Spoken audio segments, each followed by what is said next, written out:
Yeah. When that horn blows, you know what that mean. Here come a king.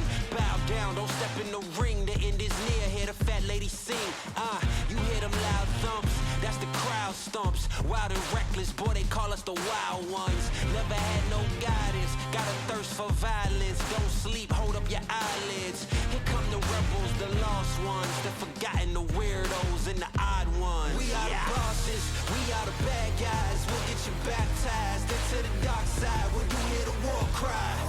War cry, war cry, war cry. We are the wild ones, running the nightfall. Better stay inside, away from the outlaws. When you hear the war cry, war cry, war cry, war cry. Yeah, nah, you can't rock with us. A ticking time bomb, who wanna talk with us? All has fallen, we thrive in destruction. So hide your jewels, keep your chains tucked in. Watch the beauty all turn, nowhere to hide when the beauty's all burn. Bring on the chaos, we won't make him.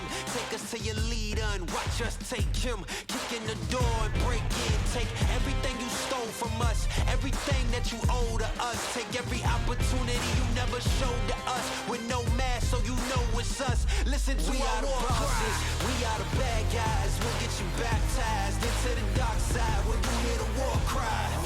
War cry, war cry, war cry. We are the wild ones, running the nightfall. Better stay inside, away from the outlaws. When you hear the war cry, war cry, war cry, war cry.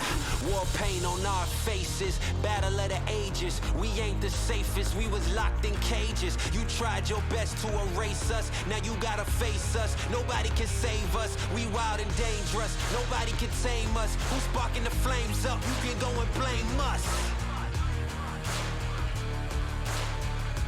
You can go and blame us. We are the bosses, we are the bad guys. We'll get you baptized into the dark side when you hear the war cry. War cry, war cry, war cry. We are the wild ones, running the nightfall. Better stay inside, away from the outlaws. When you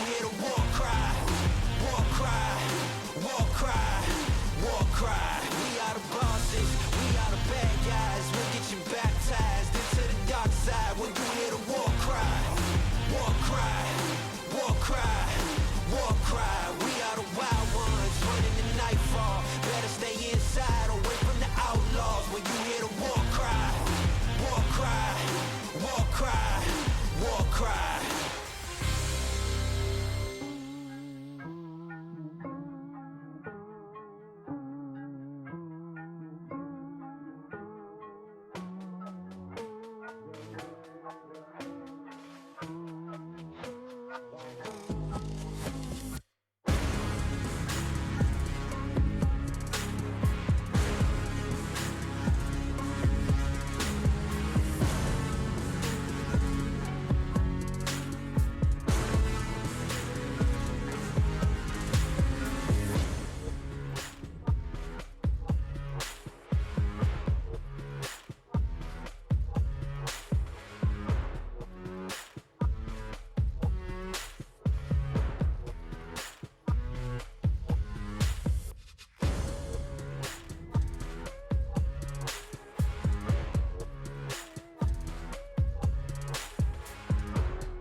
to lose now. Everything to prove now. Long as I'm alive, I'ma fight back. My fire never cools down. You're fanning the flame that's inside me, and I'ma let it consume me entirely. Got me feeling fearless, unbreakable spirit. You'll remember the wrath when I leave. I came too far to give up. I will never bow down. I'm about to catch fire. Yeah, I'm about to catch fire. I'm about to set free. I'm about to set free. I'm about to catch fire. Yeah, I'm about to catch fire. Get ready for the new me. Get ready for the new me. Let's go. Try to hold me down and I go higher. Try to put me out and I go wilder. I'm a fighter, a survivor. And I'm about to catch fire. Try to hold me down and I go higher. Try to put me out and I go wilder. I'm a fighter, a survivor. Stand back while I catch fire.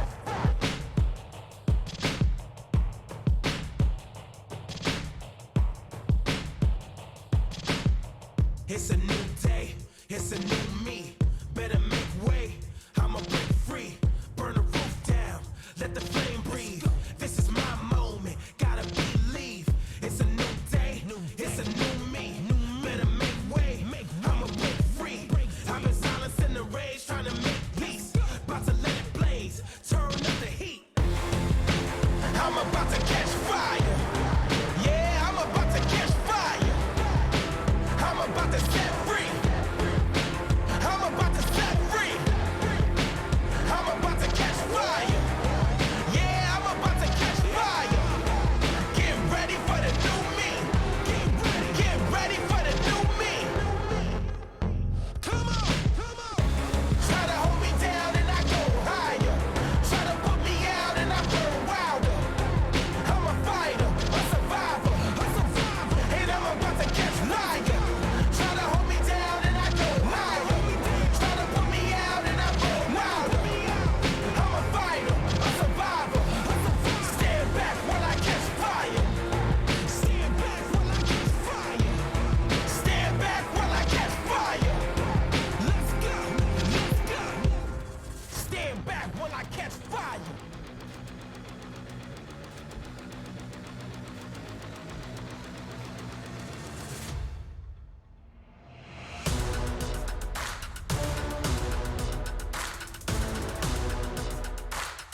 Welcome back, everyone, to the Perfect World Asia League 2020, the Summer Asia RMR event brought to you by PGL. And we are finally moving into our second day of playoffs. We're going to be crowning a victor tomorrow to see who's taking home the lion's share of the RMR points and, of course, the $25,000 as well. But for now, if you guys missed out on our first day of action, you might be surprised at a team that got knocked out. But luckily for you, we have a nice little recap to show you which teams made it through and which teams have to watch from home.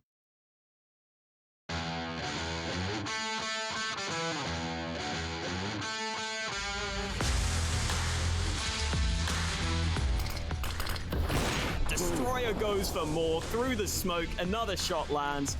D13 are just losing all these fights here. Rate has to try and do something, but Destroyer ends up no-scoping him.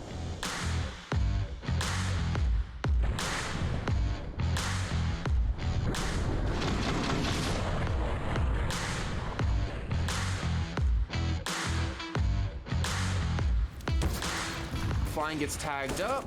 He does get 2 kills though in the meantime. What? That just won him the round.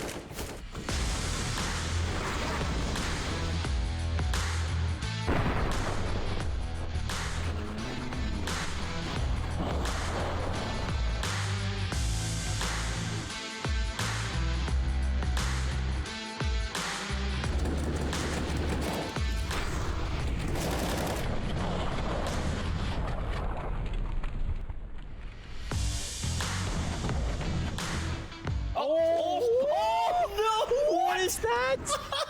What is that? Is he doing? Jam Young, that is disgusting. That is the sickest ace I have seen in so long.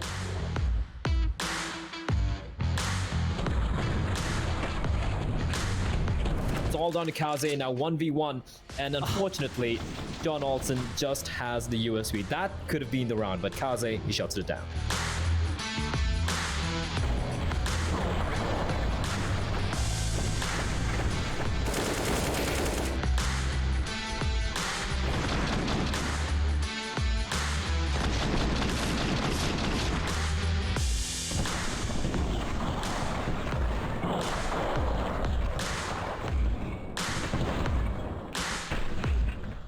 Oh my god, how do you not check the angle? How do you not check that angle? How do you not check the angle?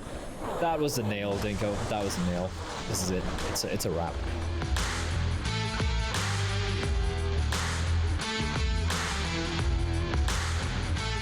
Tyke, will he be noticed? Attacker, he's going to be dropped. Tyke comes around the corner and gets a second. And now he's got the silence weapon if he wants to be a sneaky boy. Indeed, there's a third and a fourth.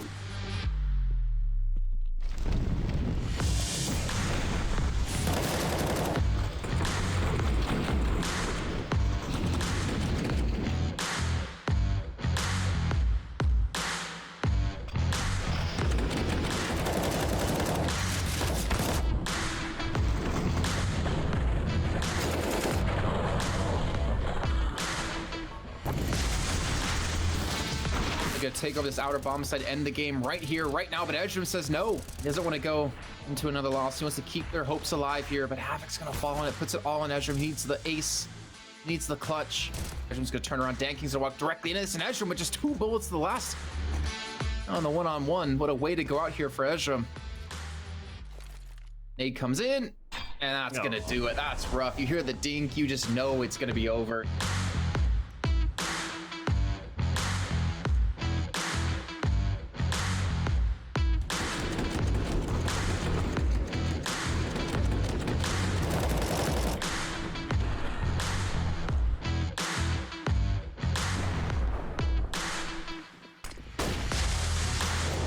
A couple of deagle shots here, and there's the first, the second as well. KNTC might have just done it here. There it is, big play.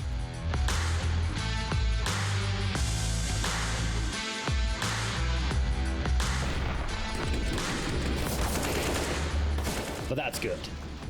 Great flashbang as Urk has 3 kills. How do they win this round, Dingo? That just boggles my mind.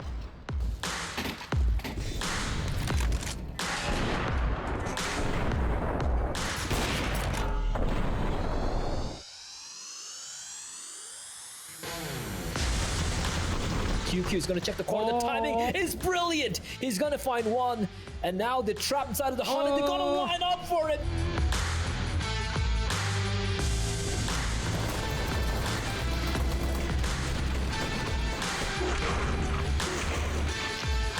KTZ is going to find himself 3. Yes. That's huge for KTZ and a 4K as well.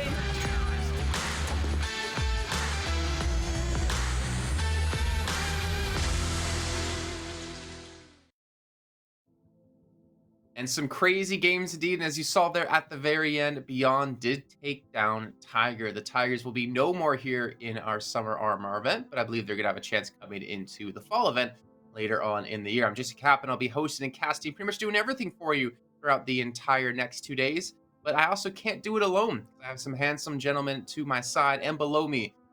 Sounds really weird. To help me out with this one, we've got Haka, we've got Bled, and we got Dinko. I do apologize, Bled, because you are the one below me. And that must not be fun. I've always been below you. Yeah, I'm used to it. It's fine. Just embrace it.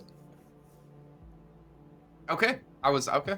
Cool. Haka, you obviously had your first day of action here in PAL 2020. What'd you think?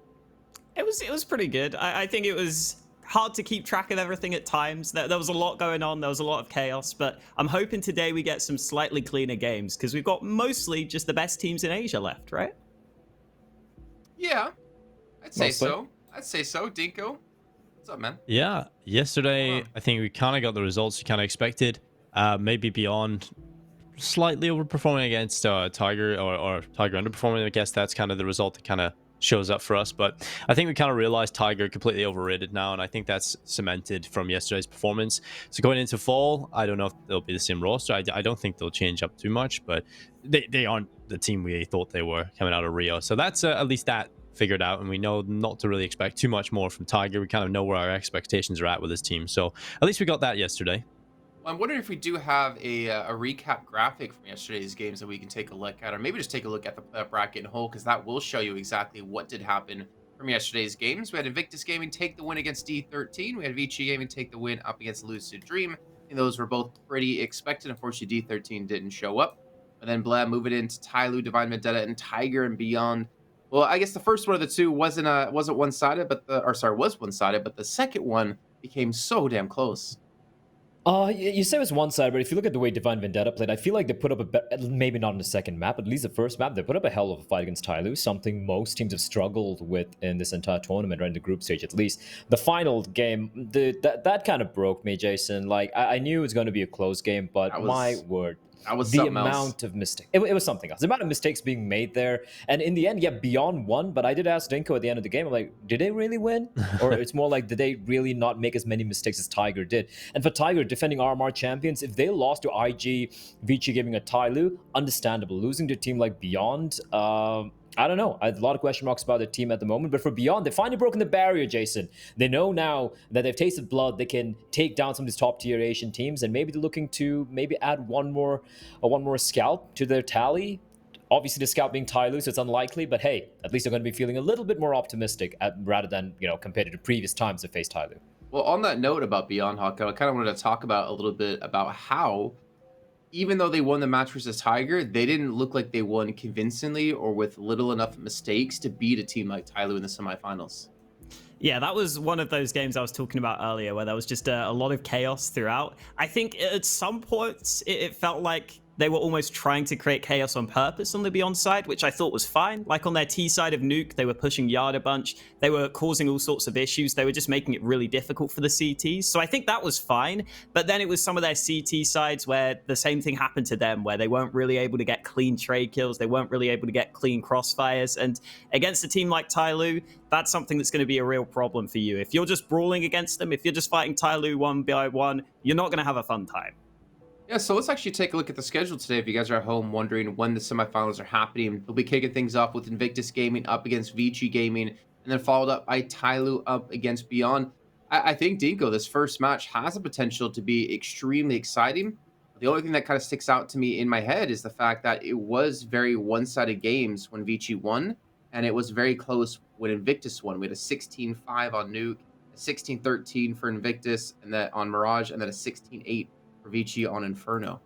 Yeah, and I think the exciting part about this, obviously we've seen Invictus lose to Vici relatively convincingly in this tournament so far, but the exciting part for me coming into this rematch is that Invictus are looking really, really solid. We've seen them come into the playoffs, not messing around. They did not mess around against D13. They shut them down. They shut them out. They're here to play in the playoffs, and I think going up against Vici, Vici have shown a couple of weaknesses throughout this tournament so far. You know, close games against Divine Vendetta over in the group stages. They have looked pretty rough. Dropping a map to Beyond on Nuke, one of their staple maps, their best map statistically. So I think we've definitely got a few weaknesses for Vici throughout the group stages. Although the playoffs is a different beast. So I'm kind of hoping that we get a good fight out of Invictus, but at the moment, I don't really see that happening. I think Vici are just looking good enough to take down Invictus. I think the system kind of neutralizes those individuals.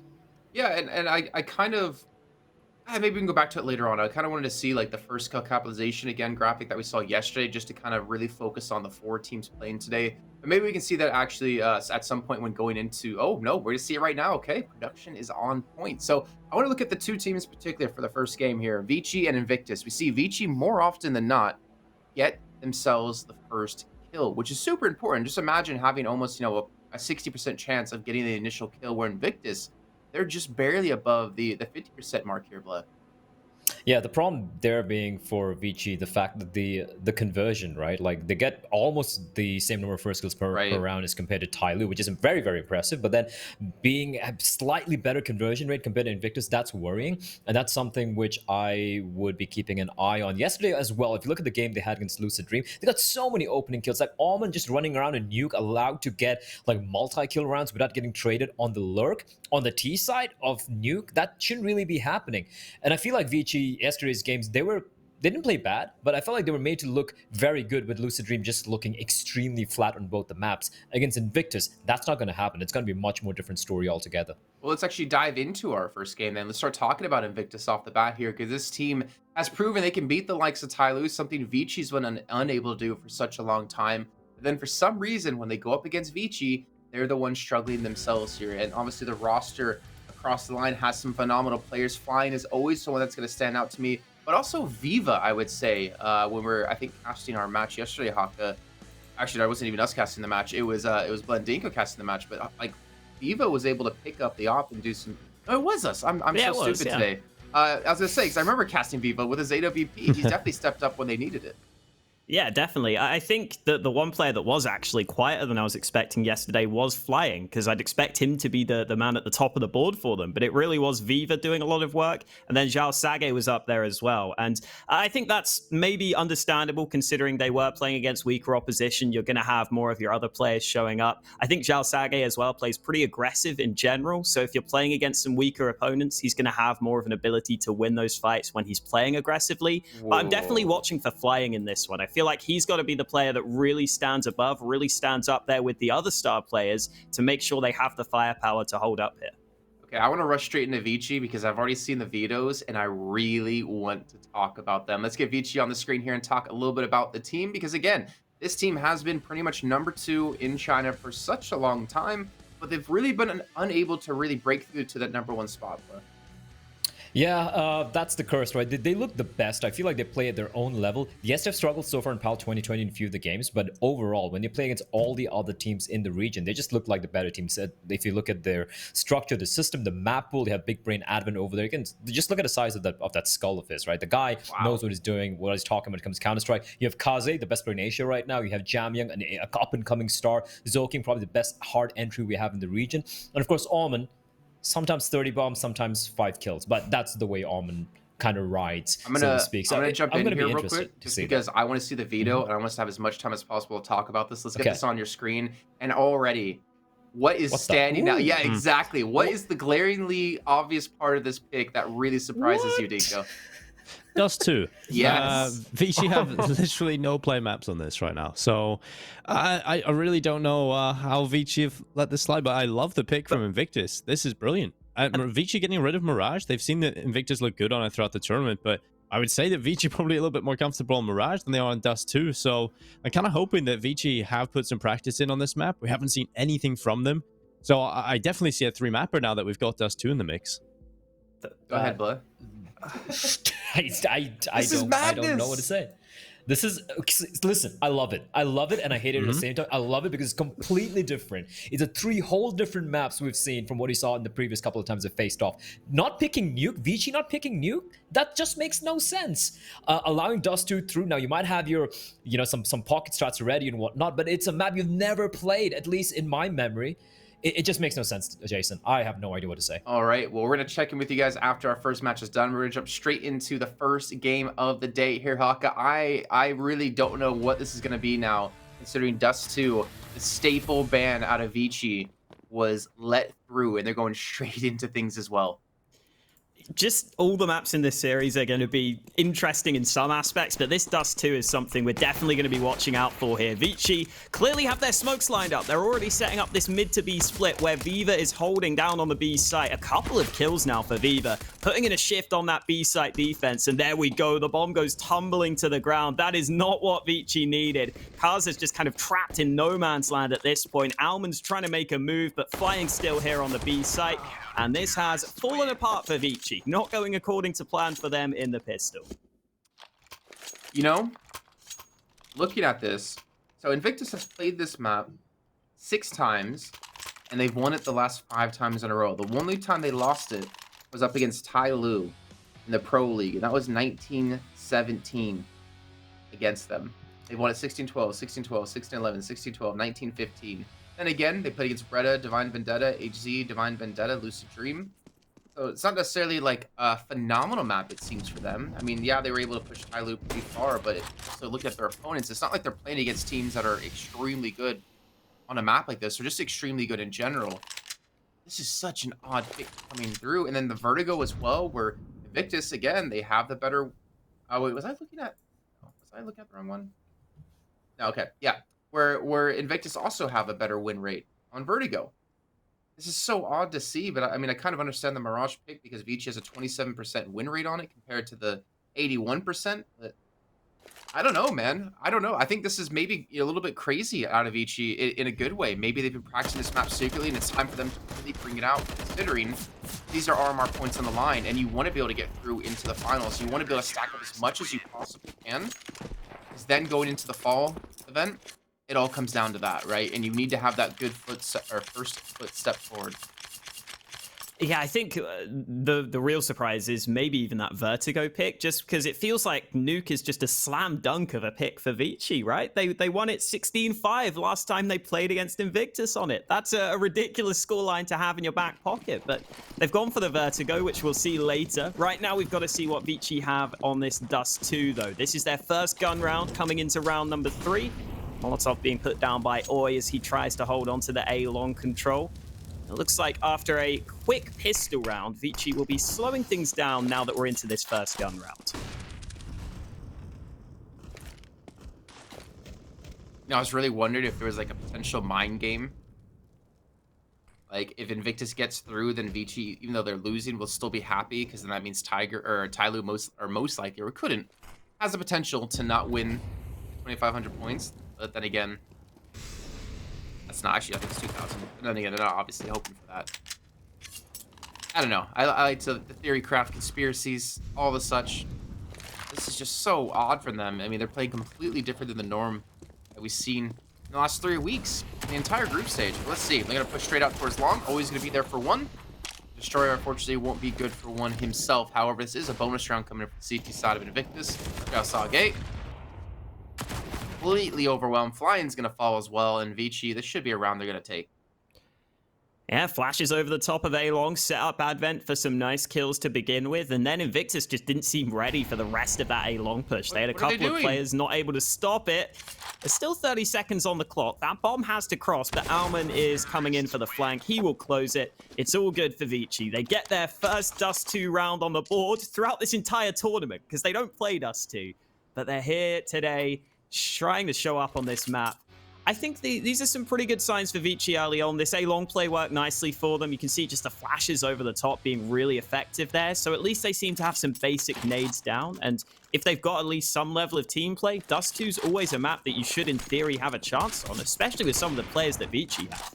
Haka, this is their first Dust 2 round win since October 16th, 2019. That's crazy. Since 10 months. Well, 9 months ago. Oh man, that's insane. Let's see, they're going to be grouping up for a hit towards B. Then again, like I said before, it was a bonus round coming in for the CT side. They didn't have the best weaponry. They have a player be flying off to the side, and that's definitely one man I'm not going to want to run into if I was Vici. Even the stack there with Viva as well. So they're kind of leaning on the CT side away from middle, keeping Jalsage more in towards CT to potentially peek in if they do start to push in towards Cow, which we can see they're doing. But Destroyer, if he's going to hit a shot, this would be the time to do it. I wonder if we're going to see a flash come through to force him off the angle, if he's just going to hold it. If they're taking the time, the flash comes through. It seems like Vici can play Dust 2. I'll give him that. I mean, I would definitely say this should be a map that, in theory, they should know how to play. Yeah, it's weird to have Dust 2 as a permaban, right? You'd think that everyone would be able to play it to at least some extent. So I kind of like that they're incorporating it here. I also think that they should have the AWPing advantage with Kaza against Destroyer, which is normally a big deal on Dust 2. Yeah, it's massive. And well, speaking of Destroyer, he's now down. Yamyoung and Advent just completely swarm over the site. They get the site control. I would imagine the CT is trying to save now in the 3-on-4, except Flying is still fighting. He has a decent position towards Catwalk. I mean, he's going to be smoked off. Might have a little bit of an angle to play with, and there's another kill to come through, and potentially another. Flying with a triple kill. Now this site can be completely overwhelmed as they push in from long. Advent left alone versus 2, always on low HP, and it's not going to matter. And the retake will land. Invictus pull off a fantastic round here. And on the note, by the way, of you were saying, yeah, it should be like a decent map. You got Kaze, who should be better than Destroyer. You have Jam Young, who's just this massive star within the team that we've seen. Like, even thinking back to Train yesterday, he had so many phenomenal plays. Advent, I mean, Almond, like, we've seen each and every one of these players can step up. And I'm surprised that this isn't a map that they like to play. They have those individual star power on the team. Yeah, you see in this round, though, it ends up kind of crumbling for them after they seem to get in a good position. It ends up going against them with a bunch of kills coming in from the Invictus side in quick succession. And now Vici have to go down to this weaker buy. They have got one AK in the mix, but a bunch of the players are stuck on weaker weapons into this round. The nades are pretty good for Vici, so that's the one upside for them. And the other point worth mentioning is that Invictus have not been able to build up any money. So that's part of the reason why Vici are going for this force buy. They know if they win this, they can try and reset that CT economy early. They can try and start to get some rounds on the board. And again, the mid control looking good for Vici at the start of this one. They get their way up into short safely. Yeah, it feels like Invictus are playing super passive, which is fine. I mean, retaking the A site, super easy to do on Dust 2, as we just saw. The B site a little bit more difficult, and Viva's actually pushed up aggressively in towards Dunno at the B site. A lot of information being gained, and he's not even starting to lean in towards middle here. Almond's gonna be the one checking the position, but he's only on 16 HP. Destroyer's gonna get a kill as they try to push out of long. Looks like they will go for the A site hit. Oh, that molly onto Oi's position is not nice. He's taking damage. In the meantime, Viva's been able to get one, make that 2 with the MP9. Vici struggling to find a way into this round, struggling to find a foothold, and Kaze gets caught at mid. Viva putting in a shift with the MP9 here, gets a triple kill to take the round for his team. Vici there just kind of falling apart. They ended up losing every single fight. Some of those probably should have been fights that they were able to win, but they don't get anything out of that one. You know, what's really kind of interesting to me is how the whole, like, Veto worked out. Because Vici are going to feel, like, in their heads, right, are feeling more confident to play Invictus on Dust 2 than to let them have Mirage and play them on Mirage, a map that they played a lot more, right? I think that's kind of like an interesting mindset to have for Vici, that they would literally go to a map they have not played or played once in 9 months, than to take it to a map that they know they can play a little bit better, but maybe have struggled on in the past. It just kind of blows my mind, and I guess that kind of shows that Vici's not afraid to go to a challenge or to play a challenging map. Maybe we're really not feeling confident with the Mirage. Ooh, spray from Jalsage is successful, and that is a very strong hold from Invictus in that one, up against the low by Vici. They completely clean it up.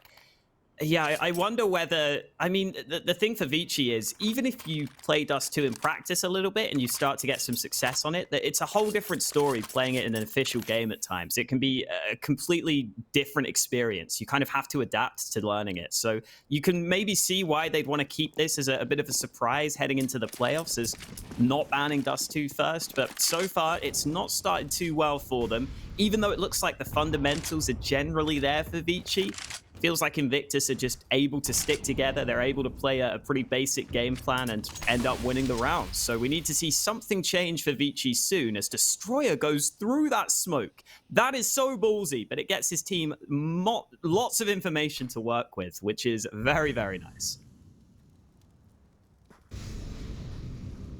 Ivan's gonna be waiting on the other side of those doors. He starts to back away. Let's have the bomb. And let's let his teammates push up short. He's trying to hold down this angle. And if he keeps holding, he might be able to have a nice surprise here. At the same time, you have Almond trying to watch for the push in towards tunnel, which 2 players are going for the exact same time. And Viva's going to take him down. They've gained some B control. And look at this. They're just pushing straight through as well. Already, Viva's going to be going in towards T-spawn. Destroyer's behind them still at long tunnels. You got flying inside of upper tunnels at the B side. This is going to be so difficult now for Vici to take this. They have to hit some ridiculous shots if they want to have a chance. But they're actually going back towards the B side. They drop in towards CT. They go in towards middle as well. Kazi's going to take down the flank. Oh, the kills keep on coming, but the bomb is now safely on the B site. That will be planted. That door is switched round, remember, so it's open for business. It's open for Invictus to have an easier angle, an easier approach back in for this retake. Vici going to need some early kills here. Advent caught in the open. Quick kills coming in for Invictus Gaming. They take another round win. And again, that call looked pretty good from Vici. They ended up getting to the B site. They ended up getting onto the bomb site, which was weaker. Some of the nades have been good for them, but they just haven't had the killer instinct so far. They've ended up losing out in some of the early scenarios in the round, this time from the B aggression. You can see Kaza trying to fight back for the team, but as they push the B site, they don't have a smoke in CT, so they end up just losing a couple more players.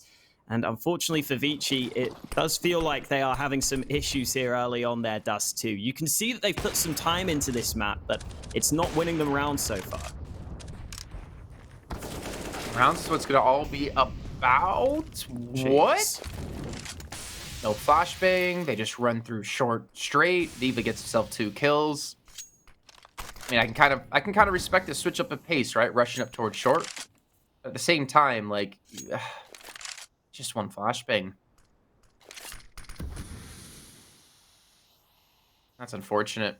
And now that's going to be Vici already playing with 2 men down. It's 6-1 for Invictus, looking like it's going to be 7-1. And then with Vertigo next, like, I see a world where Invictus can 2-0 Vici. And if that happens, there's a world where Invictus can beat Tyloo in the finals. If Tyloo can win against Beyond later on today, we could have Invictus, again, the team who has 0 points. They had to come through a qualifier to even get into this RMR event. They didn't play it in the Road to Rio. That would be massive for them, and that would be the first step they need to get themselves a chance to get into the major. Oh, Flying just got a kill over at B, which dropped the bomb. So Vici are really in trouble now, as if this round wasn't going badly enough for them. And how does Viva not take a single point of damage there? He was on 9 health, but Alan doesn't land a single shot. Invictus with another clean and convincing round to take a 7-1 lead. And this is where you really start to worry for Vici, because it has to now start to creep into the back of their minds that this is not a map they have much experience on, at least not in official games. It's very difficult to keep that positive mentality when you're losing like this on a map you don't play that often. And the problem is as well, some of these rounds have been pretty one-sided for Invictus. Yeah, they've been very one-sided. Especially like the retakes. I mean, the thing for me is like the retake towards A. That's understandable, right? Sometimes the shots just don't go your way. And it's very hard to defend that site compared to, well, other ones. Well, you know, if it's if you look at the B side, very easy to defend. But then we'd see the retake on the 3-on-2 out of Invictus at B. And that kind of led me to some concerns for Vici, maybe. I can understand maybe they had a better weaponry, maybe they had a good flashbang or something, but that site is doable with 2 people. Maybe it's just a one-time thing, but we need to see a little bit more to Vici here. They're onto the pistols, even have Joking going with the dualies. I think I've only ever seen 2 kills in my entire career of ever casting Counter-Strike with those weapons. They normally come in the pistol rounds as well, if I ever see them. I mean, I know Get Right has like a sweet Swedish flag one. Well, not actually a Swedish flag, but the colors at least. I think MBK also uses them. That's like the only 2 players I ever see consistently ever use the dual Berettas. And I've never seen it really pick up much, funny enough. But they're going to be heading towards the A side, and maybe they'll get the bomb down towards short. They have 2 smokes, they have 2 flashes, they have a way to get in here. Can they defend after that? I'm not sure if that's going to be a possibility unless someone hits some ridiculous shots and some weapons are recovered. Destroyer's just switched to the site itself as well with the AWP. He's just repositioned, so he might have the chance to try and deny before they can even get onto the site itself. There's the first kill he was looking for. Zoking not doing anything with the dualies. He gets removed from the round. The Destroyer misses a shot, but thankfully he's got his teammate there to help him. This is not going well for Vici. Every single player falling. Destroyer spots them over the top of the smoke at the end there. It did feel a little disjointed from Vici as well. It felt a little slow with some of their players on the backside there, not really committing to the site push. Made it much easier for Invictus to lock it down, and you just have to look at the money for Invictus to realize how one-sided this game has been. They've got a bunch of players now above $10,000. You can see none of these kills feeling too challenging for them against the pistols. This gun round really needs to come through for Vici. We need to see something different from them here. Oh, maybe Kaze and the op could be exactly what they need. Kind of going for a solo peek in towards the B side. He's going to spot out Flying, but he won't be able to hit the shot. Now we're the second. Wow. He's just going to fall. Flying feeling so confident, just challenging these players, and Viva's going to be there to support him as Flying does fall. They've already gotten themselves 3 kills. It's going to be the 3-on-2 retake, except just the one player. Advent can't even plant the bomb. He needs Jammyoung here to help him out, and Jammyoung's already been spotted out towards short. Now they know there's only 1 player left. Maybe he'll get the bomb planted. Or maybe not even that. Xiaosage drops him at 9-1. I mean, look at that confidence out of Flying. He didn't mind challenging Kaze. He didn't mind going back for seconds. That's insane. Especially after you hear that first AWP shot. You stand up on top of the box, so exposed from that AWP. You know that if you just take 1 shot to the body, you're dead. But he's confident that he's going to win the fight. He's confident Vici aren't going to get it. And that seems to really be a problem now for Vici. They are not winning enough of these fights. I was saying earlier the money for Invictus was good. It's now just great. It's everyone above $10,000. It just goes to show how one-sided this game has been. And Zoking's down there with 0 kills, unfortunately. He's meant to be the entry of the team. He hasn't been able to crack open these bomb sites so far. In general, it's no one that we can really pinpoint on the Vici side that's really done too much, though. We can't really call out any of the players because it's just been the whole team that have struggled. And I don't really know what's going to change. We've got to see something switch up for Vici because this is falling apart for them. It really is. I'm really hoping for a bit more, honestly. I mean, Vertigo, it's not really a bad map for either of the teams, to be honest. Like, Vici did smash Beyond on that map. But also, Invictus haven't really played any super challenging teams. I'd say, both teams really haven't played any super challenging teams when it comes to that map. And, I mean, maybe I'm kind of writing this one off a little bit too quick. But with how these rounds have gone, with the scoreline we're seeing with the money, I mean, we see 9-1s with CTs having, like 4 or 5K in the bank, and then they go, kind of bankrupt after losing a round or two. But Invictus are going to have money, which feels like for the rest of the half, and they're going to go for the little run boost across. Destroyer, don't know if he's expecting him up close, but more importantly, goes for the challenge initially and then backs away. So he's going to stay alive, be that constant threat. And it seems like Vici are just kind of almost lost. Yeah, at least they've got this short control. I guess they can just be happy with that for now. But with 50 seconds left on the clock, they've got to make a move eventually. Aggression is about to come into the tunnels as well. Invictus wants it to start to take away the map, and Alman loses out. These individual duels have been a consistent problem for Vici. They keep on losing fights. They keep on losing map control, and now they have to try and see if they can commit to one of these bomb sites. Moving into B through mid. Zoking gets his first kill on the board, but the kills come right back around. It's only Jammyoung left alive, and he's another one who's been very quiet so far. But with 12 health, I don't know how he's going to win this. And the answer is he's not. Flying goes straight through the flames, picks up another round for Invictus Gaming. That's now a 10-1 lead. And Vici at least get onto the bomb site in that round, but it never really felt like they were winning that one. Yeah, not really. I mean, it's good to at least get the extra money from the plant, right? But, I mean, just look at this. The Flying just pushes up. Him and Viva together. They're just really not afraid, and why would they be? They've really not been losing any of these battles, not really losing any of these duels. I mean, Viva will eventually die there, but not before taking out another player. they're just oozing confidence. And Vici need to do something now. They need to stop them from having this explosive kind of game. Remember, when they played up against, well, the last time they played Dust 2, which, as I said before, was like in October of last year, they lost 16-4 up against Tai Lu. They got 1 round on their they got 4 rounds on their T side, and then nothing after that. And their first round of T side came in on the 6th round. This is rough times for them, and at the same time, like, I would say this is kind of expected, but at the same note, it's kind of unexpected considering Vici chose the map. You would assume, or like left the map open, right? You would assume they'd have something specifically planned for this if they did that after such a long gap of not playing. And that's the bomb down. Oh, that long. What's happening? Oh no, this nade's going to go over the top as well. Could do even more damage. There's a smoke down, which is giving some cover, but there's also a flank coming in. Invictus have got every side locked down here. They just need to hold them. They just need to land these shots, which Destroyer is not doing. These kills coming through both ways. It's back to a 2 versus 3, and Advent gets another one, but he's the last man standing.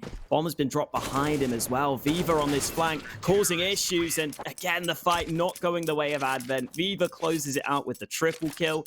I think that the biggest surprise to me has been just how many of these fights Vici are losing on an individual basis. I'd have thought they would have the edge in individuals, but here on Dust 2, that's clearly just not been the case. Yeah, I kind of like noticed some of those things about just shots not hitting for them, like their aim just being a little bit off today. Thinking back to, I can't remember who it was. It was, I think, yeah, it was Advent alone on the B site, trying to go for the plant, and he gets pushed by Zhao Sage. I believe it was at the AUG, and like it looks like his spray, should have been on, but I guess just the shot's not really not hitting for him. And that's a position he should have, 100% had the kill. He knew he's coming through window. He's able to bait him in. But either way, now back to the pistols. Back to the dualies. Mr. Joe King himself. We've seen a 14-1 once in this tournament, Aka, and that was Tai Lu. Honestly, I think we might be seeing our second here at this rate. Yeah, in the semi-finals of the playoffs as well. In the group stage, it's a bit more expected where you have Tai Lu playing against some of those other teams, but Invictus and Vici generally play pretty close series, pretty close maps. Not in this one, though. Viva playing close to the tunnels, ready to drop a smoke as soon as he spots one of these opponents. Not many nades left for Vici either. Once they start to throw their utility, they might be in trouble here. There's that counter smoke coming into play. Oh, they're just going to try and bow through the tunnels. There's a team kill in the mix, and it's actually working out okay for them. It's into a 3v3, and this is Vici's best chance in a while of having their chance to win a round.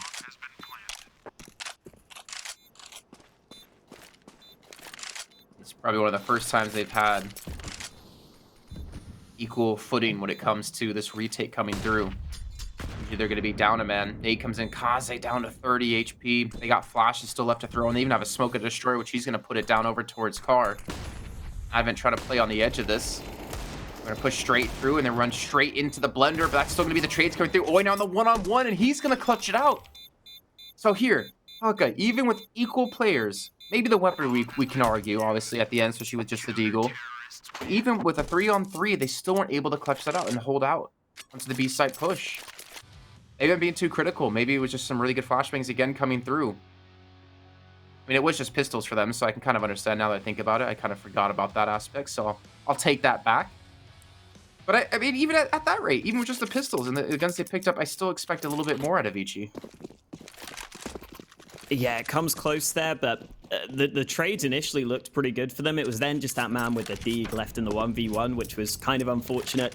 I think he was hoping that he could just play that car position, but it got smoked off, or it had to be smoked off, so he kind of had to move out into the open where he didn't have any cover. So unfortunately, they couldn't just delay, they couldn't just play the bomb.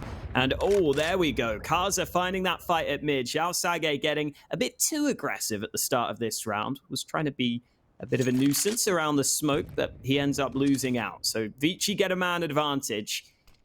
Destroyer's getting aggressive, though, to try and counter that, to try and pull his team back into the round. They must have heard that step, though. They must have heard him drop down. They know there's a man close by. And you can see Vici just waiting this one out. They should have nades. They're not using them, though. Destroyer trapped. He ends up getting a kill out of it, but Vici get the frags back. A 4v2 advantage for them. And finally, it looks like Vici are going to win their second round.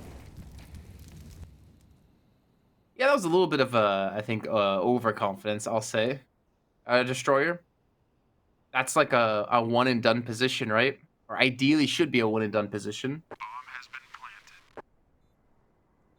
Only now left alone against 4, and like I said, this should be a second round for Vici. He does have a kit, he does have a flash.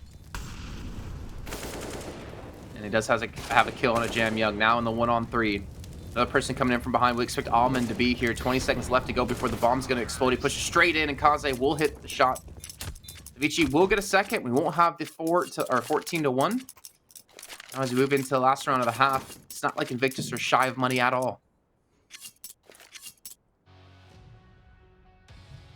No, they'll definitely get the AWP back. This was that initial play as well from Zhao Sage, which I think wasn't really necessary so early in the round as well. I think Invictus have had some success with their aggression, but it's normally at the mid portion of the round or normally later into the round. But pushing out into mid like that is just so dangerous. You know that there could be an author there. Unfortunately, as soon as that smoke starts fading, he goes down. And here's some A-long presence. We haven't seen too much of this early on, but it's working out for Vici. They win the trades on the long battle. They take down the 3 CTs that were trying to lock it down. And Vici get themselves into a 3-on-2 advantage. A little bit of overconfidence, I'd say, I have Invictus in these last 2 rounds. Fine's left alone against 3. He's got a little bit of a window to play with because Almond's not going to be checked on Torch. He's going to peek directly into them, but Kaze's waiting. And that will be the 12-3 half for Invictus. But so we talk about score lines that really, 12-3, but it really didn't feel that close when playing. This 12-3, it felt like a 12-3. That was just so massive out of Invictus. Yeah, a bit better at the end here from Vici. I'm surprised we didn't see more of this A-long play sooner in the half. They only went for it really a couple of times, it felt like, from the start. I didn't see exactly if they had the good long spawns in any of the earlier rounds, because that's a very important aspect of fighting for long, but you'd think they'd have got them more often than the amount of times they tried to fight for that long control, which is normally a staple of a lot of teams' T side. It's normally pretty common to try and get that control and then work from there. Not something we saw them go for too often. And Dave the Drone is coming in with some stats for you guys. Viva, the utility file so far here on Dust 2. To be honest, I think any of the stats that we showed you would not paint a pretty picture for Vici, but maybe this CT side is what they were waiting for, Jason. Maybe they've put all their time into learning the CT side of Dust 2. That's what we've got to hope, at least. For their sake, and if you're a fan out there, then definitely.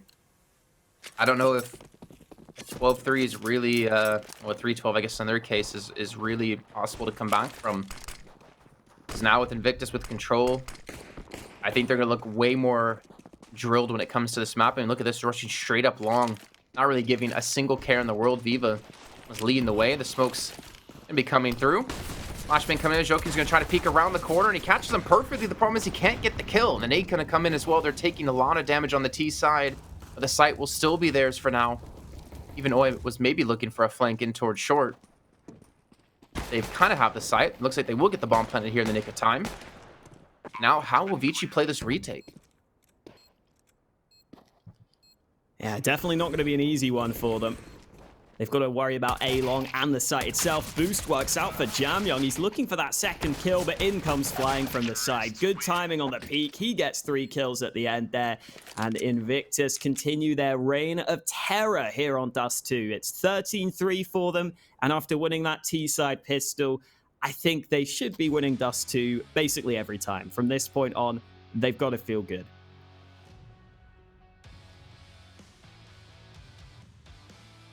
I mean, where do you come back now? Losing the pistol.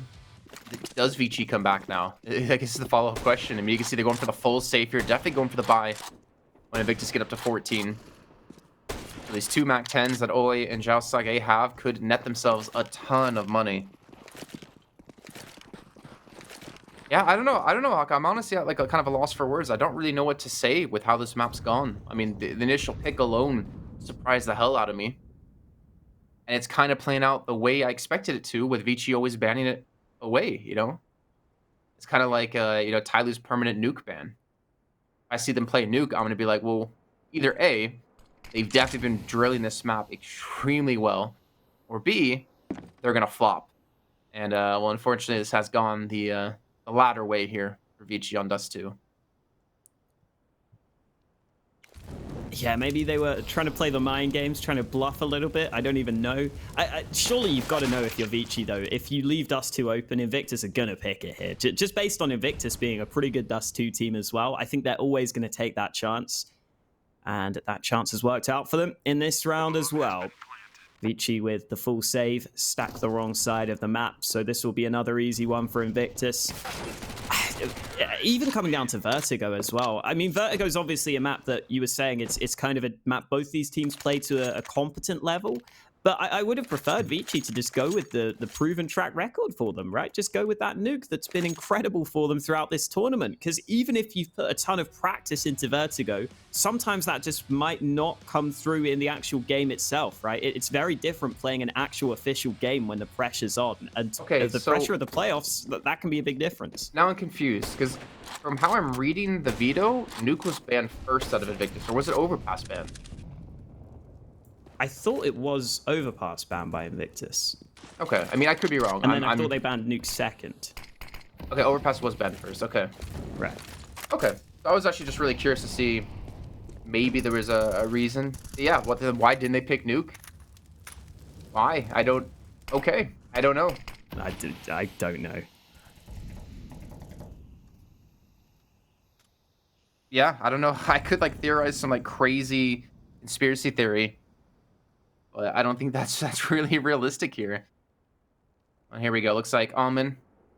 No, their flash going to come into a system to push in. It doesn't even come close to landing. And he's going to fall.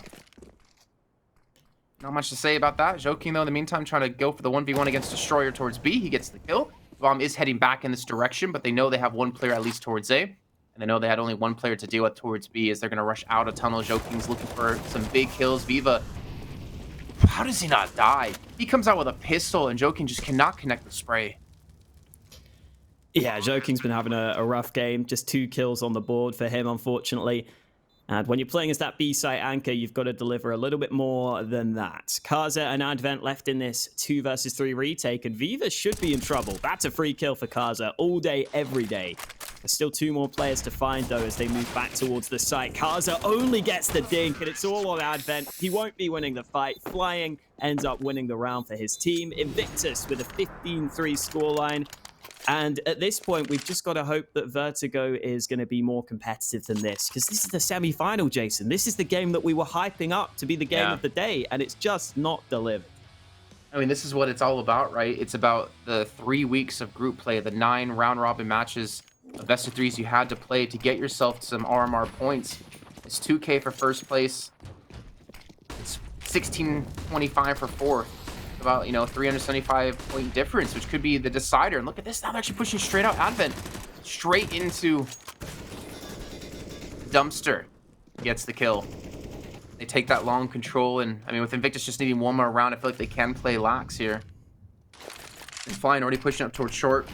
Even the smoke to cut off the angles towards long, so you can go for the 1v1 onto the site, but it doesn't matter, he gets dinked up anyways. Now Viva's left alone, he'll be overrun, and Vici, well, they'll bounce back, they'll get themselves around, they'll rescue the op.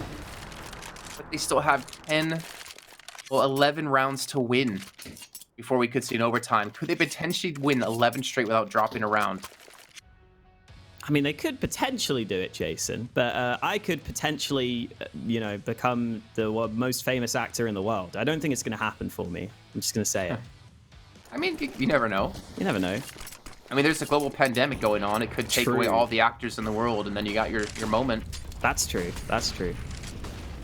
Thing is, I don't think I can do any accent successfully. I could try. Not even American accent I could do well. No?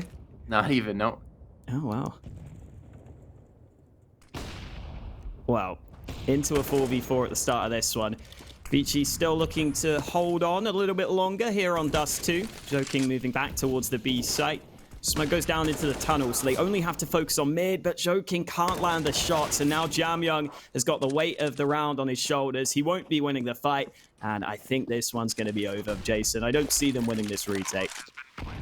Nope, not at all. They couldn't defend it in a 3-on-3. I don't take it in a 2-on-4. And always even pushed out of window, just waiting for them, licking his chops as his prey comes directly in towards his line of sight. Even flying, pushing out tunnels, that just shows the Shore. He even wants to push out doors. Like, they really want these final kills, and they're going to have them. Kaze will die from behind, and we'll have a 16-4 on our first map of the day.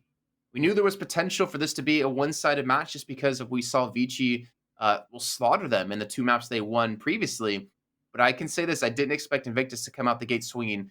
Then again, that was my thought before I even saw the maps being picked. So what a ridiculous start here for Invictus, which means we're going over to Vertigo next. And I hope Bleh and Dinko are still going to be here to join us, because that was an insanely quick game. And Bleh, I feel like that's everyone's kind of thoughts right now. Dust 2, map Vici never plays, hasn't played since October. I think it was October 19, 2019. And I think we see why. Do you want to show us that shirt, Blair? Do you want to show us that shirt? Take it off, Blake. Get rid of that. Whoa. Oh, wait, there we go. Come on. Yeah. Didn't really work out. So I praise Adam as being a mastermind, but I think he went too deep. You never go too deep. You never go too deep with the map Veto. Too big brain, right?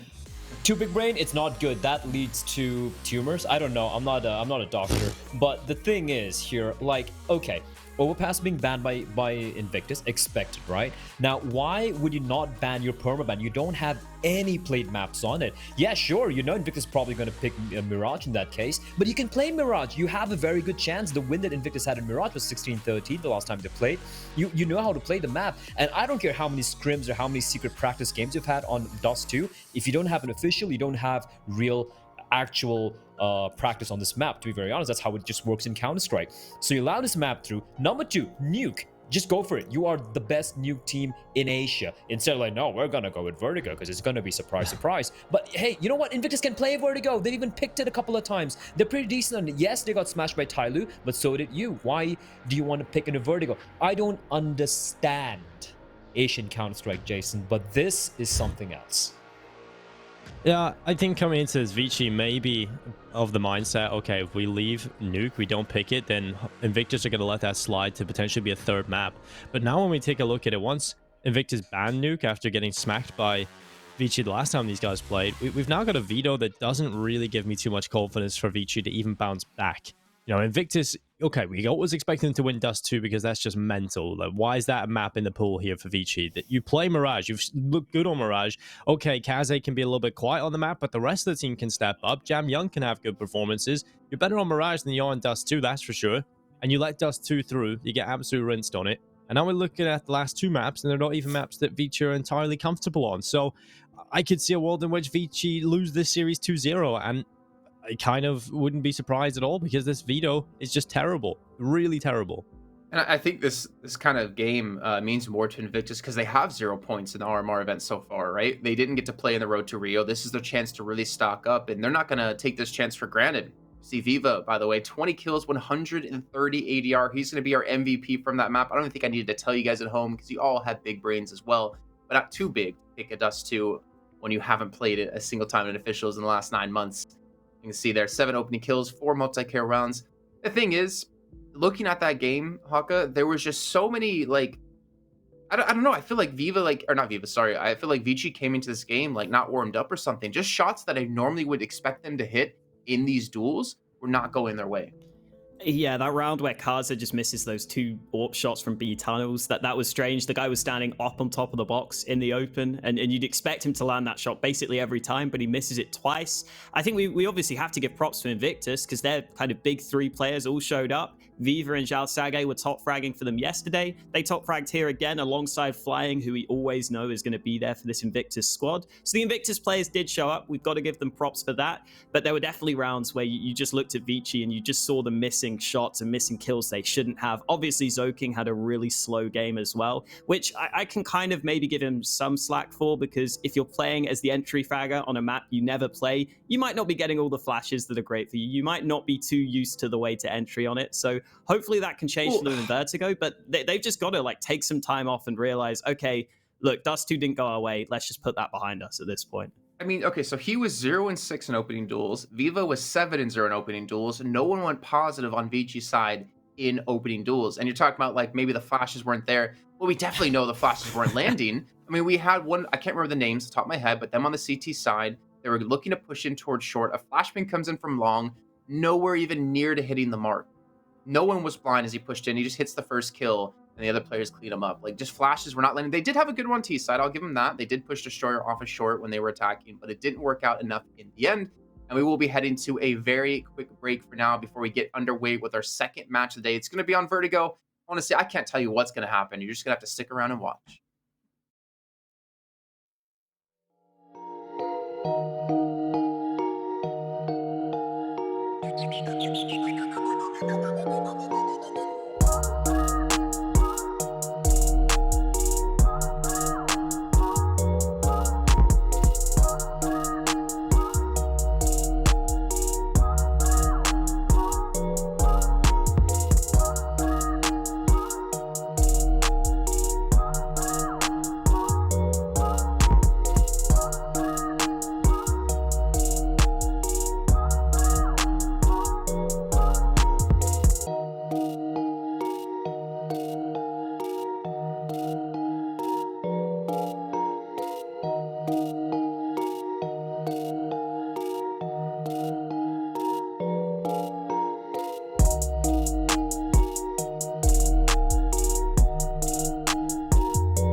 Vertigo 地图往事。Vertigo 是竞技比赛地图池中的新秀，如同它的中文名字“殒命大厦”，许多新手玩家都曾有过坠落的回忆。为了能够让大家更放心地游玩这张地图，如今已经为它安上了护栏，使其安全性大增。双方的出生点分别在上下两层，常有出乎意料的操作出现。Duprey 和 Glaive 就曾在地图边缘使出一招空中飞人直达 B 区，令人惊叹。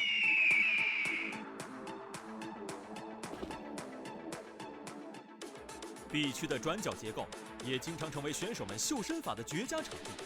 在2019 DreamHack 马尔默的比赛中 ，Z 网面对对方集体 Rush B 的猛烈攻势，凭借地形优势，使出一招秦王绕柱，仅凭一把 USP， 成功守住了 B 点。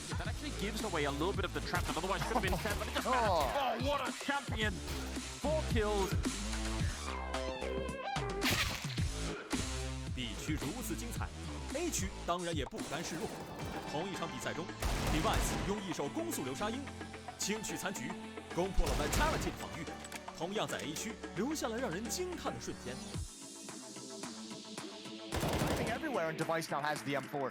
This could turn. Deagle out as well. Good frag, and he's got another one. That's an ace. He actually aced them in the second.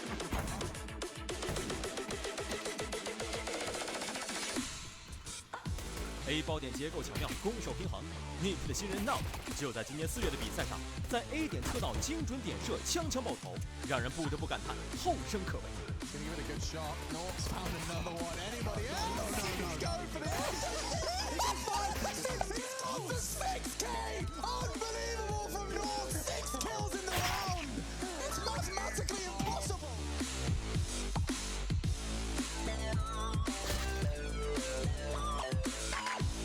我们的亚洲选手们又会交出怎样的答卷呢？让我们共同期待吧。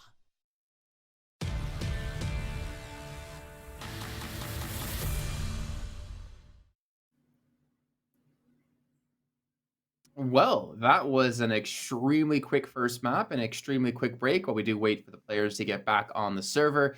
As we saw, Dust 2 did not go Vichi's way as maybe as expected. Still kind of left scratching our heads, wondering why Nuke was not picked by them because it was open. I think maybe even catching Invictus off guard a bit, but if they're happy about it, they get themselves to 16-4 on Dust 2, and now move on to a map of Vertigo, which they aren't too bad at as well. They potentially could take the 2-0 and get themselves that grand final berth. Yeah, that's probably what they're hoping for here, is that this is just an unexpected pick. They could have put a bit of time in, looked at what their opponents were doing, and tried to maybe go for some counter strats as well. We were saying that Nuke was definitely there for them, but I don't think Vertigo's a terrible pick. It's just that you have Nuke right there, right? You have a great pick available. So even if you've got a pick that's maybe okay for you, you might as well go for that Nuke. But we'll see. We won't judge them too harshly until we see what they're going to do on this Vertigo. I don't know. I'm kind of judging them harshly already because of the fact that they didn't ban Dust 2. Like 16-4. Thing is, we had closer games for matches that shouldn't have even been close in the group stage. And now we're having already a one-sided semifinal here. If Invictus win this 2-0, I'm going to ask, like, what the hell's up? Like, this is supposed to be the close games, right? This is where we get, the 16-14s like we had yesterday with Tiger up against Beyond. But for some reason, this first semifinal is proving to be a landslide. But I want to have hope. I want to have faith here for Vici. I want to see them be able to take us over to a third map. It's just going to be rough for them to get there, though. And if they do get there, will they have the mentality to be able to close it out and get themselves that berth into the finals where they could potentially meet up against Tai Lu, who will be playing up against Beyond later on today? It looks like everyone's going to be on the server now. Looks like we're about to be kicking off here our pistol round. I'm curious to see who's going to be on what side as well. And Invictus will be starting CT and Vici over on the T side. So Invictus, they chose CT to start with. Yeah, they've chosen this CT side. Let's see what Invictus can show us here on Vertigo. As we were saying, Vici's map pick, but one that we feel could probably go either way. And already some mid control coming through. Jamyoung not able to get the kill, but he forces Zhao Sage away from that position. So Vici just putting a bit of pressure on the map early into this one before backing off and taking it slow. I think a pistol round would be a pretty good way to bounce back from the previous map. And Viva's just going to spot him out. He's going to back away. Gonna head over to sandbags here. So there's no smoke, but there's no Molotov on the other side. And Flying's already able to get the first kill. They've not checked this angle. Kaze should be shot from behind, but Viva, what just happened? He's not even looking at you. He doesn't hit the shots. Now Flying's left alone against 3. He's been spotted out. That should have been Invictus's round. I don't know how Viva missed all of those shots. Yeah, Kaze with the big turnaround. That second kill makes all the difference. Now it's Flying left in a 1-on-3, and it's so difficult to see him winning this one. He's got these 3 different angles to deal with. Vici have just assembled a crossfire, and it should be a deadly one. Flying gets that first kill at the very least, making a second. Flying's actually put himself in with a chance here into the 1v1. He tries to hunt Jamyoung down, but so much time being wasted. Jamyoung eventually gets away with it. The kill goes the way of Vici, as does the round, but Flying is already showing some of that individual skill, which could be coming through here for Invictus. We saw them really showing up on Dust 2, and Flying wants to carry that over into Vertigo as well, but Vici hold on.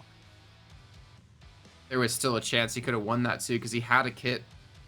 He could have just backed away after getting that kill and pulled off the defuse, but that should never have been a round that even came down to that close. Vici should have lost that. Even missed everything. Maybe hit 1 bullet. The guy wasn't even looking at you, and no one else was coming up ramp either.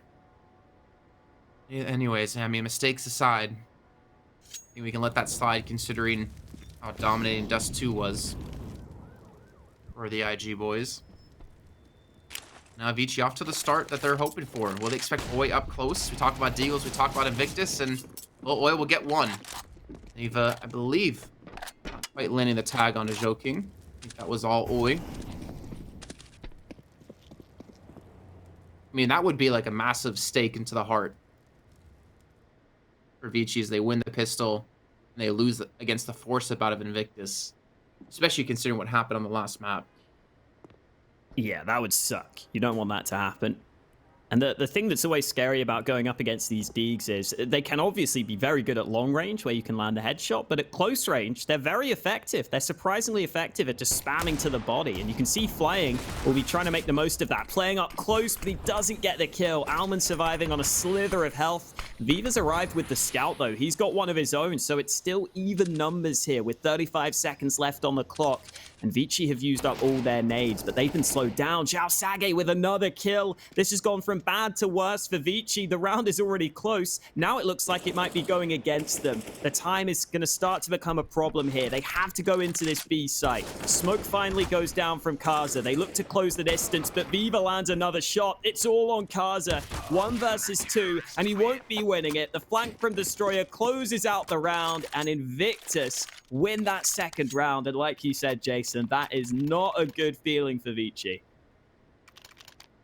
I wonder if they can capture this on the replay. Did Vici throw 3 smokes in the exact same spot in that mid window? I swore, or not mid window, maybe towards the air conditioners. I have no clue. I heard 3 smokes go off, and I looked at the minimap, and there was 3 smokes, or there was just only 1 T-side smoke. Like, meaning I think they threw it in the exact same spot. That's weird. I'm gonna actually see if I can check it out, maybe on the stream since they're a little bit delayed here. Xiao Sage looking to mow them down, Destroy there to back them up, and that's a quick round here. They just get themselves a second. And Vici, they bought up in that round. Look at the money they have now. Yeah, they were hoping for much more out of that round. They were hoping for some damage at least. They don't end up getting anything, so this should be a pretty hefty save from Vici. Here's that replay from Xiao Sage. He is very just in the open here, but he's got his teammate behind him. He knew that he had players arriving to assist, so he was confident just taking that fight. A couple of SMGs in the mix for Invictus now into this one. Here's the full Glocks over on the Vici side of things, though, so we shouldn't be seeing too much coming out of this round. Oh, and Oi. He's hungry. Flying as well. A nice kill coming through, but again, it's not the weapon you want to be able to pick up off of that. Looks like they might try to push him towards the B site, but at the same rate, like, that's such a hard site to take. I mean, every site's hard to take with Glocks only. Doesn't matter what map it is. Maybe this would be better if they can get under some cover. Gonna push up and always in the spot. Now he gets dinked up and he starts hitting his shots, and almost the last bullet in the clip catches on Dom. And so again, a lot of money being built for them. And they haven't really lost too much, but it's gonna be Jamyoung and Kaze now with the MP9s rescued. Ooh, this is not MP9 range either. Xiao Sage getting one. Make it a second at the end there. The rifle's just holding back while the SMGs get aggressive, so they know that the rifles are going to be there to likely clean up the round, even if they lose out, which is exactly what ends up happening. Basically, fine for Invictus Gaming, because now they can buy up the full rifles into this next round. And Vici will be doing the same. Kaza gets the AWP. Advent has to go down to a Galil, but the rest of them are all getting AKs. So this will be the first gun round for Vici, the first chance to prove themselves now that they've got the full nades and the full weaponry at their disposal. Okay, it was just 2 smokes. I watched back on stream. It was 2 smokes, but in the exact same spot. Still I think one of them was a little bit rushed because they didn't expect to be pushed when they were. Right. Well, now with the weaponry, is around Vici are going to desperately need. Viva just going to continue to jump spot here or there, but he's got to be careful, especially if Kaze gets around the corner and gets his sights onto him.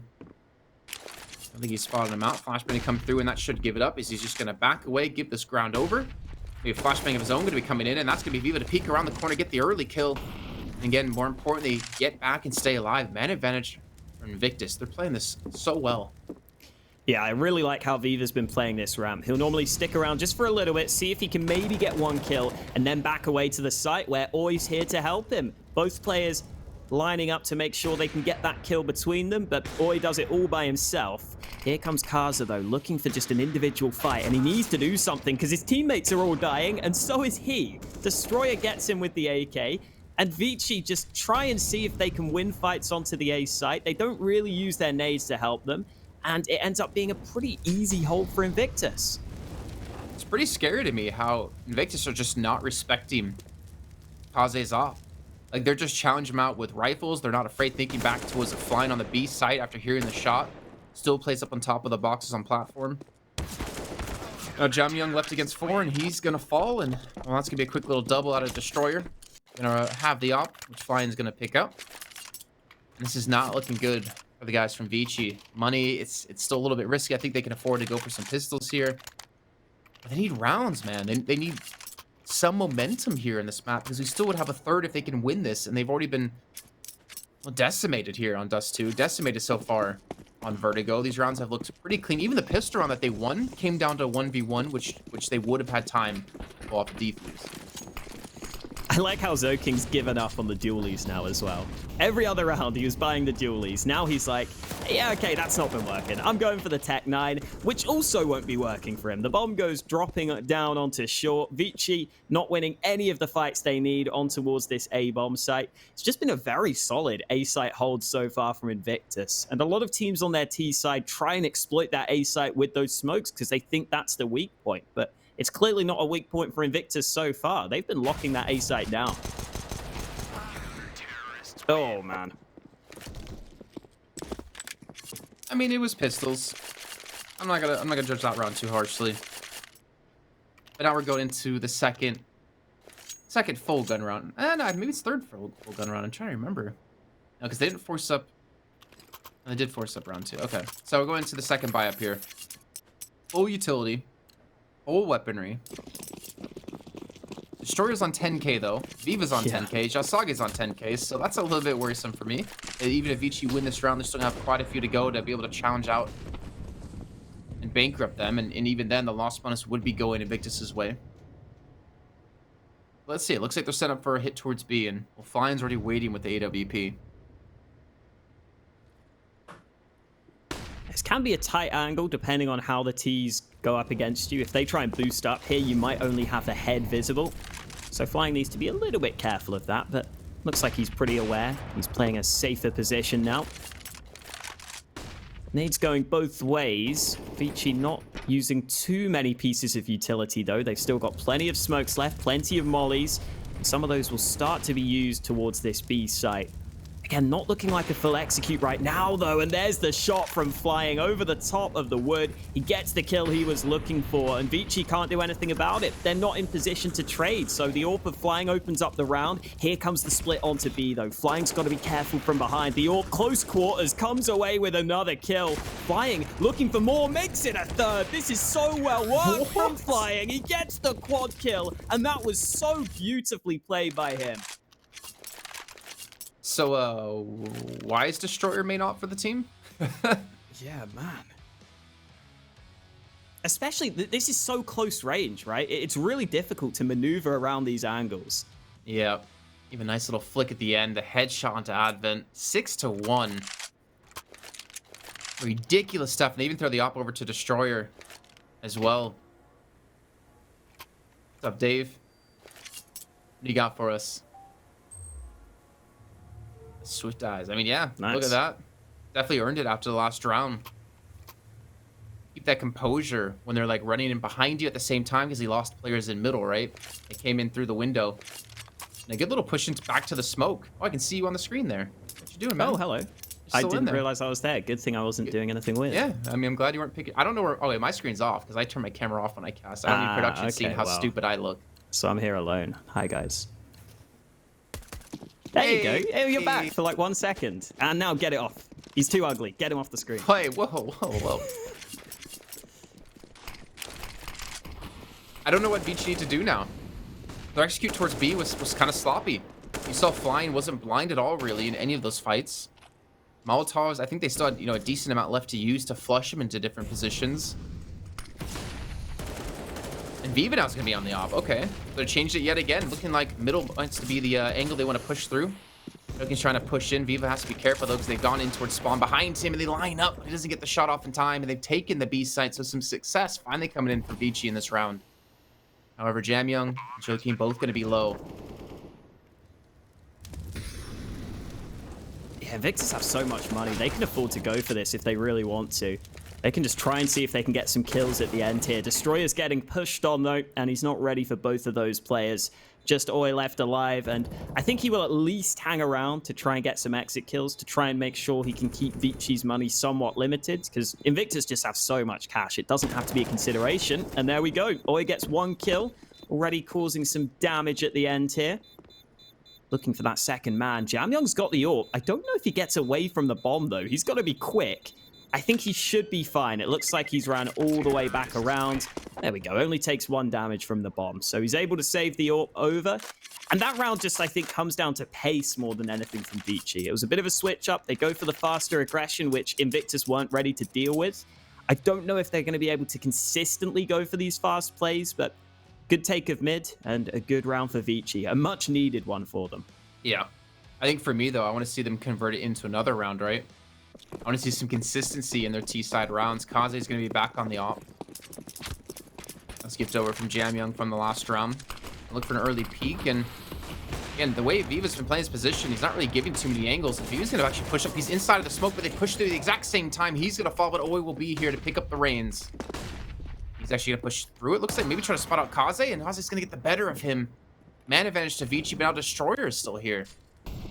You hear them out. Not going to be pushing up anytime soon, however. Kind of left alone here towards the A side. Really depend on Just Saga to watch his back towards middle. And where's the refrag? I mean, I guess it comes in not really the way I thought it would.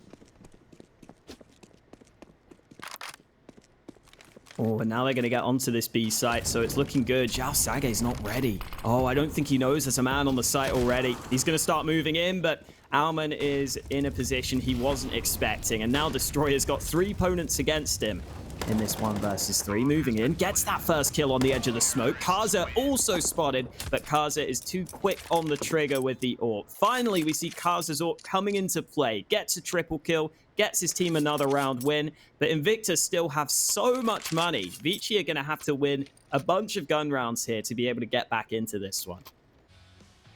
Even taking a timeout. Yeah, Kaze. I mean, again, last time before, I was surprised to see Invictus just not giving any respect to his AWP, and finally started to come online, up to 7 kills now. You see, the only one above, well, 80 ADR on his team. On the other side, he got flying at 133. Yeah, only 1 player, which is Viva, is below. Actually, never mind. I was gonna do some like weird statistic kind of thing there. Yeah, no, he's the only one really below like the majority of players on Vici's side. And it's only 2 players he's behind, and almost behind Joki. And that just shows like how much damage Invictus has really been doing, and honestly how much, I guess, damage overall, how deadly they're being up against Vici. And the other smoke comes through, Kaze not being gifted the angle. Look at that early 3-man hold towards the ramp. They're really holding up aggressively. This is what they did last round, and unfortunately it didn't work out for them. I think they're going to be going for it yet again. And going straight back to it. Destroyer this time is able to nestle into this corner without being under too much pressure. Vici have definitely shown much more of a willingness to go for these mid plays, though, to go for these B plays, but that doesn't mean they can just give up this information over at A, and you can see they're aware of that. They're trying to see if they can get Destroyer out of this position. Destroyer's continuing to hang around. This is a lot of utility used by Invictus here just to control this A ramp position at the start of the round. And now Destroyer will be sticking around in a bit of a further back position, but they're still looking to fight for this control.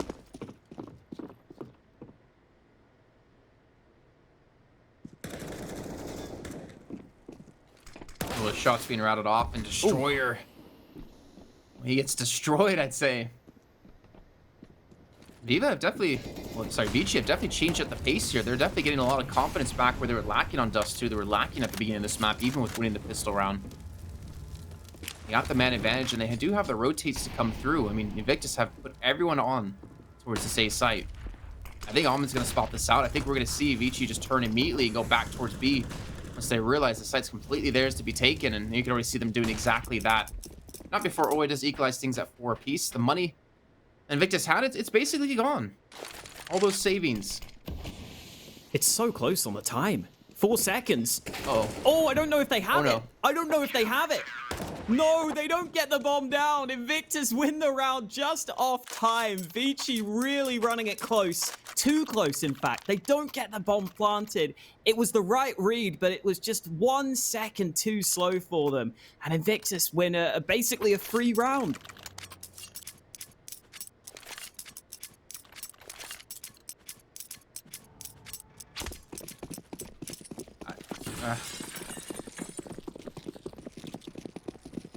That was not part of the game plan.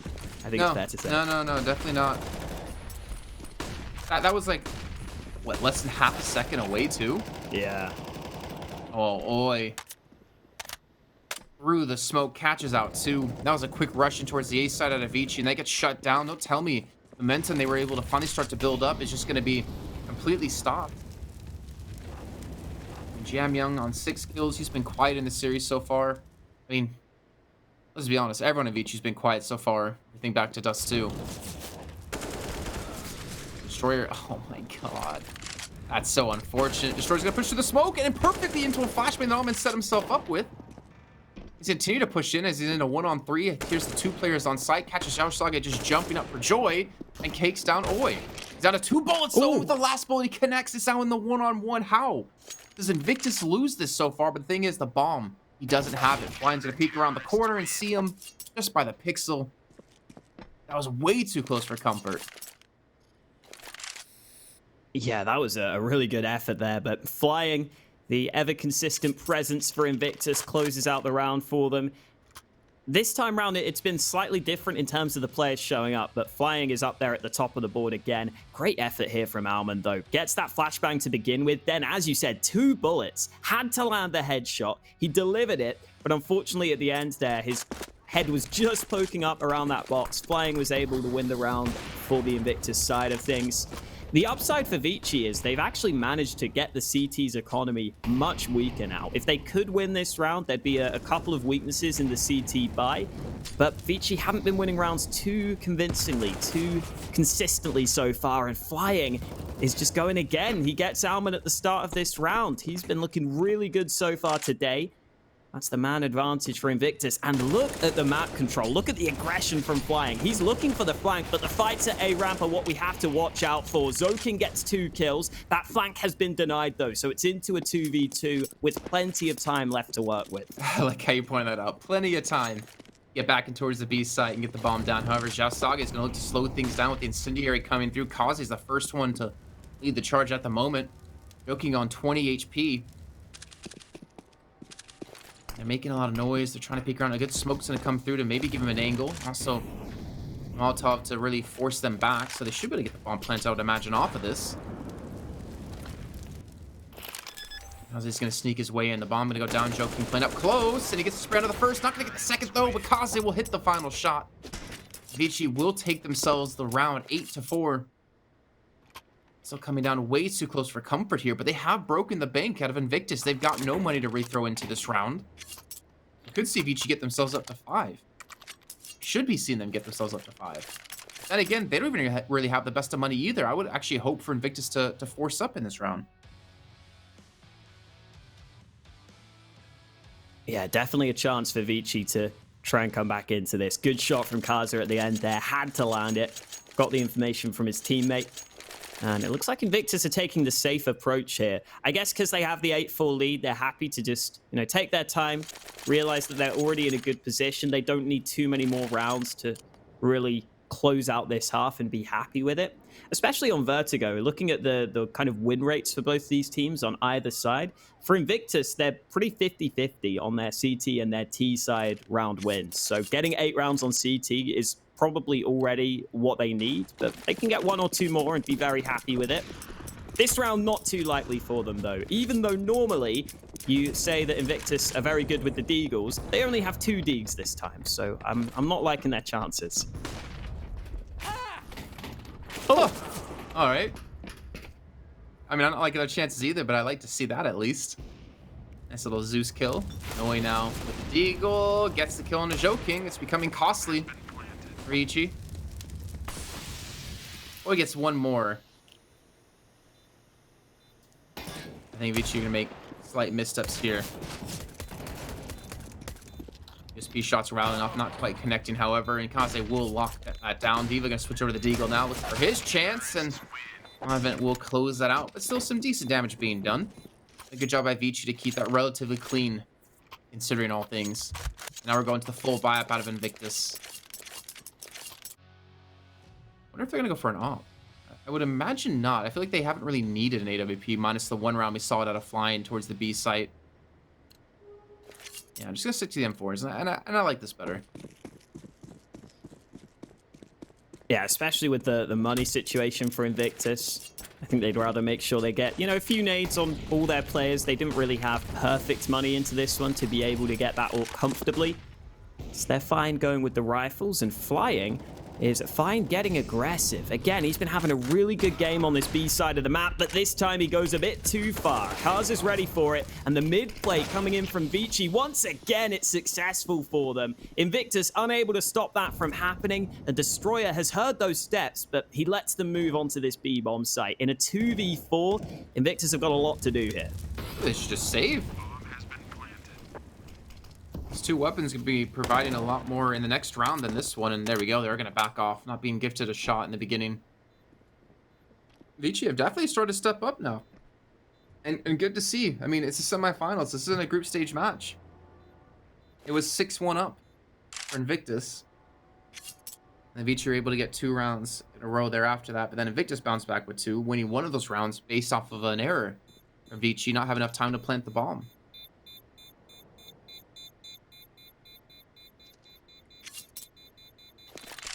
Yeah, it's definitely been a much improved from Vici as this half has gone on. Definitely a good sign for them, keeping it close, because it was looking like it could have been Invictus just running away with it, which obviously would not have been what Vici needed, considering this is the playoffs. Into the last round of the half, though, Invictus have to buy whatever the hell they can. They're able to save those 2 guns over. Flying gets that AK into his hands, while the rest of the team go for MP9s. Again, Flying's been very good on that B side of the map for the most part, but Vici have been able to play across the map in these recent rounds, especially that mid play has been very successful for them when they go for that quick aggression. And A-Ramp's been a bit easier for Vici to get control of as well, and it looks like Invictus are giving them that respect. They're holding back from the site, so A-Ramp will be taken by Vici, and that gives them plenty of options here very early on into this one. I wonder if it's maybe a lack of confidence, or a loss of confidence is what I should say, for Invictus, or maybe they're just being more respectful to Vici. I mean, they were up 6-1, right? So they can continue to be aggressive until Vici can deal with them. And now that Vici has shown that they can deal with the aggression. Shore is being forced up a little bit closer than maybe he wants to. Let's have one of the few rifles for IG in this round. And with 50 seconds left, it looks like Vici are going to be setting up for a hit towards A. They're going to leave still Almond back to watch a flank. Kaze not quite going for the annihilation plays we've seen on this map. Joking just completely decimates Destroyer, takes open part of the site. Let's move up close. I think that's... Oh, wait. What? I don't understand the flash through with the MP9 push, but hey, they're getting some kills. They get themselves a nice little double. Down to the 3-on-3. They're going to overwhelm Advent. These 2 MP9s are doing work on the Zay site, and it comes down now to Almond and Kaze to defend this bomb. And there will be a kit on Flying. He could be the savior for them. Still smokes left, still nades left, and Kaza gets mollied into the open, missing his shot. And now it's all on Almond to try and lock this down, and they're going to push him. They're going to go for the fight, and they're going to get him.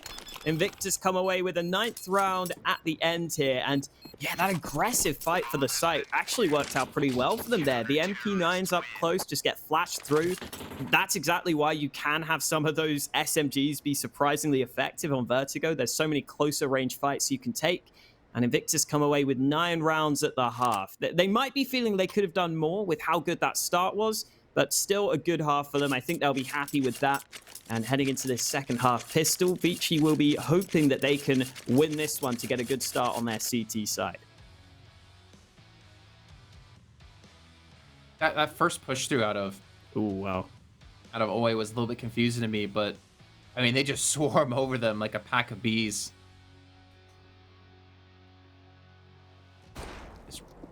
This is maybe Wasp are more scary. But now up 9-6, can they take themselves some rounds on the T side? We talked about how they can play this map. Both teams can play it. Kaze just going for a little bit of spotting towards the beginning. He might have Jasage to pick off. He spots out both players, but Destroyer takes his head clean off. Now it's go time. They're going to hit straight up towards the safe side, or do they? Actually back up for a split second, maybe trying to get that smoke down to make sure they can get this plant, and a good little wall of smokes gets set. Even a flashbang through. Navin setting up for his own flash for the retake. A Molotov as well at the same time. The bomb's going to go down. Jamyan looking to push through. The flashbang comes in, but doesn't really catch out too many people. But it doesn't seem to matter. They have enough players here on the site to get the kills. And here comes that push to the site itself. Oh, Destroyer's out of the round as well. It's all going wonderfully well for Vici. It's all up to Flying, but look at the health on both players. They're so low on the CT side. And they're not on the bomb yet. Now Flying goes out, denies the defuse, gets back to safety, and he can go for this again here. 1 HP left for Alman, and Flying should get this, eventually gets the shot he needed. Flying continues to put in a shift for Invictus, up to 19 kills now. He's been their standout man here on Vertigo, and he steps up for them again as Invictus win that T-side pistol.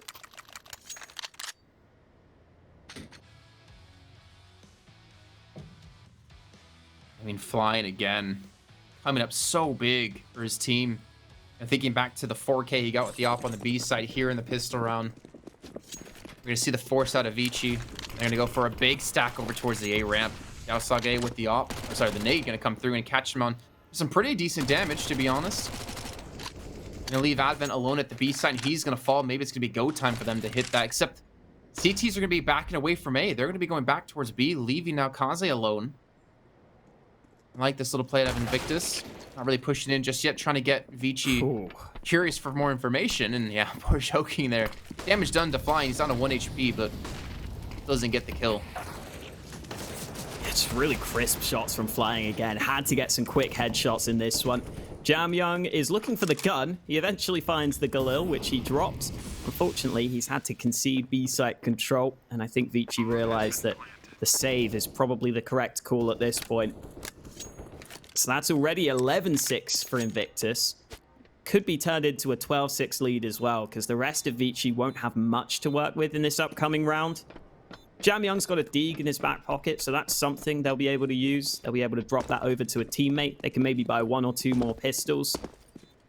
Then it's likely that Invictus will be able to get up to a 12-6 lead, and at that point, pressure really would be on Vici. Because it is their map pick. It's the map that they decided to go for instead of Nuke. And so far, it's not going according to plan for them.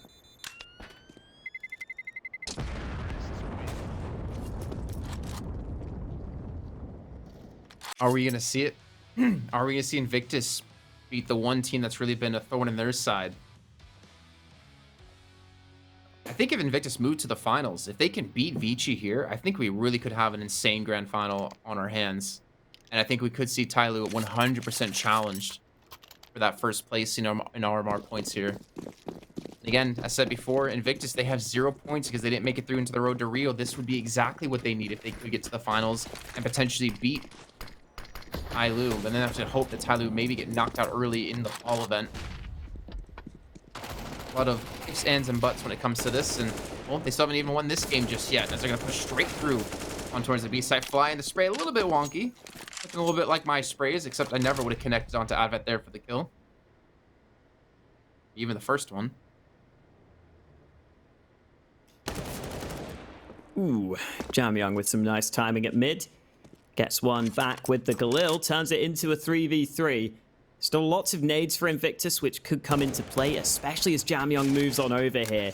This is a position that could have been mollied pretty easily, and there is that molly, forcing Jamyoung back to a safer position, back to the generator. Smoke coming in to obscure his vision even further, so Jamyoung not getting a fair fight, and finally Zhao Sage takes him out of the round. Now Kaza can't really do too much with the scout here. They have to concede the bomb plant, and it looks like Invictus should have done enough to win this one.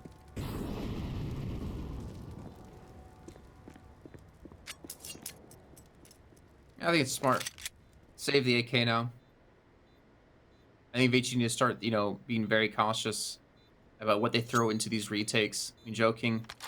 Yeah, Scout, that's not the best weapon. Maybe he can steal away one with the P250, but they're going to both retreat towards the staircase side of B. There we go. Nice. Not a bad upgrade.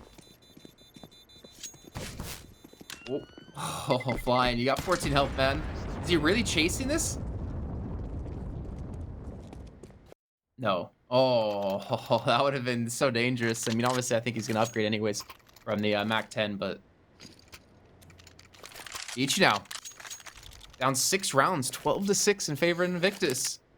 Naka, we really got to be asking ourselves, is this it? Is Invictus going to close this out? I think it comes down to this gun round here for Vici. If they can stop the rot and pick up around here, start to build some momentum, I think we could have potentially a third map on the cards. But I'm getting a little bit scared for them. Yeah, this is where Invictus just need to pull out whatever they think their best gun round strategy is. They just need to go for it, because this round win would be huge for them, and it's already started strong. Viva gets that opening kill onto Zoking. The rest of Vici decide they're going to have to fall back. They can't help Zoking out. They can't get the trades. So a clean man advantage for Invictus early into this round. Plenty of nades for them. They've got the entire map open to them. Again, pressure really is on Vici here. This is a round they could really do with winning to give themselves the best possible chance here on their map choice. A couple of nades being used by Kaza as they look to fight back for this ramp control. Alman goes in. He gets that kill onto Destroyer. The man with the Mac 10 taken out, but they don't expect Viva to arrive from short. Alman caught reloading his gun there, and now Kaza is alone on this side of the map. They need to hit some shots. Again, the wall smokes come through. Counter molly onto potentially Oi to stop from going for the plant, but he's going to be able to get that down success without taking any damage, and now looking to back away, but Viva gets the kill on the Kaza. Jamyoung and Advent now. And the Molotov on Jamyoung, forced to use the smoke to keep himself alive. And it's a 2-on-4. I think they need to look at saving yet again. Invictus off the back of Viva. They take themselves the round. 3 kills out of him. That's massive. He gets that first kill to begin with, and then that second was just well timed. I think for Vici, the upside is they've got a couple of players with some money from those earlier saves as well. So just saving these 2 guns could actually lead to them having 4 rifles into this next round, with Kaza and Advent both being able to buy. So it's not the end of the world for them, but it's starting to look scary just based on the scoreline. 13-6. Ooh, nearly a kill at the end there as well. But Vici are able to save on over, and they're able to get the AWP into the hands of Kaza. And this is where we're going to have some heroics from these Vici players, because if they're not careful, they could be down and out here in the semi-finals. It was a big call to make, a big decision to pick this Vertigo. And so far, it's not looking too great for them. Thing is, if they lose this series, everyone just could be wondering why didn't they pick Nuke? Why did they let Dust 2 through? I obviously, we don't know how it would have gone if they let Mirage be played and they pick Nuke themselves and they changed around their bans a little bit. But I would have to hope it would have gone better than what we're seeing right now. A 16-4 on Dust 2. I don't think they would have gotten 64 on Mirage at all. And then at the moment, 13-6 on Vertigo.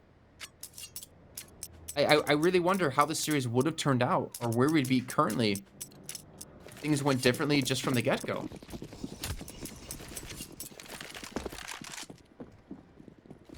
Funny thing is, I saw was an Elfish guy saying he had Vici to win unless they, for some reason, didn't show up today, and asked Tyloo to win up against Beyond.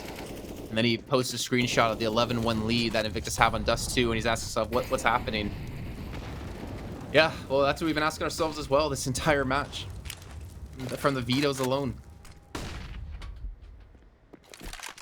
Yeah, I guess Vici at least have a full buy here, so they can try and put whatever they've practiced into place in this very round. We just haven't seen the same individual showing their prowess on the Vici side either. We haven't really seen too many rounds where Jam Young's made the difference. We haven't seen Kaza just step up massively and win his team a bunch of these rounds either. Alman's been a little bit quiet as well at times. It's just not been the same individual level from Vici, let alone some of the other aspects like the map choices. It's just not felt like the same Vici here today, and that has to change. They're still in this game, but they're 13-6 behind, and here comes the execute onto the A site. Let's see how Vici handle it. Well, flashbang through. Joking doesn't get far enough through the smoke, and he can't spot anything out. Viva again, even with the bomb, he gets the kill. The plant will go down. He gets tagged up through the crate.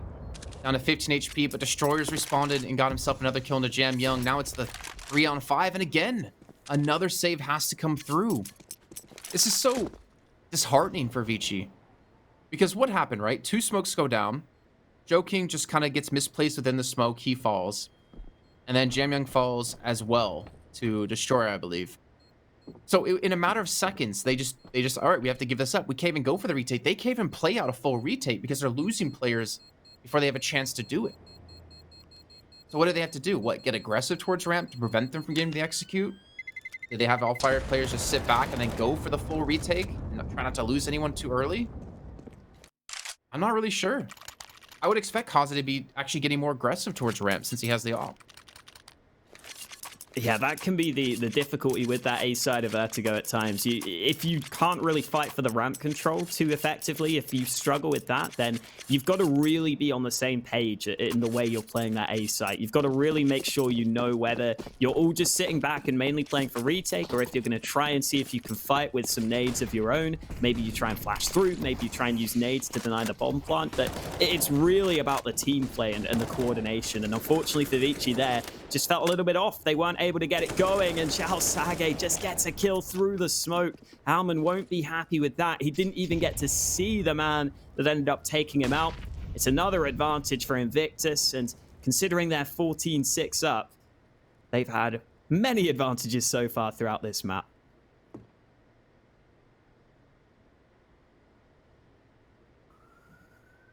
All the aggressive play over towards ARM gets them the early detection system. So we can see, though, it looks like the hit will be coming towards B. Advent with a smoke in hand, looking to cover off the initial push through. Does get it down on the stairs. A little bit hard now to peek through this, or is it a little bit? No, it's in a decent position. Got Jam Young here to support. The boost up looking to come through. Advent, will he expect this? Just Saga just on the other side of the wood. He's going to push up very close and just tuck himself into the corner. Flashbang come through. He spots him out. What? Look down! Look down, man! What even was that? How does he not see the player who's literally 2 inches away from him? I will never know, but it's into a 2 versus 2. 27 seconds left, and Invictus decide to double back. Kaza's still in a position where he hears these steps, though. He knows it's an A play, and he could land the shots that make the difference. 17 seconds left. Still a bit of time to work with. Kaza's just going to bide his time, and there's the first shot landing. Bomb goes tumbling to the ground, and Destroyer has got to go for this. There's no time. 5 seconds. He can't win the round. He's going to have to save. So Vici just about hold on. They get their 7th round win. It comes pretty close, but finally they get a round on the board on this CT side. All from that one flashbang to get those kills. Just halt them. They get the 1 round, but can they get more? I mean, there's still money to spend here for Invictus CC. I was so tilted. Like, the guy's right under him. How does he not get him? How does he not get that kill? It doesn't matter. Jam Young's there. Kaze as well. But that was a hard-fought round. I think the slower play allowed Vici, or slower play out of Invictus allowed Vici to have a decent chance in that round, especially with the great... It was the flashbang that won it, right? They were setting up for the execute. They were majority blind. And they do it again. Still down 7 rounds. Money's still going to be there for Invictus. Even if they lose this round. I mean, pretty much, if Vici want to win, they have to win against a full buy round almost every round until we hit overtime, or then until they hit 16. Ooh, Advent there, trapped behind the double stack boxes, but he's able to get away. Good timing on that retreat. Flying, who has been having a really good series so far, a really good tournament as well. He's maybe looking to see if he can make the difference for his team. If they just flash him in, there's always the chance that if that flash is good, he could just open up the bomb site. And Jamyoung's just repositioned as well to a spot where he could be Molotov'd out pretty easily if Invictus go for this side of the map, though. It's Vici who get a kill over on the A side of things. Kaza with one, and here is Flying going for that contact play. He gets one kill before he's traded. That's pretty impressive considering the circumstances, but it might not be enough for Invictus. 30 seconds left. They're down in 3v4, and they've got to make up their minds. Is this like a save, or is it going to be back towards B? They don't want to run into Kaze. It's still going to be Jamyoung on site, and I don't feel like Jamyoung's really going to lose out on this exchange. He's just going to peek around the corner at the perfect time, takes down Destroyer. 10 seconds left to go now. Viva, someone's going to have to hit the shots, but the bomb's going to go down, and Viva's not going to have a chance to plant anymore. So he's going to go for the push. Gets Kaze tagged down to 15 health. Now he's just going to back off. Make sure to save the op for the next round, and Vici have done it yet again, but it came down to just the 1-on-2. Kaze low on life.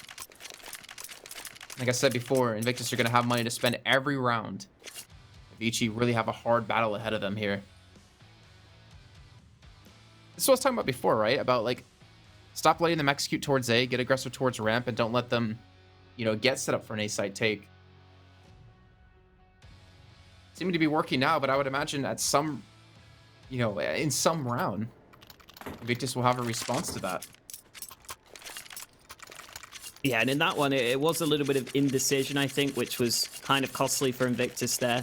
Took them a while to go back to the B site, and their earlier round wins have generally seemed to come off those executes, which I think, like you said, they're a bit scared of trying to go for those execs now, because they went for that one round towards B where they were setting up the nades. They get caught by the flashbang. They're not even able to get up A ramp anymore to try and line up those nades to begin with. And if they want to get that ramp control, they're probably going to have to use some nades of their own to flash Kaza away to try and take that control. But we could always see a switch up in pace from Invictus at some point. They generally have been going for these slower rounds in the recent ones. Maybe an injection of a faster round into the mix could be what they need. Right now, though, it's Flying, who has been all over the B site on both halves of this game. He's back here again, being boosted up early. In the last round, he was able to get that one kill as he made the solo play into B. This time, there's only one CT here to hold, though, and it's Advent with a FAMAS. Spots the first man, does a bit of damage. Flying's not gone for the peak just yet, though, as Advent will be mollied out of position. Ooh, into the open as well. That's not good. There's escape for now, though. And, of course, I say it, Flying's going to take him down. So man advantage now for Invictus. Someone has to go big on the Vici side. The flashbang's still being thrown in towards B, allowing Flying to get some extra ground. So if they're going to rotate back towards A, hoping Flying can just be that nuisance and, well, at least distracts for a little bit longer, but they've not been able to gain any ground towards A. Joking. There is 3 Molotovs, and they're going to be thrown directly on top of him. Gonna have to peek around the corner, but he still gets 1 kill before falling. That's way more than, honestly, he should have been able to get. The smokes have come through, and this is where Invictus have been so deadly. The post-plant situations towards A have been so hard to retake. Ooh. That's a little odd. Yeah, it looked like it was dead on, but it was only the 3rd shot that lands. And no kill yet for Vici on this retake. 3v3, the smoke goes down to try and cause some chaos, to try and allow them to get towards that bomb. Invictus are holding back here. The time is going against Vici, though. They've got to tap that bomb soon. And there's a Molotov for Roy. That could be the difference maker. Tap to the defuse. They're not too scared of it, though. Molotov goes down. Now they know it's safe, and it's looking good for Invictus. Only a couple more kills needed. There it is. Kaza just doesn't have the time. It's Invictus who will win the round. That Molotov helping out so much. Just buys them all that extra time at the end there. And Invictus are 1 round away from the grand finals. And we see yet again, they get themselves set up on the site with smokes, and then after plant, not going to be retaken at all. A big kill for Flying, though. That forced the rotations out of like 2 more players with that 1 kill they get towards the B site. Can't really, doubt how important Viva was there as well. The Molotov out of boy, even though the bomb was just tapped, it bought them so much extra time.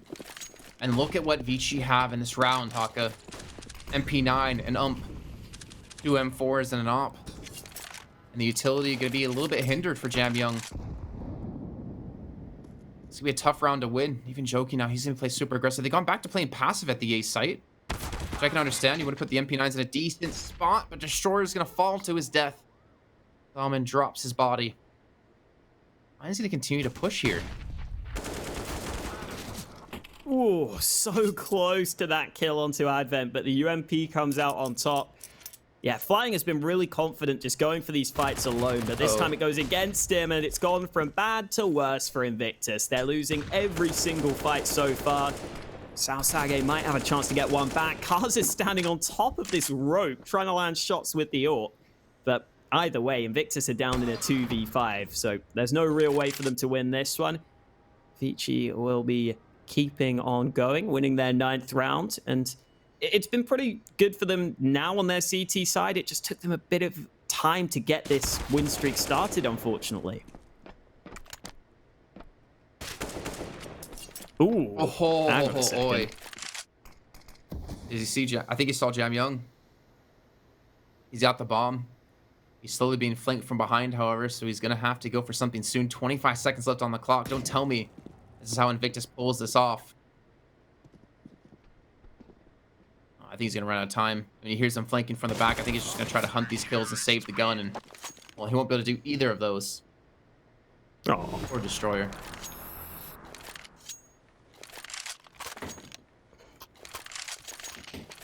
Vici stay alive. They still have, what, 6 more rounds to go? It's going to be tough. I mean, as somebody said earlier on, I'm just waiting for Invictus just to hit the switch and just say, all right, let's just rush A. Let's just rush B. Let's rush middle. You know, there's so many avenues to just switch up the pace. And will Vici be ready? Will they expect it? Yeah, definitely something that they could consider, even in this round, because this is their last tactical timeout they've just taken over on the Invictus side of things, and they've decided to go for a buy where they're not going to invest too much. Tech9's being bought on a couple of players. There's a Deeg in there as well. So this is the kind of round where you have the freedom to maybe test the waters with a more aggressive play. Maybe go for a fast push into mid or something like that. I think over at A, there have been quite a few nades being used at times, so it might be a bit more difficult for the faster play to work out there. Let's see if Invictus even decide to go for the fast aggression. It looks like they will be moving up to A. Molotov goes down into the smoke, I believe, not slowing the T's down. And Invictus have got the ramp control that they were looking for. Not many nades left for them, though, so they can't set up the full A site execute. They only have 1 smoke left in their hands, but maybe they'll be hoping the pace is what works for them.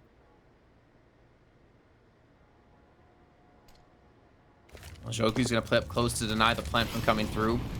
Molotov's being thrown in. Aze's being flashed up here as the Destroyer just get taken a little bit low, but still, Jam Young and Joking can be playing on the side. Joking gets a second. That's through the smoke. Kaze's going to chime in with his own.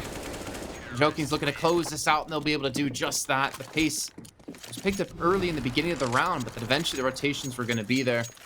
They didn't have enough utility or weaponry to really make that round work. So, 15-10. Invictus now. Well, actually, they still don't even have the money to buy. I think it was like 3,400 for flying. Unless they're gonna go for the downgrade on some weapons. Yeah, I think that's part of why they were focusing. Pistols. Yeah, wow, it is just pistols. I think they really were just trying to get that bomb down on the A site in that smoke. They really wanted to get that extra money because that probably would have been enough for them to be able to buy. But instead, it's another low buy, another chance for Vici to come closer and closer. But Xiao Sage ends up winning that fight against Zoking. Deeg shot lands for Invictus, and Jason, I know you've said throughout the tournament that the Deegs for Invictus are always dangerous. This would be the most Invictus way to get the win, but Viva gets caught. For a second, I thought he was going to make the play, but Jam Young's there. If he went towards where Kaze's playing, that would have been like the A site taken, I almost feel like. But I can respect that. He thought he snuck through in towards spawn. Still going to be a 2-2 split here, with Oi playing over towards middle. He might even look to flank in towards the A site. I think that's going to be Short to look to pick up the bomb. Big kill here if Oi gets it, and he does. Jam Young's going to be here, but still, it's down to the 3-on-3. No weapons rescued, but the bomb now going to be taken. Picked up for flying. They're slowly still looking to push in towards A.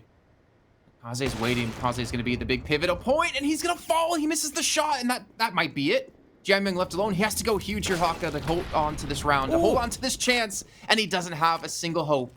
Advent in the 1-on-3 now to keep Vici alive in this series, to keep them alive here in PAL Summer 2020. So fast from flying on that shot, and it is all on Advent. He's been quiet so far in this game, but he has to get these 3 kills to keep his team in it. And the time is not on his side as he starts to move in. Zhao Sage closes it out. It's Invictus who take it 2-0, finally beating out Vici and securing their rightful spot in the final.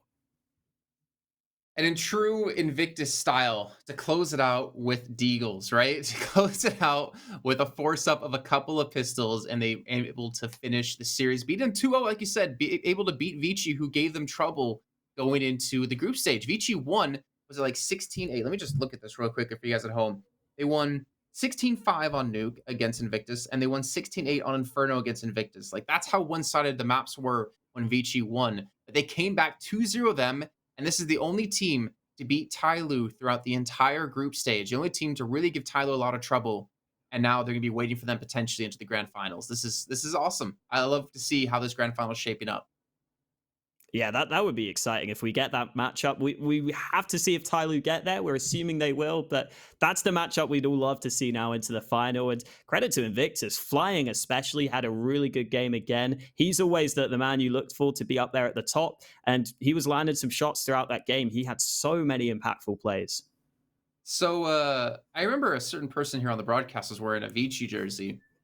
I don't know if he still will be. Let's bring him and Dinko back on the show and see. Yeah, he's still wearing it. I'm just gonna wear it loud and proud. I just want to like give credit to that incredible 3000 IQ map Veto coming out from Advent over there, and yeah, you gotta embrace it.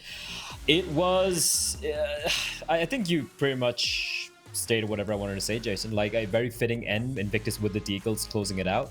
But I'm still trying to wrap my head around why. Like, why in God's name would you try and mix something up this drastically? Usually when you see a team going for these sort of wild map bans or picks coming out, it's usually the underdog. Vici are not the underdog here. They're the one who were favored to win this. Just play to your strengths. There's no need to try and go for these crazy things. Pick Nuke. Don't ban, rather ban Dust 2. I felt like they kind of walked into this trap on their own. They kind of screwed themselves over. Invictus are going to be just very happy about it. Again, kudos to Invictus who really stepped up. Everyone playing, everyone looking very good. And like you said, Jason, the only team to have taken down Tyloo so far. Only team to have taken a map off Tyloo as well, if I remember this right. Yeah, correct. And now there's a very good chance they're going to have this rematch, and I'm looking forward to it. And we did say Invictus, they didn't play the previous RMR. So for them, they're not just looking at third place, second place. Well, they want to get that win. And right now, they're looking good. Yeah, I think coming into this, we talk about Vici sometimes getting in their own heads a little bit. And I think that's the case again here. They kind of change things up.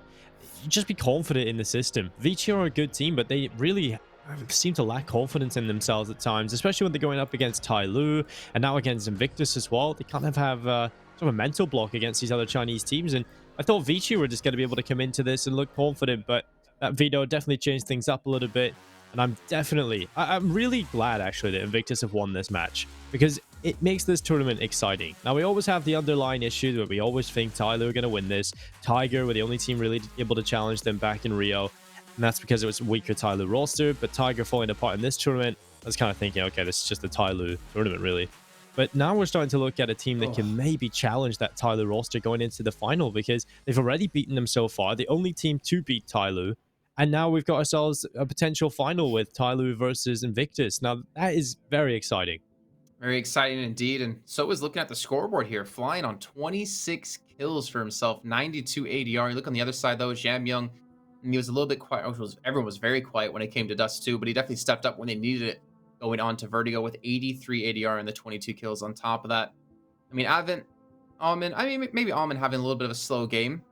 And even on the other side, Viva having a little bit of a tough time. But all in all, I'm so proud of Invictus to be able to pull this off. I mean, Vici, it's got to be so frustrating, Blood, because they've lost to them how many times in these last 3 months up against Tyloo. They're not able to break that pattern, but Invictus were able to do it themselves. Not only beat Tyloo, beat Vici. And now I have to ask myself, maybe ask you guys, is there a new number 2 team in China? I think that question was coming up, and I still don't agree. I feel like if VG hadn't had a massive, Yeah. ginormous brain fart in the map Veto, they would have still potentially won it. If it was Inferno, if it was Nuke, even Mirage for that matter, even if it goes down to Train, I think VG would be the better team. It's just that Dust 2, they don't know how to play that damn map. And looking at Vertigo, it's a map where none of these teams are very well versed on. It's a map where Tyler just basically craps on everyone. And it just looked like the right Invictus showed up today, and VG were playing very scared, the backs against the wall. I still feel VG is a better team, except not today. Well, let's take a look at our MVP. I'm pretty sure we saw from the scoreboard there, it's got to be Flying. And that's 2 in a row for him, if I'm not mistaken. I think he had over on Dust 2, 6 opening kills, 6 multi-kill rounds. And in terms of duels, he was 6-1. So he was 6-0 on Dust 2, 6-1 in opening duels on Vertigo. 12-1. 12-1 over the series. That's ridiculous. We talk about how strong Flying can be, but we really got to see it here, Dinko. Yeah, Flying's a very incredible player. He's had a lot of MVPs throughout this tournament. The only player that's kind of sort of taken them off him at times has been Viva, who can step up and be the X Factor, but I think Flying is certainly the most impactful consistently across the board for this team. So I'm excited. I think Flying has to continue to stay this way. I think moving forward, they have to get the best performance out of Flying if they're going to play in the final and win it against Tai Lu, because I just don't see Beyond going to it. So I really am just seeing the Tai Lu final here. So if they are to beat Tai Lu in that final, you've got to have Flying show up, you've got to have Viva show up, and Shao Gay. And this team, I mean, they have all the individuals. We've seen they can beat Tai Lu already, but Flying, he is definitely the most impactful player on this team when he shows up, and he is rather consistent. I mean, he's only had a couple of quieter maps throughout this tournament, so that's a really positive sign moving forward. And I think with Invictus now getting better results as well, the fear factor of maybe losing Flying to the likes of Vici or Tai Lu is starting to go away a little bit. Maybe you can have a little bit of confidence in this project itself. I do want to say on the note of Flying, he had a 1.51 rating in the series. He was plus 23. I mean, I understand. That's nuts. You win 16-4, you're going to have a good rating, right? You're going to have a good positive KD. But for him, this has just been pretty much consistent Flying that we've seen for the majority, I'd say, of the group stage. And now we're seeing it yet again in the playoffs. So we finally have our first team decided, our first team through to the grand finals. It's Invictus Gaming, and they wait for their opponent. We have coming up next Tai Lu and Beyond. And that's going to be a battle for the centuries. We're going to see if maybe Beyond can push Tai Lu and take a map against them, where only one team has been able to do it so far here within this tournament. We're going to have to head to a longer break this time, though, about 40 minutes of time while we get the next match ready to go. And we'll be back then here with our final semifinal of the day. See you guys then. Coming up next, Tai Lu versus Beyond Esports.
blows, you know what that mean. Here come a king. Bow down, don't step in the ring. The end is near. Hear the fat lady sing. You hear them loud thumps. That's the crowd stumps. Wild and reckless, boy, they call us the wild ones. Never had no guidance. Got a thirst for violence. Don't sleep, hold up your eyelids. Here come the rebels, the lost ones, the forgotten, the weirdos, and the odd ones. We are the bosses, we are the bad guys. We'll get you baptized into the dark side when you hear the war cry. War cry, war cry, war cry. We are the wild ones, running the nightfall. Better stay inside, away from the outlaws. When you hear the war cry, war cry, war cry, war cry. Yeah, nah, you can't rock with us. A ticking time bomb, who wanna talk with us? All has fallen, we thrive in destruction. So hide your jewels, keep your chains tucked in.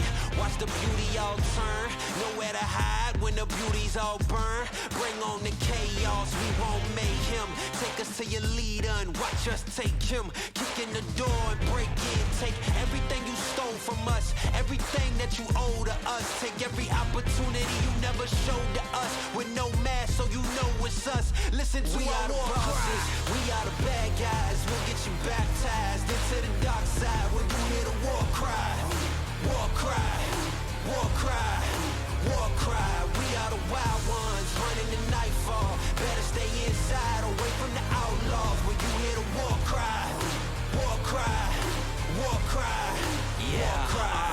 War paint on our faces, battle of the ages. We ain't the safest, we was locked in cages. You tried your best to erase us, now you gotta face us. Nobody can save us, we wild and dangerous. Nobody can tame us, who's sparking the flames up? You can go and blame us. You can go and blame us. Here we are the bosses, we are the bad guys. We'll get you baptized into the dark side when you hear the war cry.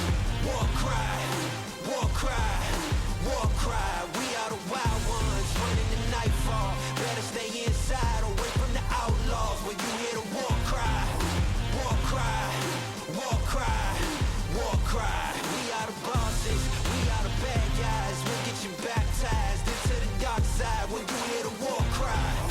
War cry, war cry, war cry. We are the wild ones, running the nightfall. Better stay inside, away from the outlaws. When you hear the war cry, war cry, war cry, war cry.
a new day, it's a new me.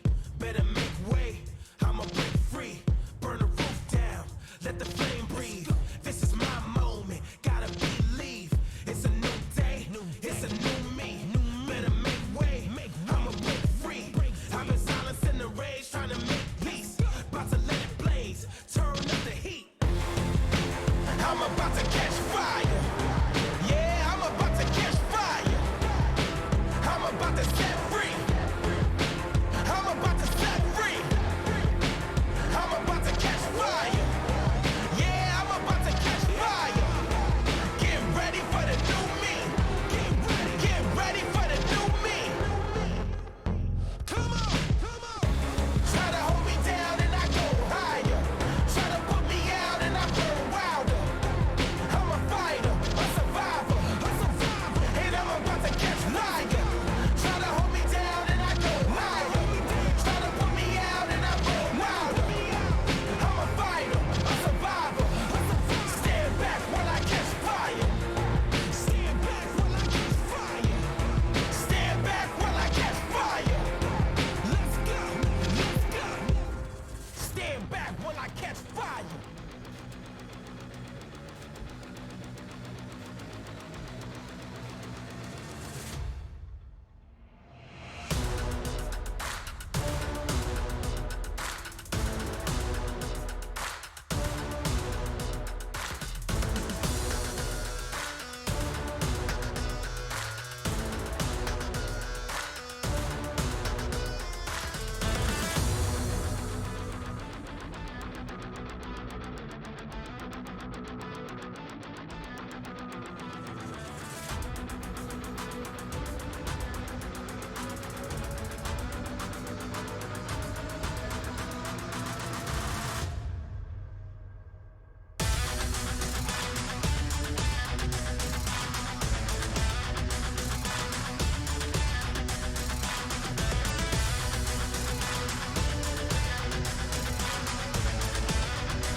Walking slowly, running home.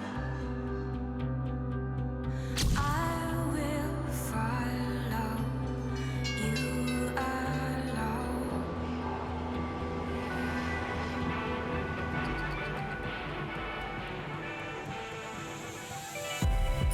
Moving closer, we're in motion. We're a beacon in the dark. Let me feel it. Give me vision. We will never be apart.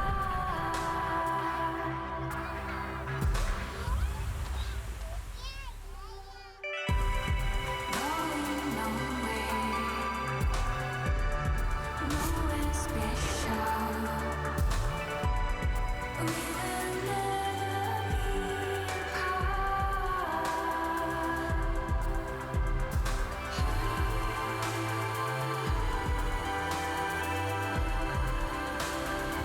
We will never be apart.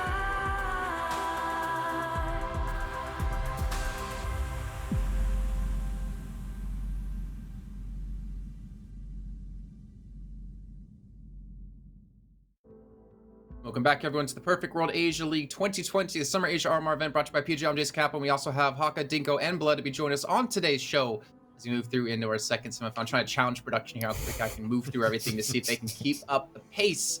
I'm telling you right now, they definitely are. So now moving into our second game, Tyloo up against Beyond. Well, I can always count on you to be blunt. I can always count on you to be honest. How do you think this series is going to go? It's going to quick 2-0. I'm going to grab an early dinner for myself. You guys can grab your lunch. It's going to be very fast, Jason. Alex, unfortunately, you won't even have time to get a good nap in between the maps because it's going to be an absolute complete stomp coming out from Tyloo. Okay, well, Dinko, being a professional, how do you think this series is going to play out? Well, I think Tai Lu coming into this clearly the best team in the tournament by far, so it's going to be a very quick 2-0 Beyond. I don't really feel like they have much of a chance here. I honestly don't, and I think Beyond probably deep down realized that as well. You know, the last time these guys played, Tai Lu just absolutely tore them to shreds. They played, okay, decently against Tiger yesterday, but they made way too many mistakes to be able to beat Tai Lu. I mean, it's yeah, okay, you've finally beaten a top Asian team, and it's not really a top Asian team, is it, really? So, I mean, coming up against Tai Lu, they just made way too many mistakes yesterday. I just don't see a world in which they beat this Tai Lu, because this Tai Lu are looking unbeatable at the moment. Third time's the charm. Haka, how do you think the series is going to go today? I mean, I feel like I'm just going to be copying what these guys are saying. I'm copying their homework at the last minute because I didn't do it. But there's no Mitch here. I'm going to say that Tai Lu are just going to have to win this. I think that the only way I could maybe see Beyond getting some success here is if they can create that same sort of chaos they did against Tiger. But I feel like that was more from Tiger making mistakes themselves and not fully being on the same page at times. And I just don't think that Beyond are going to be able to do that here against Tai Lu. Well, luckily for us, we do actually have Mitch to talk to here. Mitch, what's your thoughts on the series? You expecting one of us to pretend to be Mitch? He forgot to unmute his mic. He pulled a Mitch. Classic. Well, guys, I don't know much about the series, but I know I'm perfectly average height. Well, thank you, Mitch, for your input there. Let's start to talk about Tai Lu off the bat. That's my Irish impression, I guess. Let's talk about Tai Lu, though, because these guys are playing phenomenal. They have not dropped more. Well, I mean, I guess they technically did drop a couple of maps. They dropped 2, but 2 in the entire group stage, and 2 to one team and one team only. Invictus. That was the only series they lost. Other than that, they won 2-0, and they showed no signs of stopping coming into day 1 of the playoffs as well, Bleh. Yeah, I mean, how many maps did they win in a row? Again, 18 maps in a row, and apart from that, one loss to Invictus, which is the first game in the group stage, mind you. And this is playoffs Tai Lu, and we know what happens here. I mean, they're going to be feeling very comfortable. They're going to be very happy the fact they're facing Beyond and Beyond, I think it was Dinko who mentioned that if you look at the game, sorry, it was Alco who mentioned how if you look at the game yesterday, it was a messy affair. It was a very, very ugly affair, and it was more like who really won there, like between Beyond and Tiger. So if that's the Beyond we're going to be seeing here today, if they're going to rely on trying to be chaotic and whatnot, Tai Lu, they thrive on chaos. There's no longer a communication barrier. All the 5 players here are superstars in the region. I just cannot see a world where Beyond are able to take the series, or even a map for that matter, especially against this Tai Lu lineup with the form they're in at the moment. Well, the thing is, they did play in the group stage, as we mentioned, and this is the first time we saw Tai Lu be Tai Lu, Dinko. They smashed Beyond. Beyond was challenging them for the #1 spot in the groups, and Tai Lu said, no. Take a step back, go back to school or something, because they smashed them 16-7 on both maps of Inferno and Mirage. Yeah, Beyond, the issue is it isn't even just Tai Lu as the top teams that they struggle against, because they had the perfect start coming into this event. Throughout the entire group stage, they had the easy matchups, and they beat those guys easily. They beat around the mid-table, they beat the bottom of this table very, very easily and convincingly, and they give us the false hope that this team are in a good spot. And then they go on to play against the top teams, and their individuals sometimes don't show up, and it's Olivia for me that's kind of a scary player in that respect. He doesn't exactly show up against the big teams, and so now it comes on to Beyond, who is the player to step up, and KNTZ at the minute is the player answering that call. He has been really solid for this team. He's an exciting player to watch. He was consistent across the series yesterday against Tiger across all 3 maps, and that's something a lot of the players that we talk about being good in the Asian region struggle with. They aren't consistent across an entire series. I think Viva is probably one of the best players to highlight that with, because he has such a drastic change from one map to the other. He can go from 30 kills in Mirage, end up in Inferno and get 3. So KNTZ delivering consistent performances is really exciting for Beyond. But it's not going to be enough against Tai Lu. You're going to need Olivia stepping up. You're going to need QQ God as well. And you're also going to need, obviously, KNTZ and Olivia. So this is definitely going to be a big step up for Beyond. They've got to find consistency they just haven't had yet. Well, let's take a look at 2 players in a head-to-head between the 2 teams. I believe we have Attacker coming in from Tai Lu, and we have Olivia on the side of Beyond. And again, we can see that the stats are generally kind of the same, Haka, but again, I'm always going to argue there's definitely different caliber of teams played in these last 3 months between Tai Lu and Beyond. Yeah, definitely. And I also think it's worth mentioning that in that series against Tiger, in that quarterfinal game for Beyond, Olivia was actually the guy who had the lowest average damage per round. He wasn't actually top fragging. Like Dinko was kind of saying earlier, it was more KNTZ who was showing up. And we're saying that Olivia doesn't always necessarily show up against the top teams. And I think that's kind of what Beyond are like in general. It feels like Beyond are a good sort of middle of the pack Asian team. If you can beat Beyond, you're probably a top team. If Beyond beat you, you're probably a lower Asian team. It feels like they're in that nice middle ground right now, but we still need to see them stepping on even further. And even in that game against Tiger, I think we were kind of suggesting that that was more a sign of Tiger proving that they're not really a top Asian team anymore, more than Beyond kind of breaking out. Yeah, I think that's the big problem we saw is that both those teams, Tiger and Beyond, neither of them looked like they could take on Tai Lu in a best of 3 and win out the match. And I'm hoping for Beyond's sake they've been able to maybe change some things around coming into this. But I also want to kind of set our eyes towards the Veto here, not necessarily see it just yet, but more of kind of theorize what we potentially could see. Because one major downside for Beyond is Nuke is their best map. But what's the problem with that, Blah?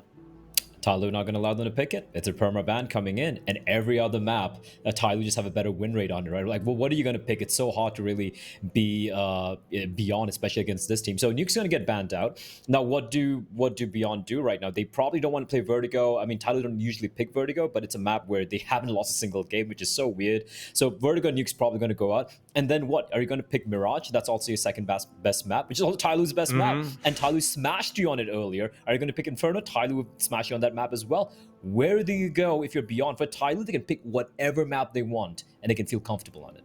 Overpass? Train? Maybe just take it somewhere completely random? Could work. Could work. Yeah, but I if think you're Overpass and Train is a pretty good pick. If you're Beyond though, and you're trying to figure out stuff on the fly, Tyloo is still just going to beat you out because you're going to be making too many mistakes. And Tyloo just have such better individuals. So if you don't have the tactics to fall back on, if you don't have a system, Tyloo is just going to pick you apart anyway. So it really is a scary matchup for Beyond. They really match up poorly against Tyloo, mainly because their best map is Tyloo's permaban.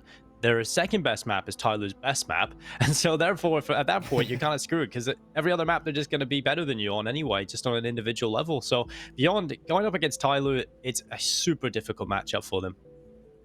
And the thing is, something we didn't even really mention coming into today is that 2 of the 4 teams in the semifinals have 0 RMR points. Beyond had to qualify to even get here today to even play in this match. So for them, it's massive. And I think if you're Invictus right now, one of the best things that could possibly happen for you is Beyond beating Tyloo. Just because you keep Tyloo lower on points, then Invictus go into the finals where they potentially win the whole thing and they kind of, close that distance, close that gap between them and the people who are over towards the top. But this is going to be a tough game. I mean, yeah, they played Mirage. Yeah, they played Inferno in the last series that they matched up between each other. But like Haka, what can you really learn from one best of 3 playing against the best team of the region here for Beyond? Like, can you really look at that match and say to yourself, okay, we figured out what we did wrong and we will challenge them yet again on the same maps? Yeah, especially when it's so one-sided, right? Especially when it's 16-7 on both maps, even the map you pick. It's hard to see that fully turning around. I think one of the only things that Beyond can maybe try and hope for is that Tyloo have one of those slow starts, because we kind of saw that in that first map Tyloo had yesterday against Divine Vendetta. That Mirage game actually ended really close. It actually only ended 16-13 in favor of Tyloo, and that was partly because they had a bit of a slow start. I think they fell 6-2 or 7-2 behind early in the half. They weren't lining all their shots early on, so we could maybe see a bit of a chaotic start to the game if we see that slow start again from Tyloo. But even that is something that doesn't happen all the time, right? We've seen games where Tyloo just dominate from the get-go, so it just really is hard to find a way in for Beyond. I'm trying to rack my brain around it. I'm trying to really find ways that I can see them doing something, but every time you come up with a reason why Beyond might have a chance, there's an even better reason why Tyloo should just be able to stop that from happening. Yeah, I just want to add to that point real quick as well. The fact that he's talking about this, the start Tyloo get. The last time they played against Beyond, they came in with a game plan of starting off quick and getting in their face. Beyond like to play their own style of Counter-Strike, and Tyloo just completely messed that up. On Inferno, they were charging down middle immediately from the first gun rounds. The pistol round was just straight up 4 players fighting mid.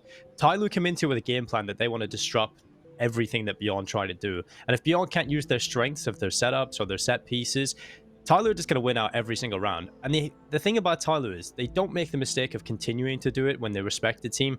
They make the decision to fall back at the right time when you feel like you've pushed enough. You come back and they play a passive setup. And for Beyond, we didn't really see them be able to adapt to that. They just never really got into the series. So Beyond, that's going to be the issue. They have to try and stop that early start for Tyloo. Well, it is time to take a look at the map. So take a look at the Veto and see what will be played here. Inferno, Mirage, and Dust 2. Well, I kind of want to see something different. I potentially want to see some overpass, maybe some train, maybe change things up because it didn't work out well for you last time. But I'm guessing, I guess they feel confident to figure out what they did wrong, which I guess was technically a lot of things.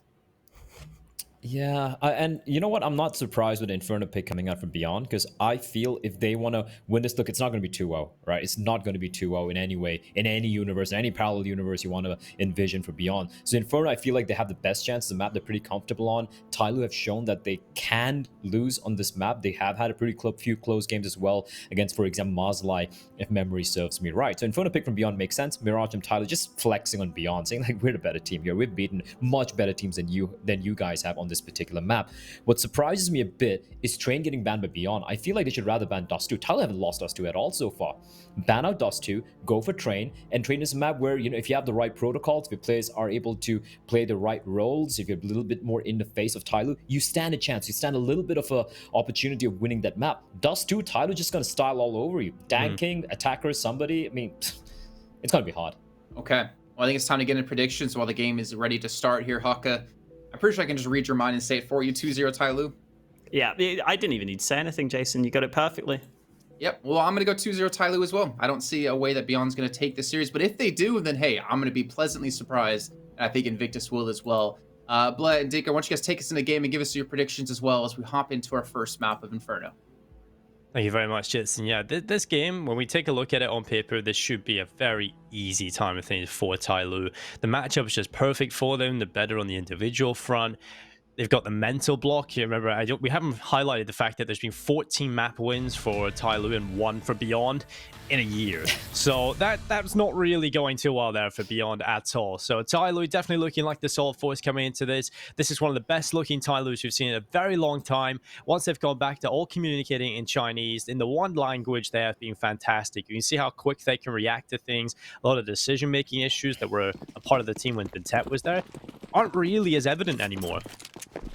They're not. I like what Jason said. He'd be pleasantly surprised if Beyond take the win. I would probably lose my mind if Beyond won this game, honestly. I would just completely lose it. And now that you mentioned about the entire Chinese team playing here, there was an interview from Zeta, who was playing for Tyloo right before Danking and Slowly got added, when he was playing for the Pro League when they were bootcamped over in EU. It was Freeman and it was Zeta. And Zeta said how the language barrier was still a problem. This has been a case even with Benton Extra was playing for them, even with Zeta coming in. So I've been just waiting for an all-Chinese lineup to take place here for Tyloo. And this looks like it. This configuration of players look good. But right now, this hit towards A-bombs is looking fantastic. Summer's going to fall. And there's no one in the A-bomb side, Dinko. It's only Danking holding towards mid, who's low in health as well, so he's got to be a little wary of taking his duels. And Beyond, finding an empty bomb site, clear out all the angles. They're going to deploy the smokes, bomb's going to be planted, and it's going to be a 4v5 retake here coming in, but the damage has already been dealt onto Tyloo. 5 versus 4. Man advantage in play for Beyond as they hold on. They've got good post-plant positions. QQ from the pit just takes Slowly's head right off immediately. And this is not the start Tyloo would have been hoping for. They get absolutely neutralized. And I love that Beyond have come into this with an idea. They know that Tyloo absolutely backhanded them at the start of Inferno when they didn't have a plan. And Beyond, they are ready for this. 1-0 up, they win the pissed around. And Tyloo, they just get dispelled. Yeah, they get dispelled completely, and this is a little similar to how Tyloo started off against Divine Vendetta, right? It was a very slow start, and then they slowly started waking up. It was a very close series. I think it was 16-13, 16-12 against Divine Vendetta on Mirage, and of course, Beyond starting off on the right foot. A map that do enjoy playing. It can get a little messy. Nice shots coming from QQ though, and a very, very clean round overall. Just losing one player. That was QQ after getting a couple of kills. So Beyond are going to be very happy with the way that started. And right now, they're going to need every single round, Dinko. They can't afford to make a single slip up. No mistakes. They need to be on their A game. Every single one of their players if they want to pull off this upset. If they do, it's going to be monumental. It's going to be probably one of the biggest upsets we've seen in Asian Counter-Strike in a very, very long time indeed. It's just one no one really expects to ever happen. Beyond, I mean, they're a team that would love to try and surprise us. We talked about them being one of the teams that looks most fundamentally sound coming into the tournament, at least from the eye test. Against the better teams, though, they do struggle. And that's always been their problem. And now we go in to the second round. Tyloo with the pistols. Beyond taking their time, a tentative approach, not wanting to drop any players to the pistols of Tyloo. All about limiting the casualties, building the money early on. If you can grab control of the economy, that's going to be such an important factor for the success of this early game. Beyond, they take top out of control. They force out the utility from Tyloo. But now they're turning their attentions back over towards A. And I'm not sure I'm the biggest fan of this. It is working out for them in terms of that rotation coming off just at the wrong time. So it is going to be a favorable fight, obviously, with the two-man advantage on towards this bomb site. But Tyloo, there's little time, and they've got 3 players inside of the side of itself. This could be a bit messy. This pistol strike, it's Mayrolls taking away 2 kills. QQ as well, and STK cleaning up with the MAC-10. It's just Sovereign slowly left alone, and the round's done here. Beyond will be picking it up. They've only lost to 1 player so far, and they'll be looking to try and keep it that way.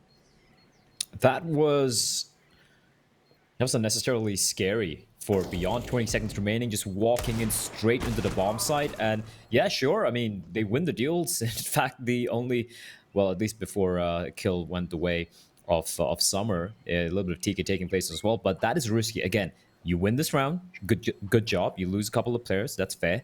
But you don't want to have rounds like this. If you have Tyloo with the buy round, you have the, a little bit of luck going the way of Tyloo. It's just so risky. You just have these individually gifted players who single-handedly pick anyone, Dingo. Pick Danking, Slowly, Attacker, somebody, Summer.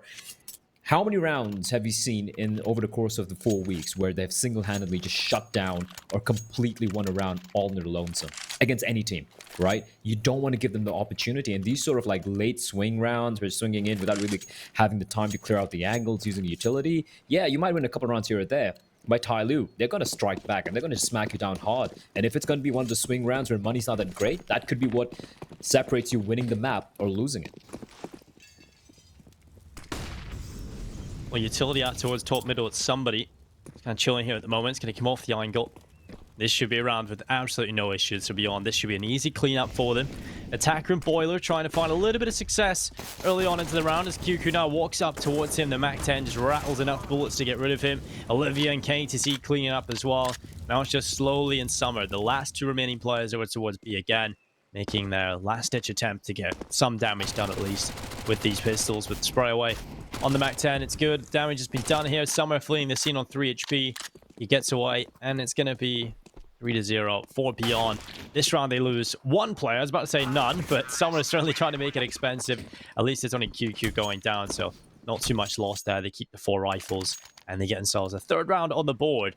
But now comes their first real test of the series so far. It's Tyloo onto the buy. The AWP immediately out for Dan King, and the M4A4 is on the rest. Yep, like I said, the real test coming out here for Beyond, and they have done a pretty good job with these anti-ecos, right? They just lose, I think 3 players in total in the past 2 rounds. Even the pistol round, just losing 1 player. So money looking pretty solid at the moment for the T side. You can see 3 players around a $6,000 mark. STK in 2850. QQ the only one with not much cash, but that should be fine. Danking, hands on his favorite weapon of choice. It is of course the AWP. And if you go back to the game we had yesterday against Divine Vendetta, Dinko, Danking was again the bottom fragger, and no one checks him. No one checks somebody, and it's going to be slowly helping him out, picking up a double. That's a damage done. And slowly, there's one thing about this guy which I love is how reliable he is when playing this side. So he's going to make sure he plays it safe, doesn't give away his life for free. And that was a little bit of a mistake from Beyond. They had the right idea, going in through the smoke, not really respecting the utility from Tyloo too much, looking for that banana control early on. And the flash was good as well, but not checking was that corner was a little bit of a mistake, and they get punished for it.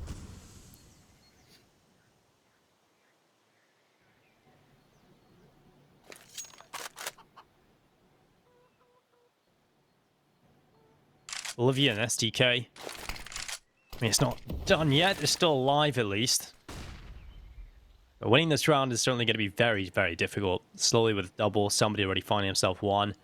Olivia and STK now trying to move forward to the A bomb site. Attacker, he's got such a strong position, but that Molotov is going to force him out, and he needs to be careful from STK. He's about to swing onto the bomb site, but he doesn't check him. Attacker actually goes down to the balcony player, though. Olivia finding success there. Now the bomb plant can come in. This round is doable now for Beyond, now that they've got the site.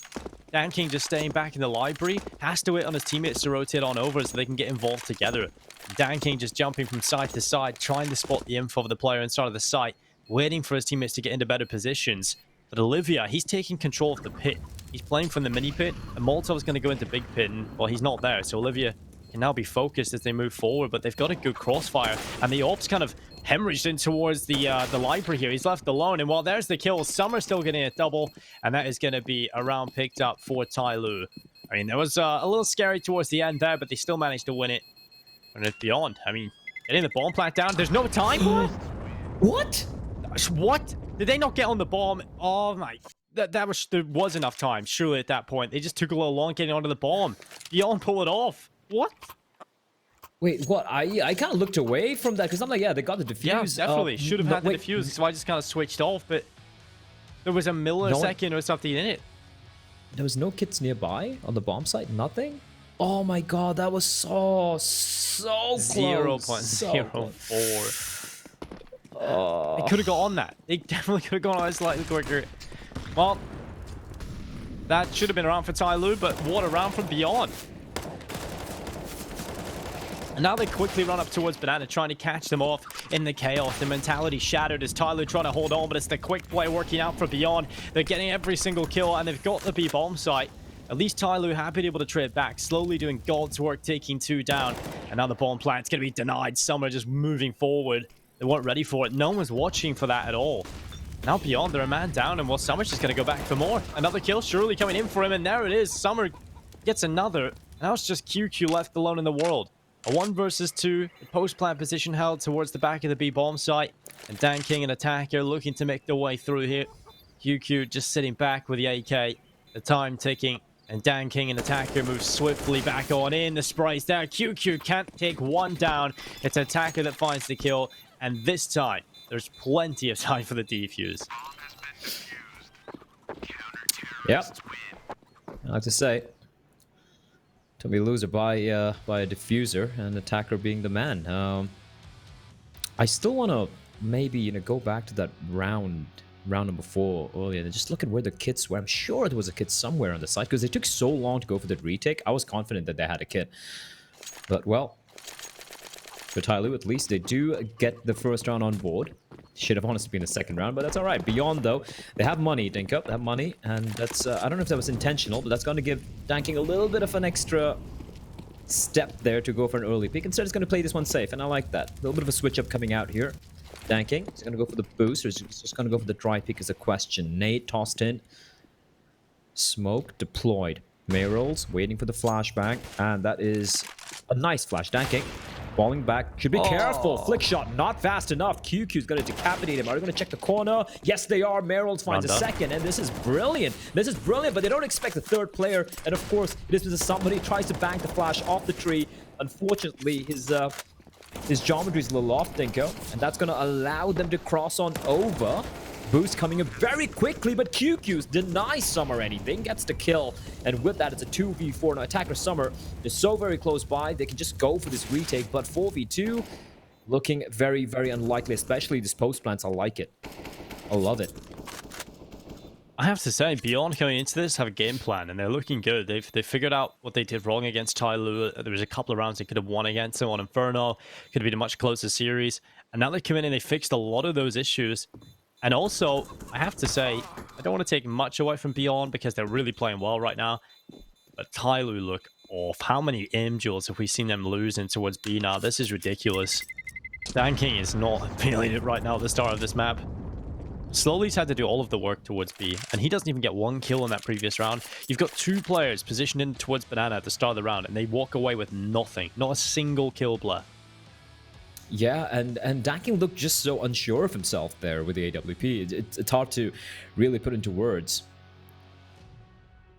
I'm so Oh, confused. we had the replay. Oh, we had the replay round number 4. They didn't have a single kit. They didn't have a single kit, Dinko. Thank you, PGL. Thank you for that. They didn't have a single kit.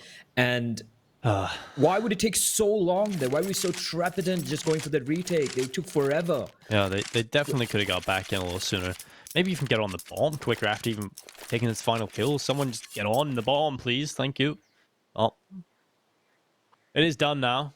Beyond answer back after 1 round loss. And Tyloo, they don't really have a whole lot to work with again. They're keeping money in the bank. Equalize out the money moat for the most part. Somebody has an AK, so, I mean, he can use that. But for the most part, this is still a pretty terrible buy from Tyloo and Beyond. Well, this is a good start for them. Mid-aggression coming in, but you can see how aware Beyond are. They figured out how they're going to deal with this. They know Tyloo are going to run at them, and they play much more passively. Now, they're going to try and isolate this player inside of Banana, but Mayrolls gets the double kill.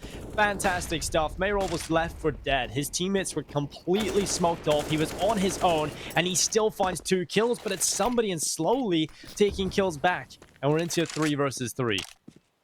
That kill by Slowly, I didn't, obviously we didn't have a chance to see that, but looking at the radar, it's kind of almost like a pre-fire. He had, I think it was SDK just holding the line, his usual position, waiting for the push from the apps, and somehow Slowly still just 1-digs him, doesn't take any damage and runs away with an AK-47. That is big. And suddenly, despite the heroics of Mayrolls, we're still back to a 3v3. And Slowly on that bomb site, so reliable. AK-47 in hand, he's got no Kevlar. Just a flashbang. But at least he has Summer covering his arch area. And look at somebody. Look, how does he know? How does he know, Dinko? How does somebody know that there's no one towards Banana? He doesn't, but he is figuring it out. By pushing forward, that's how he finds it out. Now Summer and somebody getting the double kill. Oh, that is disgusting. You see somebody with an AK at the start of the round, Blair, when they don't have a whole lot to play with. You kind of think to yourself, well, if there's a world in which somebody can win this on his own with that AK. We know he's an incredible player. He can definitely show up and take names on his own. And that's exactly what happens. It's a good start for Mayrolls. This, I thought, was the turning factor. I thought Beyond should be able to win the round after they sort of get rid of that mid-aggression. But then somebody just decides, nope, I'm going to push Banana and just take all the kills. It's ridiculous. And you can set up perfectly from the start of the round. You can get your setup ready for that aggression. You know Tyler going to throw it at you. But eventually you've got to decide where you want to go. And it's that timing that somebody decides to walk through behind them when they finally leave Banana, when they stop watching that for aggression. That's when somebody strikes. He just has this sixth sense, and it's so difficult to deal with. Yeah, that's the thing with somebody. I keep saying this is either a Counter-Strike savant or he's just a madman. And I think it's a combination of both, right? He has no information. He knows there's at least one player up top mid, but how is he so sure? Is no one, waiting towards T-ramp, someone waiting towards mid? His just sense of sheer timing. And I think I've watched enough Tyloo and somebody to kind of realize that he, like you said, he has innate knack of understanding rotations. It's very 2014, 2013 Get Right-esque. Not many players do that anymore right now in international Counter-Strike. I think somebody he's one of the freaks of CS, if you ask me. He's frustrating, but when it clicks, when it works out, you're like, what a god, what a genius. But here we go. What a Tyloo way to win a round though, Dinko. But now we have a double up setup coming out. Danking and somebody slowly. Attacker, Summer, they have everything to work with here. A couple of AK-47s as well picked up from the previous round. And now, the real test of Beyond happens. The Summer is going to open it up. Double kill for him. SDK and QQ fall. No trades possible. And the remaining 3 players all inside the apartments area were Attacker. He's lying in wait. He's waiting by. I think Attacker, across the couple of series we've seen him now, he has slowed down from that performance he had in the group stages. It's very difficult to keep that kind of performance up across every single map, but I'd love to see him return to form. Well, Dankin getting one, now Attacker. He'll find one more. Olivia, he's going to sprint through. That should have been death for Olivia. He comes out a little bit late, but Attacker should have been ready for it, but he's not. And he will go down, and now Olivia getting the bomb plant. But not much more than this, though. Somebody quick on the trigger, and he gets the kill with the AWP. It's the round picked up for Tyloo. And it's just a team effort in that round, luckily. Summer getting the good double kill, but across the board, pretty solid from Tyloo on the setup.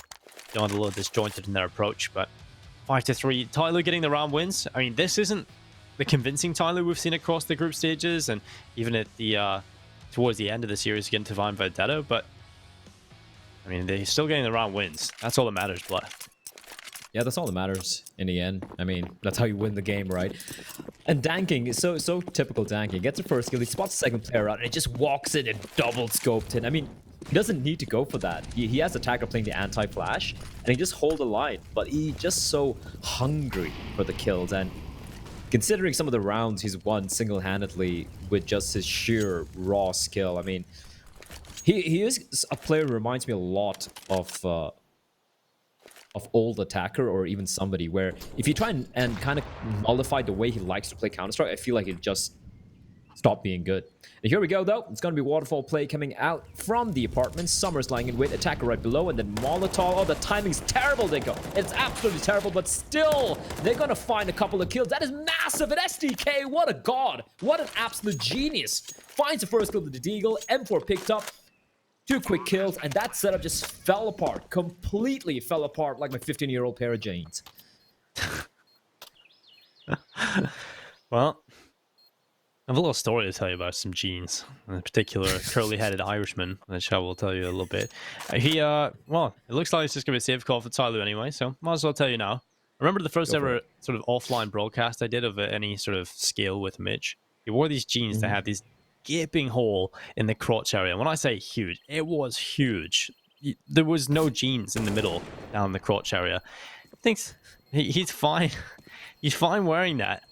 If it was a desk, right? He thought it was going to be the desk, but it turns out we walk into the studio and it's a sofa. Oh no! Yeah. So that's when he decided to get those suffocating skinny jeans that stop the blood circulation. But nonetheless, Tyloo, they lose slowly at the end of the round. And for the most part, again, it's Beyond on the pistols, just looking incredible. They just explode onto the site. They find success. STK, that's just one of those rounds where one player just pops off and delivers an incredible amount of kills. And there's nothing Tyloo could have done about it, really. It's a 6-3 on the board. Beyond, another round win that probably shouldn't have went their way. And you gotta say, like, they maximized the chances there, right? They just had the pistols. And they knew, all right, you know, we want to just swarm that bomb site. Best way to do it is walking up to a short or a part or a archway is just trying to explode out and just pray we're able to get the players in the pit, maybe pick up the guns, at least deal a bit of damage. On STK, he goes above and beyond, but yeah, brilliantly played by Beyond. And Tyloo just getting completely, utterly hammered down. And you know what I like watching from Beyond this game, Dinko? They're playing like Tyloo against Tyloo. I love that. I love how they're not really giving so much of respect, so much of conviction in the way they're approaching his bomb sites. And look at this, they're taking the B bomb site. They still have to counter a player, but attacker pushing in real quickly down mid. He finds Olivia. Somebody gets a kill up close over the coffins. He's just going to find one. But might have done his job. He might have done the job here. It's now a 4v3. Although, ideally, after he should have fallen back after that one kill. Summer peeking around the corner. Meryl's not aware of how close he might be. 2v4, this is not going to be easy. Molotov tossed in all the way to the back. One player remains. It's STK, the hero of the previous round, Dinko. For a 1v3, this is looking very, very unlikely. Well, he's stuck in the site itself. He's going to walk forward. Danking gets rid of him, and at least Tyloo was able to reply after the previous round lost it.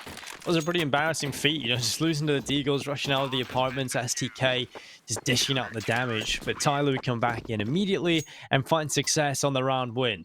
So 6-4, it's Beyond, still in the lead by 2. The money is still pretty good as well here, so it's not like Tyloo are out of the woods just yet. They're going to have to be consistent in terms of winning these rounds if they want to finally break that economy down and be able to go on a string around wins. Dan King starting to hit shots again. That's nice to see, Dinko. It's good to see your primary opper hitting his shots. I think that would be a base requirement in this game. 6-4 though. Ooh. Legs QQ. That's a rough start for Mr. QQ. And Beyond once more. They're fancying the chances towards this apartments area. I'm not necessarily a big fan of that, especially when you have the rifles. You can get... Yeah, I know it worked with the pistols, but when you have the pistols, you're also allowed the mobility to...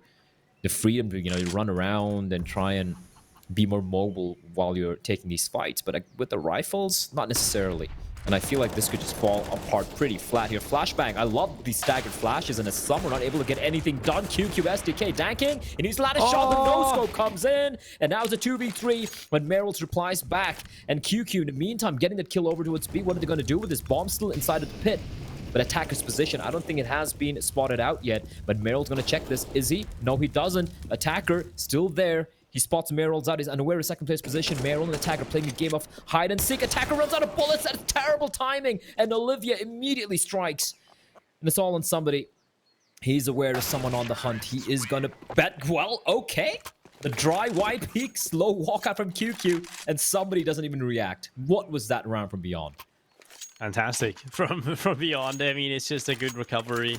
The initial hit in towards the A bomb site looked like it was crumbling. The kills coming in for Tai Lu, but Beyond, they managed to recover it. And that's something that we talk about Tai Lu being quite strong at, is turning the rounds that they've lost that opening kill in their favor, but also they're the leading team in terms of getting the opening kill and letting it go their way. So if Beyond are able to stop that from happening and be able to compete like this across the first couple of rounds of this first half, I'm excited for this game. I wasn't really, to be honest, but I was kind of seeing it was going to be a Tai Lu show, but this is a step up, slowly getting a double. They run through the smoke right into slowly. Finally, it's QQ deciding he's had enough. He takes down 2 players, and Summer trying to quickly patch up the hole in the B bomb site, but that Molotov, that's keeping Summer at bay. The bomb can get planted, and now Summer moves forward into the site, but QQ showing no signs of stopping. He's hungry for more. An Attacker, the only player with a rifle here for Tai Lu, and he's arrived a little too late to the party. Gonna walk in front of the Molotov now on the side. He moves quickly. They have no idea he's here. STK, he's gonna go down, but QQ's position, it's solid, and he can peek. Instead of hiding, he takes the fight, and QQ is feeling it right now. 14-9. We said we need to see him show up, and he's doing that. And it's STK as well, who's doing a lot of damage. It's not KTZ, it's not Olivia. In fact, it's QQ and STK leading the way here for Beyond. Yeah, QQ and I mean, who would have thought of it, right? You're talking about QQ and STK, the players stepping up instead of the usual suspects like KNTZ and of course Olivia, the star player. But whatever it takes, and this is crazy from Beyond. I'm beyond impressed. No pun intended. We do seem to have a restart coming in here. Yeah, there we go. Shouldn't be too long. Maybe a player just getting lagged out, but I won't lie. I don't think any of us, Dinko, not you, not me, not Hawka, not Jason, none of us are expecting to start from Beyond. This has just been incredible. Like that win against Tiger yesterday, it might have just broken that mental barrier. Yes, Tiger struggled. Tiger had a very messy game and they underperformed. Yes, but Beyond won the game. You can't take that away from them. A win is a win. And that might have been a catalyst. You know, that long sought after catalyst that Beyond were looking for to unlock their full potential and finally take the fight to the big 3 of Asian Counter-Strike. And if they topple Tyler, if they even take this one map, I'm going to be so impressed. I mean, they haven't won a map in a very long time against Tai Lu. I believe it's July last year was the last time they won a map against Tai Lu. That's a long time ago. A map. Just one single map as well. They didn't even win the series. They have never won a series. Even when they were called Signature, they still got beat. In DreamHack Masters Las Vegas 2017 Asia Close Qualifier, they lost 2-0 to Tai Lu. When they were Alpha Red, they never beat them. They won one map at the Asia Minor in the Star Ladder Major 2019. That was on Overpass 16-8. That would have been an interesting map to see come through here. But for the most part, Tai Lu have just dominated them. It's not even close to a lot of these 16-4, 16-6, 16-8. Just very, very convincing scorelines. The last time they took on each other in this game so far, in this tournament so far, should I say, it was 16-7 on both maps, Mirage and Inferno. Beyond have 8 rounds already, Blah. 8-4 up. 8-4 up. I color me impressed. This is Beyond showing up to play. And Tai Lu, you gotta say, like it has been a quiet start, missing very comparatively easy shots, some misplays coming out, not able to hold at A bomb site. Especially when you have 3 players coming in, all 3 players watching towards the apartment short area and just getting completely obliterated. One with a Deagle round from Beyond, and the second time, you know, full buy versus full buy. That's a scary sign if you're Tai Lu. And this time around, just gonna be the pistols again. Getting absolutely wrecked money-wise. And honestly, Dingo, coming to the series, let's be real. We got up in the morning today. We all had a cup of coffee or tea, whatever you prefer. And we're like, all right, the Invictus Vici game is going to be a 3-mapper. This one's going to be a quick 2-0. This one's going to be just a snooze fest. How to just steamrolling Beyond. How the turntables? it has been a big turnaround from them. And I did point out towards the end that Hawker brought up the point as well. The fact that Tyloo, if they get off to a good start, that's when things really crumble. But Beyond, they stopped that from happening. And Tyloo are going to have to fight all the way back to even get involved in this first half. It's 9-4 right now. These pistols not doing a whole lot. Beyond have actually managed to figure out how to deal with these anti-eco rounds, to figure out what they want to do against the pistols. And so far, we've seen signs of life from slowly with a double over towards B with the Deagle. But in the end, it's QQ stepping up and delivering the round win for Beyond. These scary rounds that Tyloo often win puts them in the position where they can stop that momentum from being built up on a roster. Haven't really come through for Tyloo just yet. And I have to say, it hasn't been entirely convincing, Nobler. Like, take a look at Beyond's money. I think that pretty much shows how close this has been a lot of the rounds in terms of the players they've been losing. But it doesn't matter when you're 9-4 up. You're winning enough rounds. And look at the amount of respect Beyond's giving Tyloo as well, right? 1v4, you know, they just have pistols, and look at how they're just holding the angle. They're like, okay, it's somebody, guys. He's probably inside a smoke right now. Let's not take any chances whatsoever. I like this from Beyond. They're giving respect when they need to. They're not giving that too much of respect as well. I think that's the biggest problem with most of the Asian teams when it comes to facing off against Tyloo. The biggest prime suspect being Vici. The way they just play so scared. They're going to go for the wide swing. Somebody... 4 players peek him together. That's brilliant. Don't give him a chance at all. 3K for KNTZ, 2K for STK. And it's the QQ and STK show right now, Dinko. 27 kills between the two of them in 13 rounds. 9-4 up for Beyond on the T side of Inferno.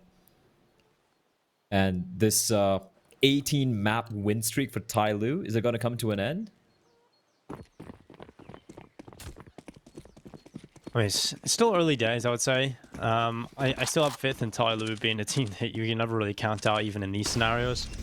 But if it starts to continue down this path and Beyond win round after round still, then definitely we're looking at a real scary scenario for Tyloo. The first series in the tournament that dropped the map other than playing against Invictus way at the start where they lost 2-0. Somebody's running away. QQ's dropped to 44 HP. Tyloo, much more passive. We haven't really seen the same Tyloo with the aggression and the confidence in these recent rounds to realize, okay, we can't really be making those risks. There's only 2 rounds left in the half. We're going to have to try and just script together and win these. Slowly and somebody now, the B bomb side defense. With 3 players very passive on the A bomb side. Look at this setup over towards A.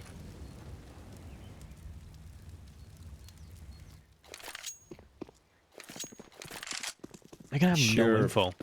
Yeah, the sheer passiveness, this is so surprising. This is the complete 180 of what Tyloo like doing to teams like Beyond, right? Usually it's Tyloo having having control of mid and alt mid and apartments and banana on the CD side. That's the way they play. And Beyond have forced him back. The timing, what is going on, Tyloo? They seem to have to read the late flank coming of somebody. There's so much information being gathered. Now 4 players remain on this A bomb side, Dinko, and somebody from behind is going to find a kill on Olivia. Time's up. The jig is up. They know exactly where you are. Attacker, blinded, can't do anything. Gets taken down. It's 3v3 somehow. Beyond able to bring it back, and KNTZ, that's a huge kill. That could be the kill sealing the round for them. But look at how low they are. They will get the bomb down, planting for Motobox. And STK, balls of steel, sitting on top of the bicycle. And now it's all on Danking, Scout in hand, and the Hunter has become the hunted. QQ's got to find the kill. Tyloo, they can't do anything. They had 4 players on the A-bomb site. Somebody's on the flank. He gets the kill. It's a 4v5. And Beyond, they just smash them into the ground. This is phenomenal. What is happening here for Tyloo? This is completely gone. Attacker has been really quiet, fluffing sprays in terms of the 2 easy kills he should have got towards the apartments. A lot of the aim jewels towards B have just not gone Tyloo's way at all. They haven't been able to compete. The trading hasn't been there. They've started to play super passive on the CT side. It's about to be an 11-4 half, most likely here, unless somebody steps up with the UMP. It's going to be 1 kill if they don't check him the second as well. Of course, he's going to step up with the UMP, slowly coming in as well. Olivia does good work, and this should be the most Tyloo round. One that you can't them out in, one that they shouldn't win. And now they've got themselves a 2-man advantage. Just slowly hides in the smoke. He'll go back again. Summer gets rid of him with his own nade. And now it's QQ left alone in the 1 versus 3. A 5th round for Tyloo. Won't be too bad considering how awful this half was for them.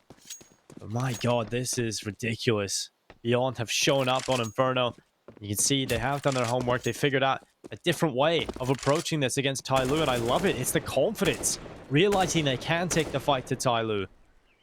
Now QQ, he's been absolutely fantastic throughout this entire first half. He's been confident, the X factor for them, turning the rounds in their favor when it was looking rough. Now he has to try and pull this 1 versus 3 into his hands. I just don't see this happening for him. Tai Lu not making too many mistakes. No one really overextending. And there it is. Danking with a headshot. A 5th round picked up for Tai Lu. I mean, it's not as bad as 11-4, but it's not a good half at all from this Tai Lu roster. Somebody that only want to hit double digits. Well, if you look at the side of Beyond, 30 kills, 15 apiece for QQ and SDK. What a game. What a half from Beyond. They came prepared, Dingo. They came prepared. I don't know what they had for the breakfast or whatever they drank, but they're looking like a completely different beast. Beyond are playing right now like they're playing against Lucid Dream. They're playing like they're playing against some of their local countrymen or some of the SCA teams. Just not giving too much respect, looking well prepared, and more importantly, able to win these crucial duels. And not just duels, just like in certain instances completely outplaying the most highly stacked, highly skilled team, or rather group of individuals in the entirety of Asia. That is something you can be proud of. But danking. Quite first half, Dinko, but he's going to open it up, finding a pretty crucial kill onto Mr. Olivia. Well, Tai Lu got absolutely destroyed in the first half pistol round. They would love to get off to a good start into the second half. They almost need to. Well, looking to try and pick up this pistol, a lot more safe. They have an idea in mind. I don't know if that smoke failed. I think that's meant to land on the sandbags, but nonetheless, it will get them out of the apartment. Somebody diving into the bomb site, but it's KTZ stepping up with a huge double kill. Before he goes down, he'll get 2 kills. And now Mayrolls and STK left into the retake. They've got the kit on the back of STK, who has been brilliant throughout Inferno. And now Mayrolls is trying his best work as well. He does damage onto the fleeing players who try to get back onto the bomb site, but Mayrolls coming out through a shot. They're in the open, but Dan King still finds the headshot. Attacker is what closes it, and Tai Lu will get themselves the pistol round into the second half.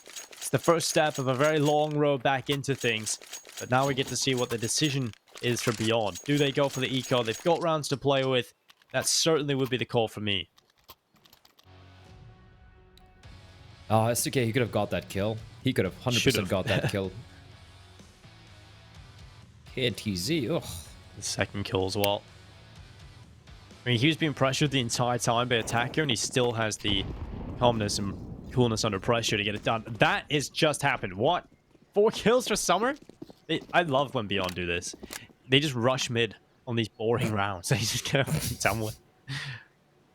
Swear every time. I respect that. Yeah, why is KTZ hiding over here? Come on, man. Like, go with the team.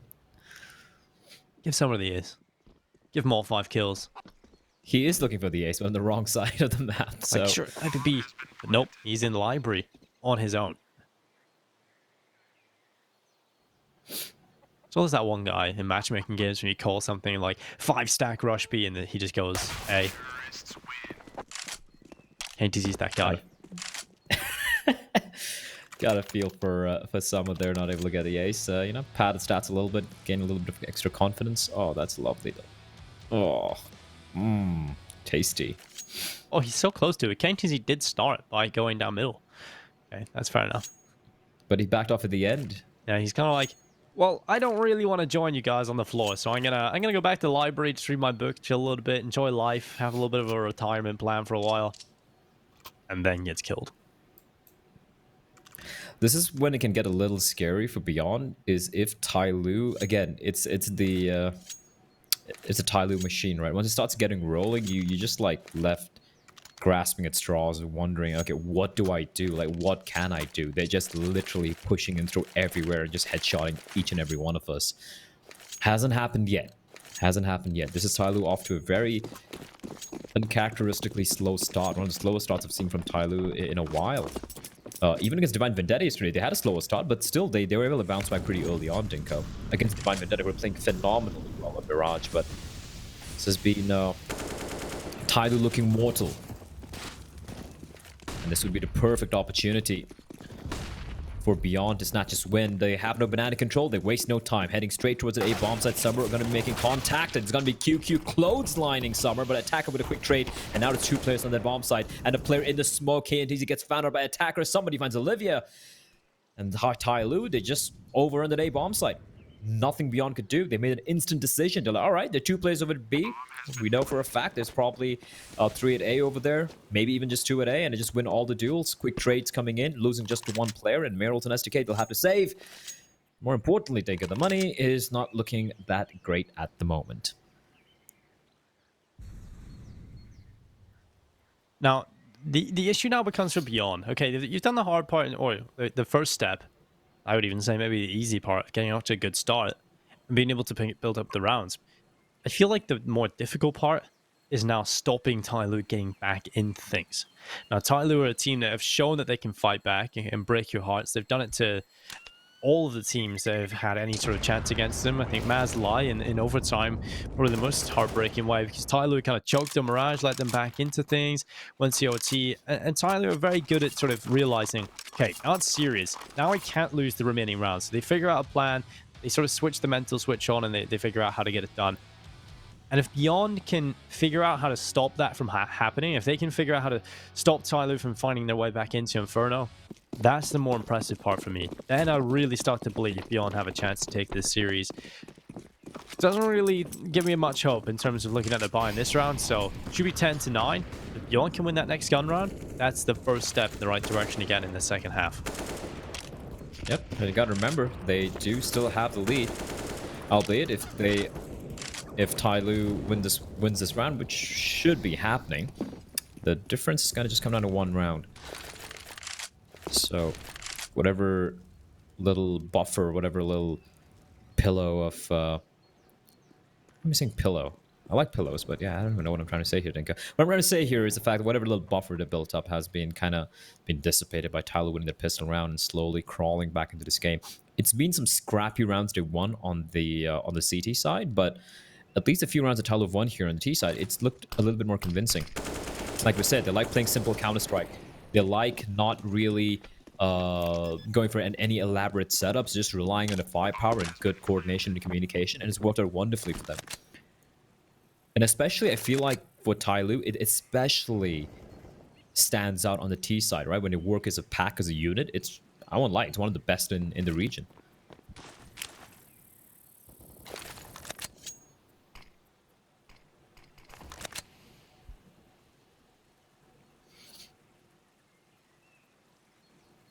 I'm kind of glad Beyond are putting up a fight, though. I think we were really confident and excited about this team throughout the group stages, but when we've seen them play against the better teams, the likes of Vici, the likes of Tiger, and Tyloo, obviously, that's when we started to get a little bit worried for them when it came to the playoffs, whether or not they'll be able to compete against these guys. And you could see them very quickly fall from that top spot down to the mid-table, and I think they finished in 5th place. So just below Tiger, I believe it was. So, or was it above? I think it was... I think they finished above Tiger. Let me have a look. We've had so many... There's so many teams play. My brain's kind of just died. It's alright, Dinka.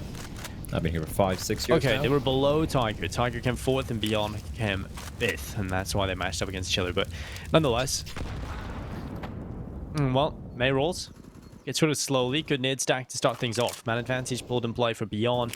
And again, this is a round that means so much for the Beyond roster. You lose this, Tyloo tie things up. And that's when that mental switch is really on. An attacker trying to catch out May rolls, but it's Dan King that ups the pace as well. They find the kill back.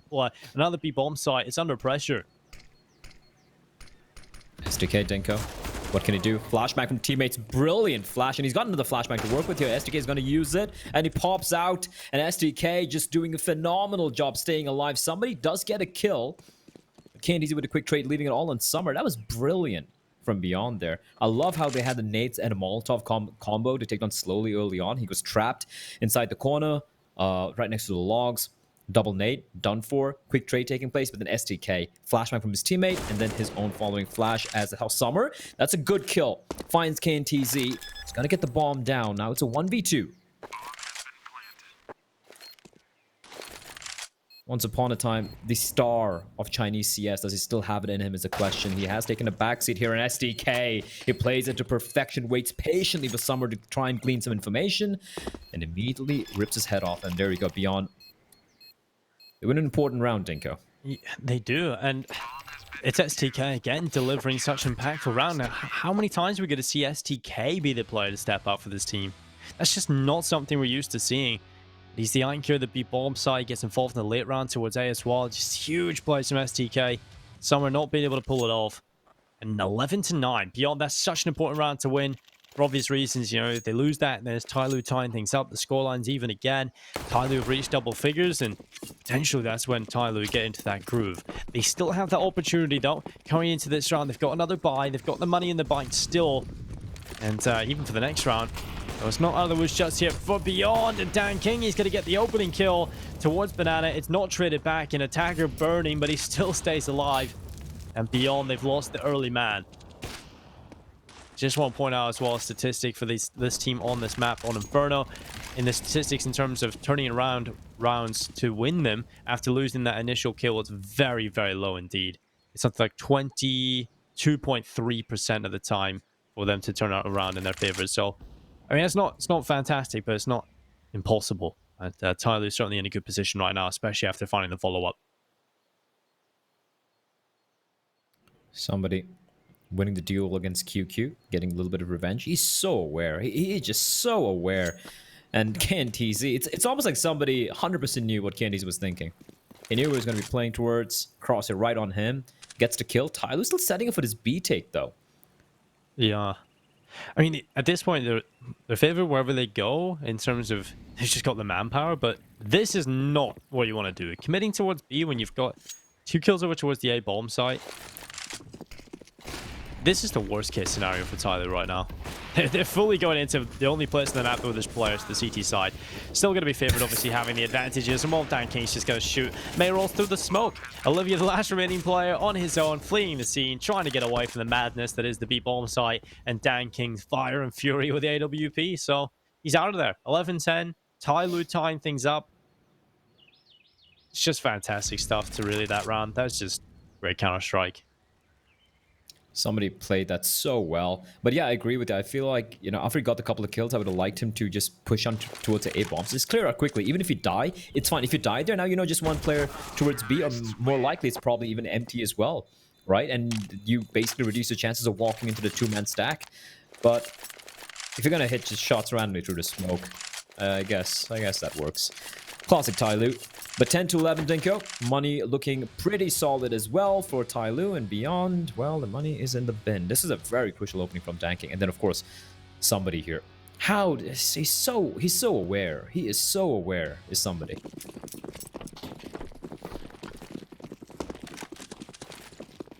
Definitely has a really good read of the game and a fantastic understanding.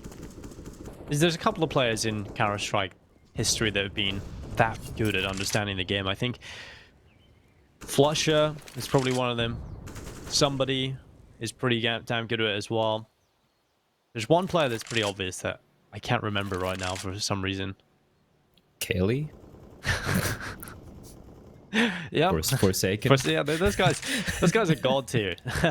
I mean, Forsaken really brought it down to the fine coding of Counter-Strike, you could say. Right down the fine details. He went in deep, Dinka. Well, Tyloo off to a pretty good start in terms of finally breaking that money down for Beyond. But not so much in this round. They're taking quite a bit of damage onto Slowly. They have got good control up towards top Banana.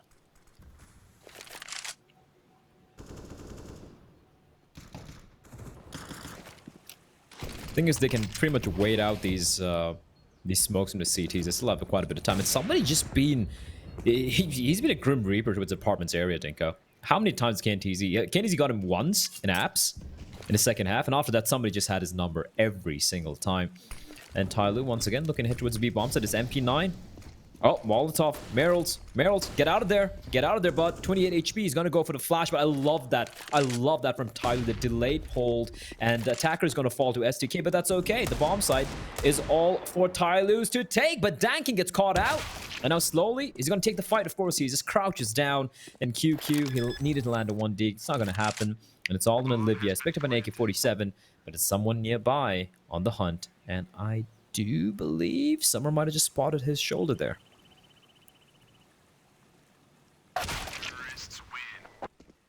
Well, Summer certainly spotted Olivia, takes him away, and it's 11-11. We're evened up again, and even though I have to say, it's still at this point, Tyloo aren't looking great.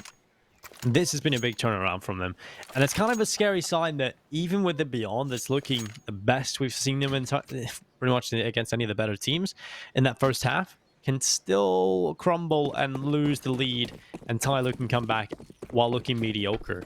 I think that's a pretty good statement and a good idea of how good Tyloo actually can be. So Beyond, it isn't going to be easy to close this, but they certainly have given themselves a good chance. You have to try and figure out how to get rid of Dan King, and they burned him down to 44 HP. Now slowly moves forward. The utility usage is so good. Oh, that's huge. STK and May rolls. They get rid of Dan King and slowly, and that's a way to deal with that B aggression. It's been a huge issue for Beyond in these gun rounds so far. It's guaranteed at least one kill most of the time, and sometimes even two. But they're finally figuring it out, and it's the utility usage that's pulled it back. But somebody over towards A getting an important kill on QQ. Still a man advantage in play for Beyond. But it's only the one. It's still doable. It's within touching distance for Tyloo. And as long as these two players are still alive, Dinko, the highest rated player for Tyloo at the moment, Attacker, 100 HP. Somebody, well, the highest rated, but perhaps the most unpredictable. And perhaps the most explosive player. He's not usually the most highest rated player. He's not necessarily the best aimer or whatever, but I feel like he's the most, he's that X factor that you want to have on your team, right? He's that one guy who could pretty much win an entire round or a half wall on his own. He gets the opening kill. Now he's called Attacker to make his way towards the A bomb site.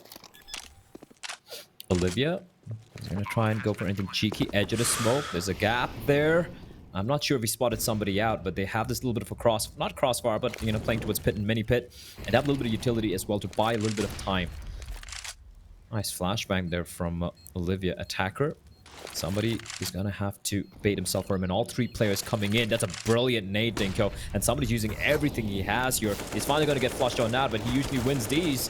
Oh! He's going to find one. Looking for more. 1 HP. Going for the full spray. Almost get a second kill. And now Attacker, you need to get that kill, Attacker. And Olivia, AWP, looking the wrong way. Somebody, how does he pull it off? How does he pull it off? 1 HP.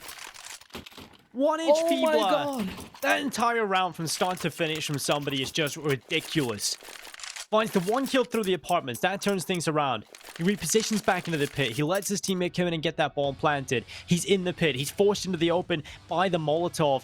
He gets the kill onto STK, but he starts to run out of ammo. He's on 1 HP this entire time. Knows he can't go back near that Molotov, so he goes back with a P250, plays this to perfection, and Olivia goes over the top, and it's somebody that takes his head right off on the P250.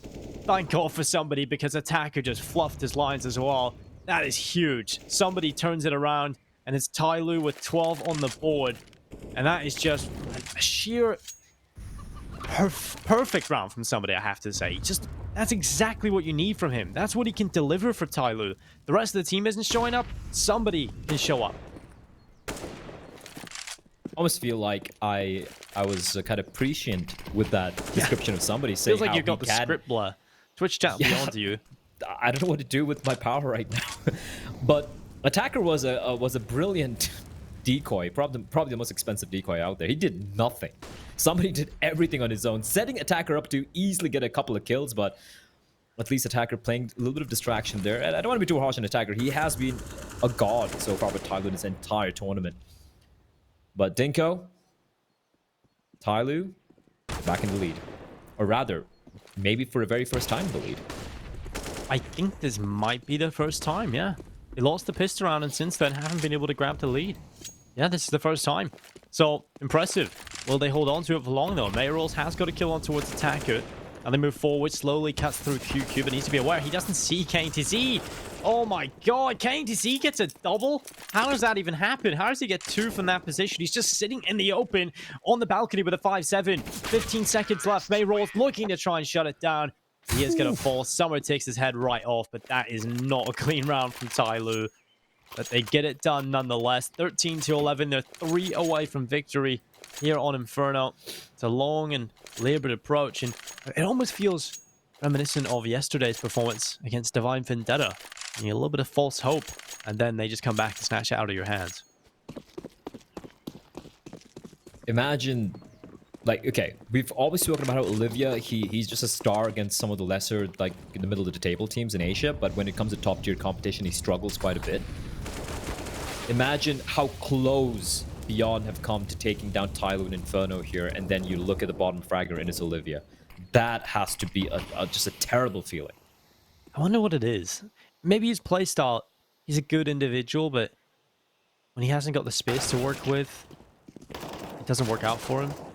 We all know those people who are really good in scenarios when they're playing against the weaker teams, but when they're playing against the better opponents, they never really match up, and unfortunately, that's not really what you need from a star player.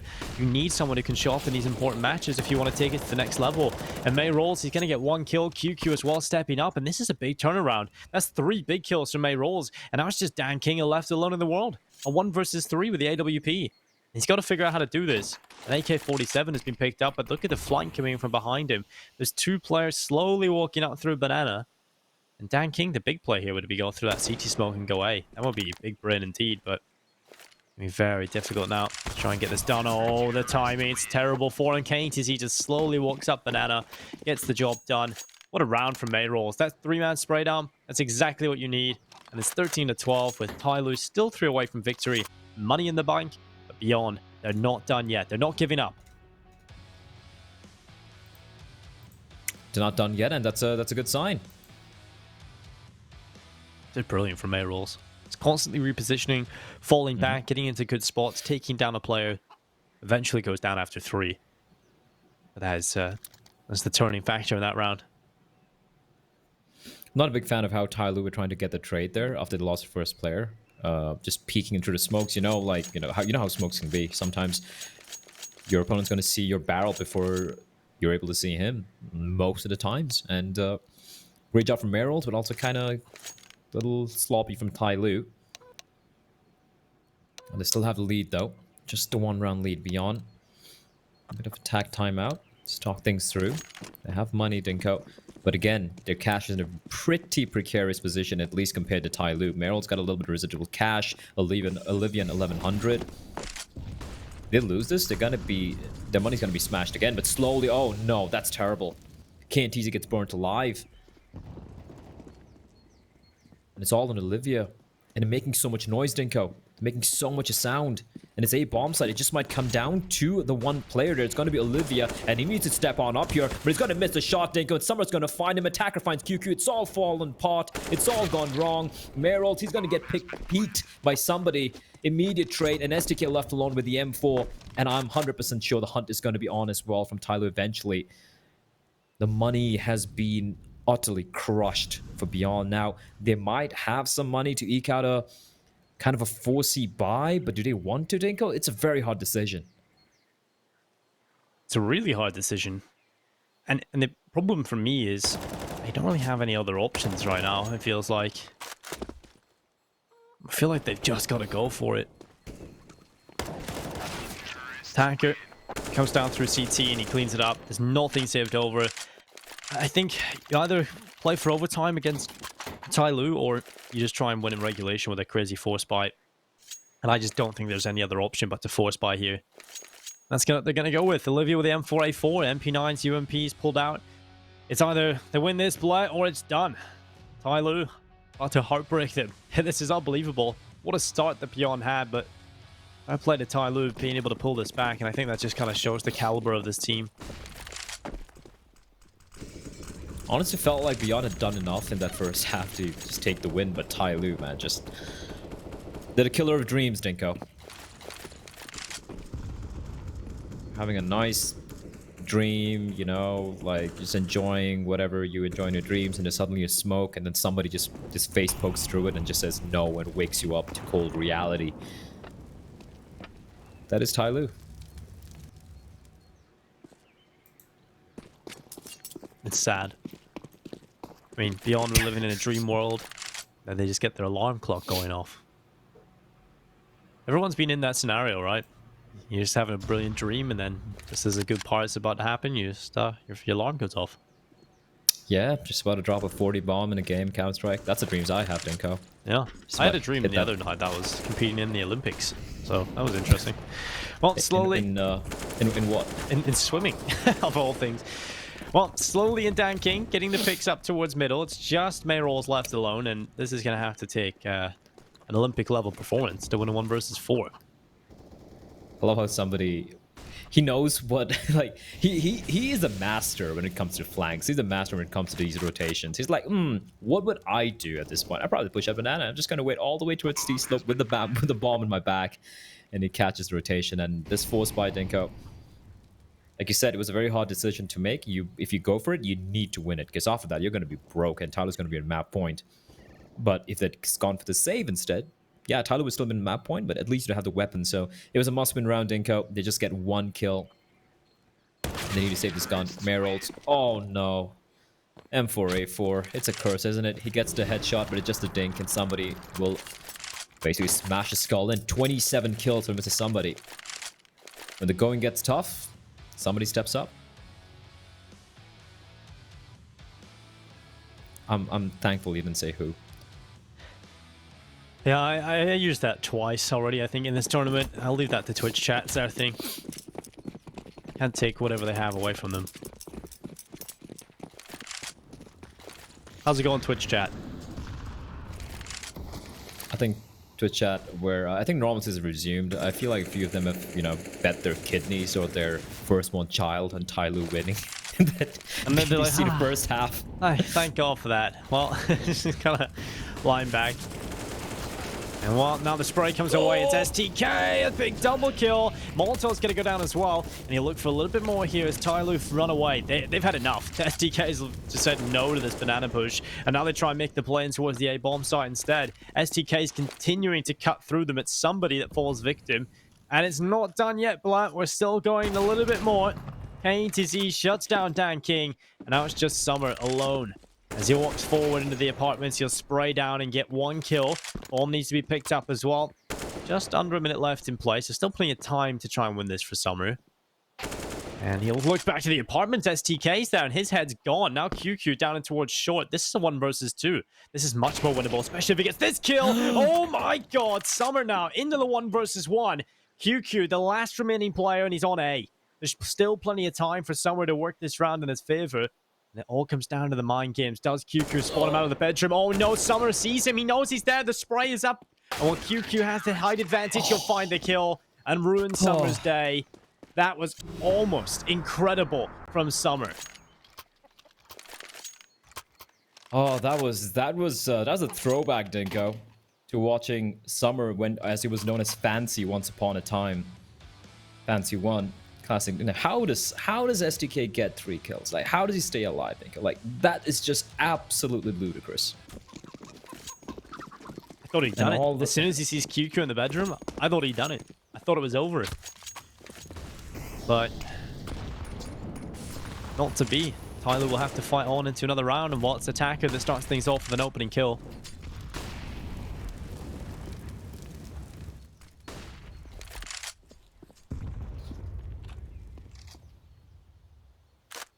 One kill.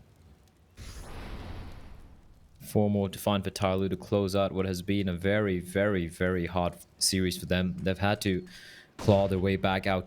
Just give it their everything in Summer. Is he going to check? He should be checking here. Of course, he's going to be crouch peeking all the time. No way. No way. QQ is going to strike 1-2. Almost gets the third, but Summer turns around. And he might have just have done it, Dinko. Keeping them alive as KNTZ is going to strike again. It's all on Summer. A 1v3 to a 1v2. He failed the previous time. This time it's easier, Dinko. He's going to get the bomb down. And once more, It's on the captain himself to pull off the clutch. He knows where one player is still looking for the second, and is this going to be the 1000 IQ play? Is he going to be flanking his way around? He hears both of them coming in, and this could be it, Dinko. This could be Summer clutching this out for his team in the 1v2. There's a player there. Olivia completely unaware. The bomb is in the smoke. Meryl's goes for the peak. Summer, why is he facing? Why is he facing? I don't understand. And Meryl's... He's got a kit, though. He's got the kit, and he's just going to stick it, boy. He's just sticking it, running around the corner. Someone needs to get this kill, and there it is. The defuse through the smoke. Mayrolls keeps his team alive, and Summer, it's summertime sadness right now. That's 2 clutches that should have gone his way, and he's lost them both.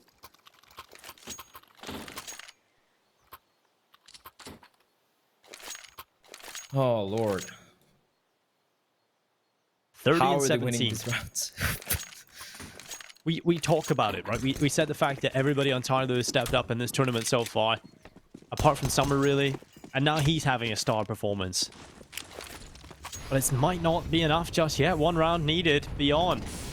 2 MP9s, 3 M4s. It doesn't get easier for them. It's a constant uphill battle. You're constantly getting punched in the face by some dude that's 10 times bigger than you. But if you keep getting back up and keep fighting forward, you might just get your reward. More likely than not, you end up on your back dead, but we'll see. Back in the dream world.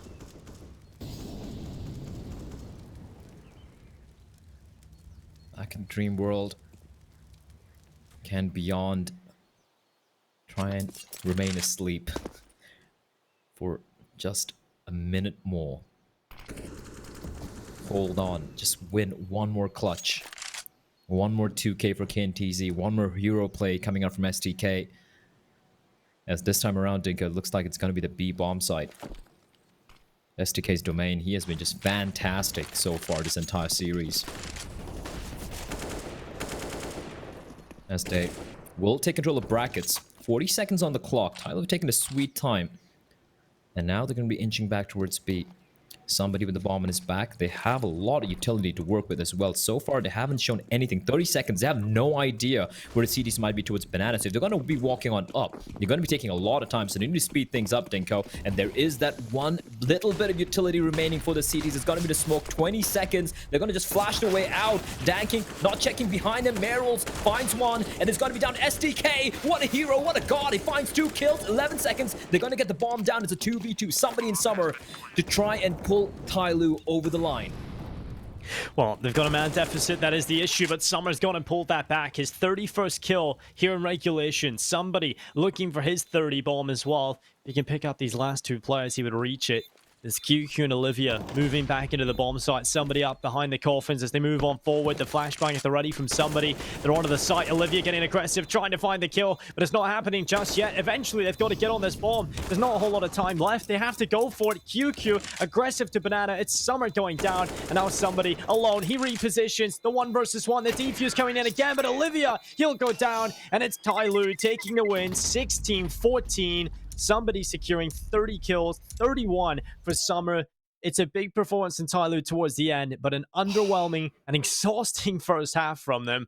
And Beyond, they are going to be broken after that. That is so heartbreaking for them.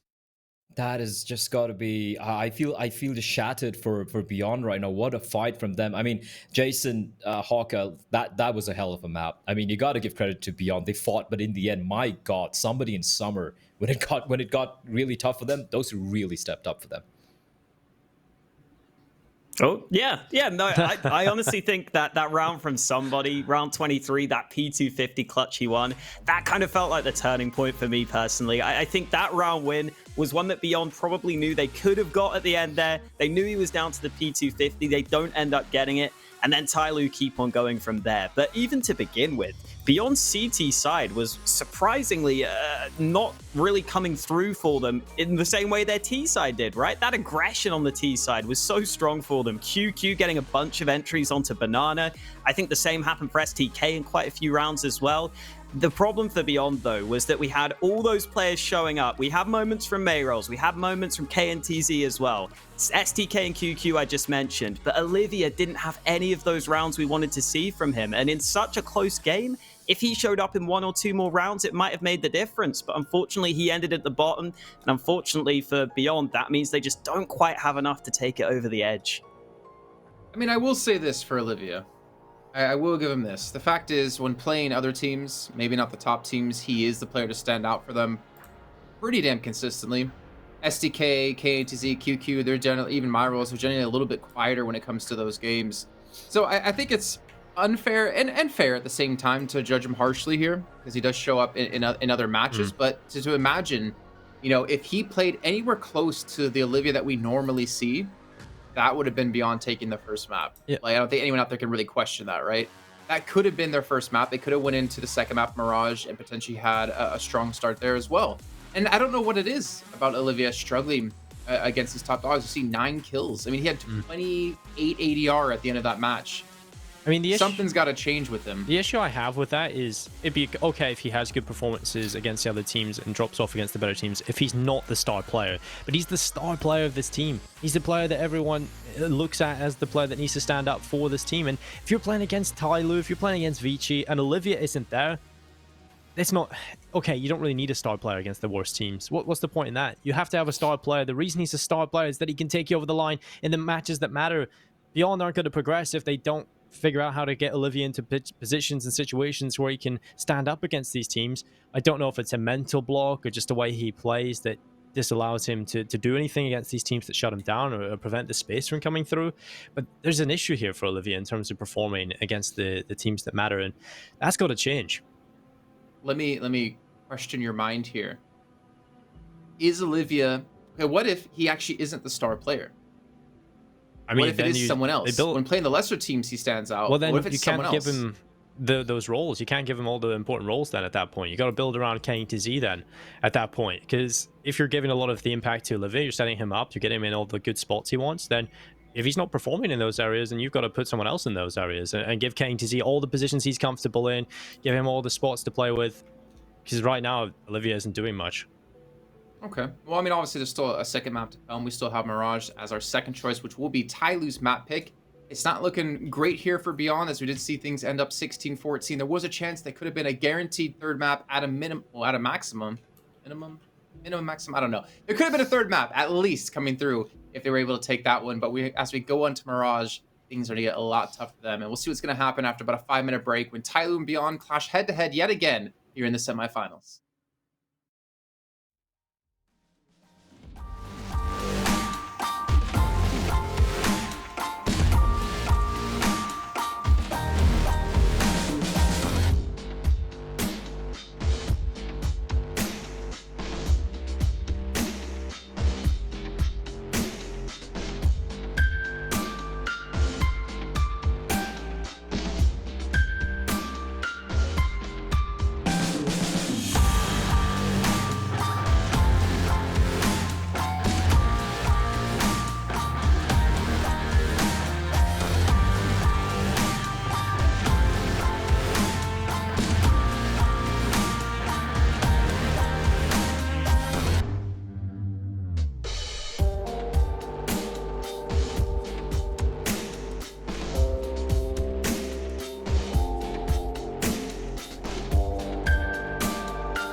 地图往事。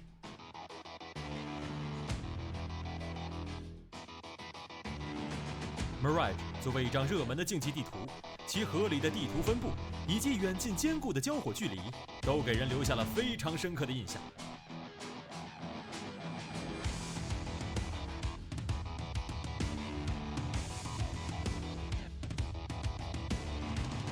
A1是双方的主要交火点之一，当时仍效力于 Liquid 战队的 Simple 在这里上演了一招天外飞仙，乌克兰剑圣的名号就此得来。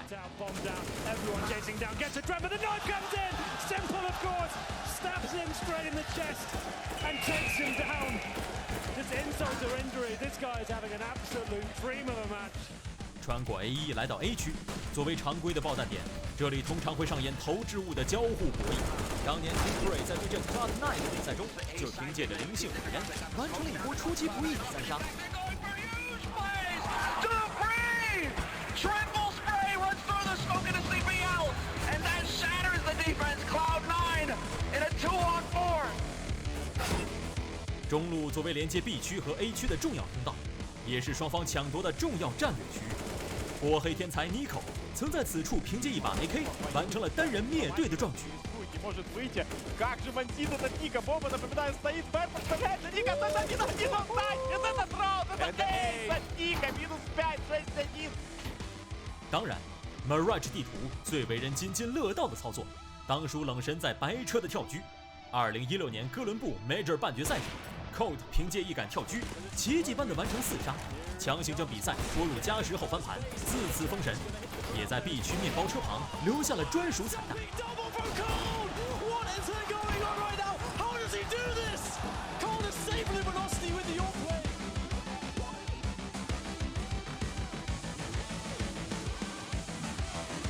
本次比赛，期待各位亚洲的选手们能带来更多惊喜。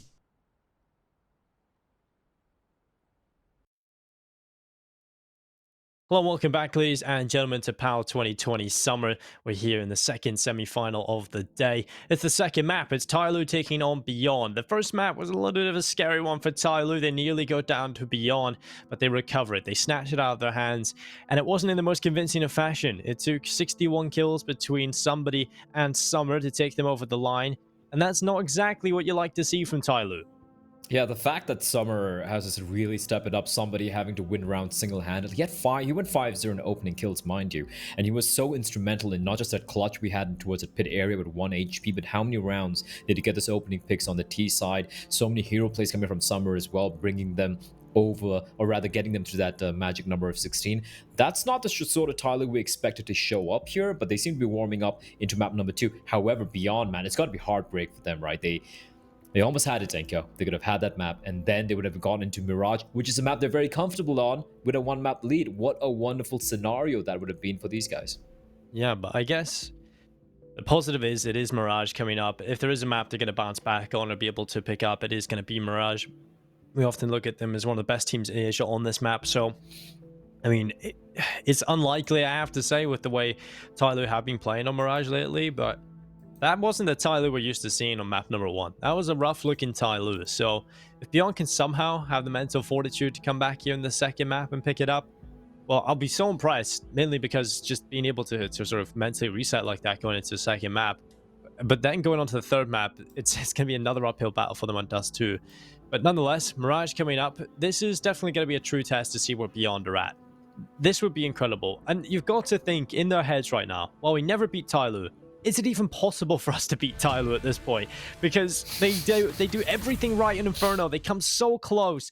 Some of the players misfiring on Tyloo as well, and they still can't get it over the line. So they're probably questioning what the hell do they need to do to beat them.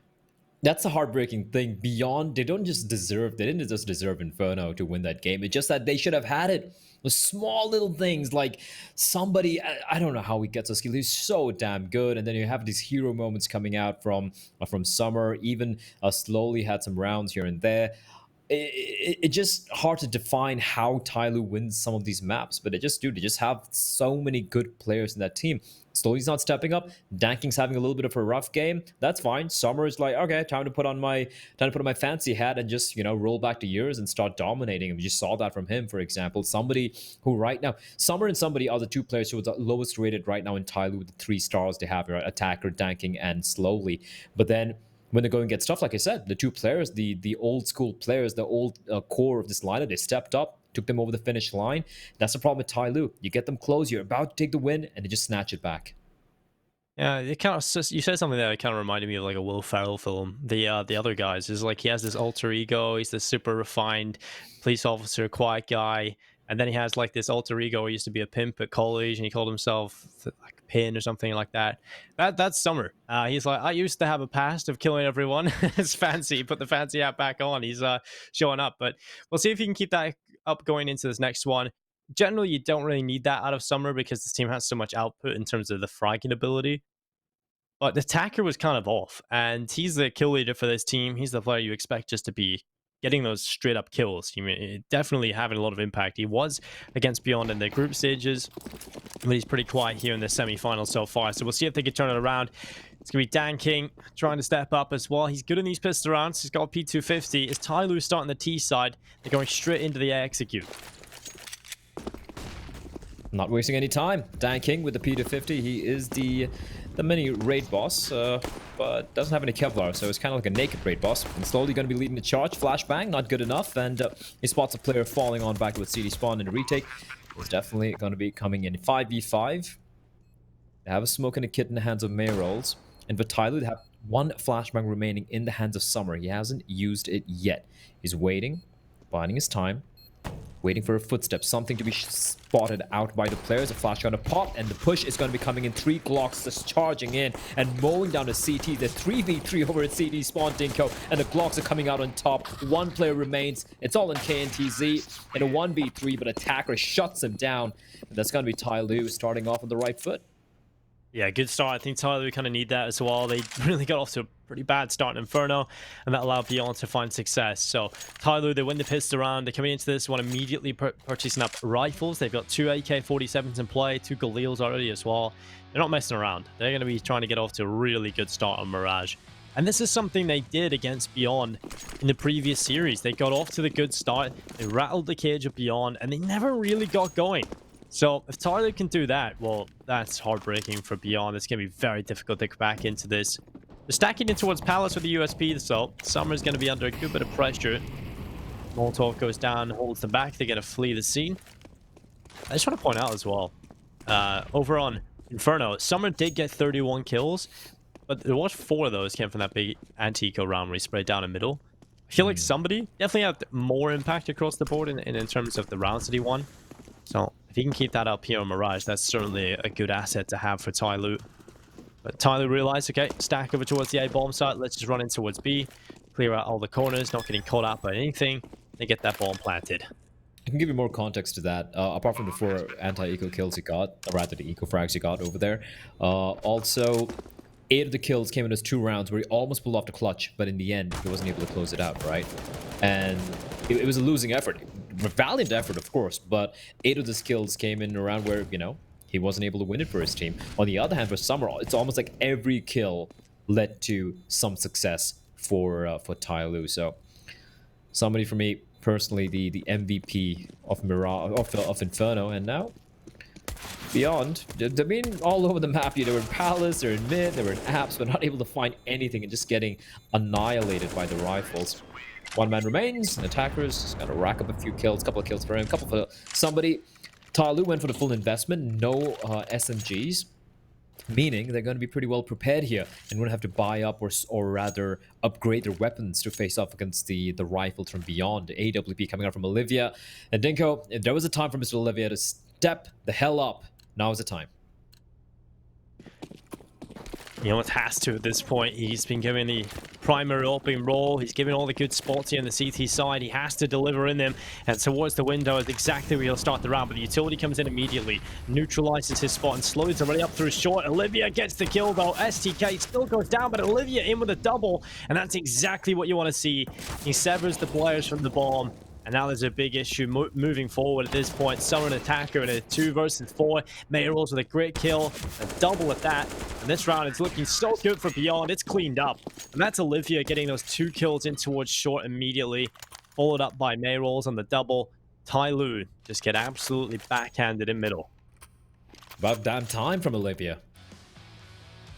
Hopefully, there should be sign of things to come. A little bit of a mistake there from Tai Lu. Why is somebody not expecting Olivia to not go for the second kill there? Good job from Merrills as well towards the B bombs. And Merrills was compared to a little quiet, I feel like, in Inferno. Didn't really see him. I mean, he was getting the kills, but not as impactful as, let's say, KNTs or SDK were. And he's a player who is so reliable usually on so many of these maps. So looking to see what he has in store for us here. Spots a player out, spots a lot of players out, and he's going to be off. The pace, the sheer pace from somebody, Dinko. What an absolute madman. He spotted out SDK, and SDK very lucky to stay alive. Hiding behind, and it's going to be danking, spamming away through the smoke. Attacker, another kill through the smoke, and Olivia and KDZ. They've been rattled, Dinko. They're just legging it, just running to the hills. Getting out of here as quickly as possible, and that's a Tai Lu answer. And they're quite good at that in terms of when they lose a round and they come right back into things and be able to shut them out of it. And that's a big issue for every team that plays against Tai Lu. More so Beyond. I feel like they're a little bit of an emotional team in terms of when things are going well for them, they do start to win rounds. They start to really get going. But when it comes to losing rounds, they can also go the opposite way, right? They start to go on that downward spiral. And Tai Lu are a team that are never going to let up. You're never comfortable in a game against Tai Lu, and I think Beyond learned that over on Inferno.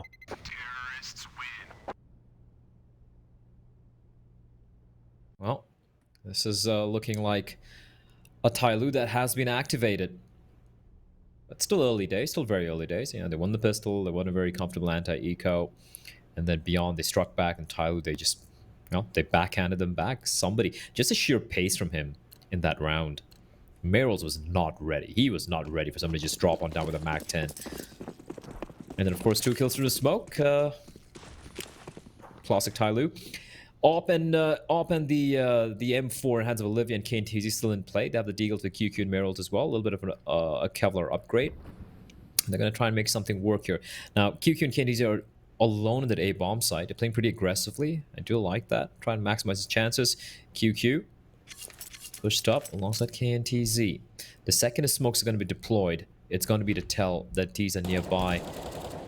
It's going to be KNTZ making contact, pushing on further, but 2 players ready and waiting. QQ, he hasn't struck it, still biding his time. Are they going to expect this? They should be. They should be. Well, there goes the execute. Smokes are up. We'll see if Beyond can hold on as the smokes come into them. It's QQ in front of the smokes. He's playing in front of the ramp, in fact, and he's got 1 kill. He'll go for more, a second, a third on the deagle. 1 by 1, they feed the beast, and QQ has done everything for Beyond. It's going to be the round win. That is unbelievable that QQ gets 3 from that position. That is brilliant. Like, how? You kind of expect the rifler to get the kills? Maybe 2 or 3 in QQ? You know, he'd be the bait, but instead... That's just brilliant. I don't know. Done that, Tai Lu. Fair enough. QQ definitely does a great job there. But peek together.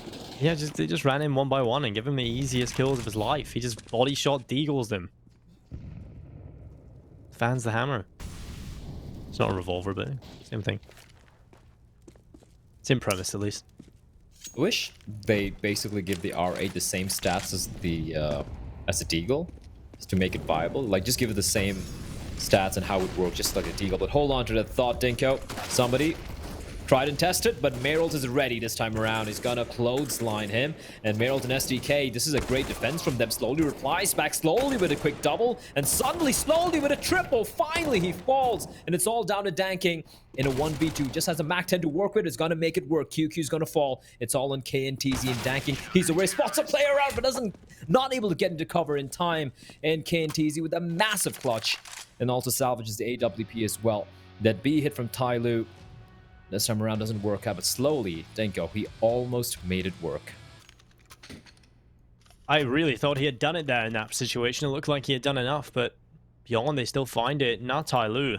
Oh, it's an eco for them. It's Glocks across the board. 1 deagle in the hands of Dan King and slowly and now Summer as well getting in on the action. But for the most part, it's just the pistols across the board for Tyloo. So this should be a 4th round for Beyond, and they'll be taking the lead for the first time here on Mirage. It's Olivia holding out towards middle. The nade going on up towards slowly Spot. And okay, Olivia, that's a little bit scary now as Dan King has got the opening kill. Summer tries to make the play through the ramp, but he's spotted and he's taken down by KNTZ. But at the moment, still a little bit scary for them. Attacker's timing there. He only has a Glock, so he's not going to get much done. He kind of has to rely on somebody now to try and hope that these double Glocks can find some success. But that's a good kill. Dan King going down. Olivia predicting perhaps a connector rush, but it's going to be an A hit coming in from the last 2 remaining players towards this side of the map. There's just somebody left alone, and he's going to go down as well. Slowly was trying his best to get around behind him.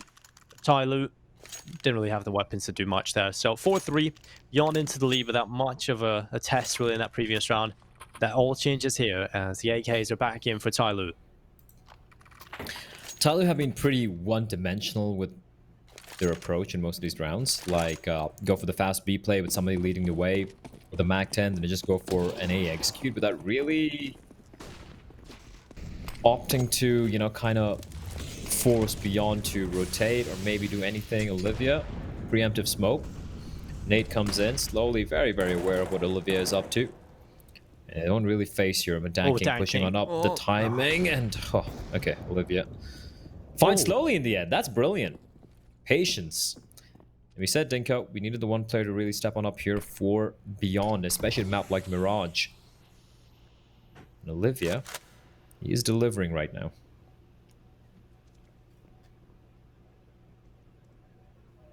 Well, Dan King and somebody stuck in towards middle. They're going to go towards the window area. We're trying to get that boost going up. We've got somebody in a good spot right now. So you get a bit of a flank going here. You never really want to let somebody, you don't want to lose track of him. What? Well, that took a long time, but he still finds the kill, and he'll go back for more. QQ in the corner. Somebody checks him as well. He just reads it like a book, and the round is done here.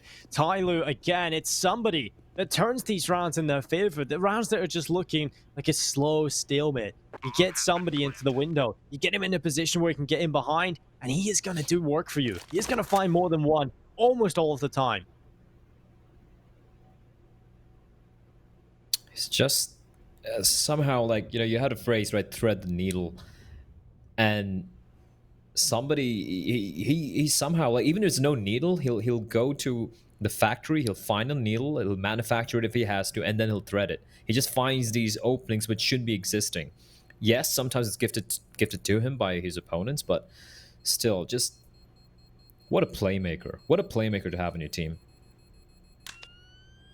It's so important as well. How many times do we see somebody win these kind of rounds as well? That even in the rounds where Tyloo, okay, this one's a little bit more normal because it was still even odds in terms of the player count. But how many times do we see Tyloo be 2 men down and still be able to recover the round? We send it over in Inferno, the round where somebody steps up with a 4K, the P250 clutch. That started in a 2 versus 4, I believe. And somebody gets an important kill out of the balcony, just perfectly waits for his teammates to come over towards the A bomb site and allows the round to go their favor.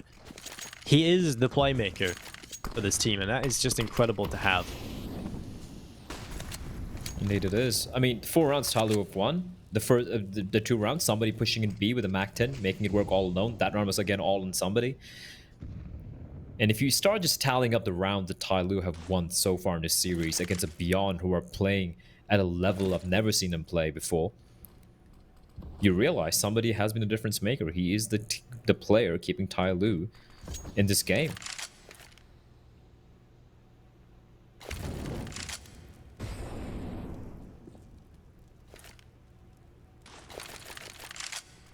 Flashing slowly into the ladder room. QQ's going to be under pressure. The smoke goes away. It's somebody just patiently waiting for it. Top corn smoke's not brilliant, but it's gone anyway. Somewhere up in the apartments, or a palace, should I say, as he walked forward, trying to split with his teammates onto the A bomb side. This isn't going to be an easy haul, but Olivia has got one down in from CT.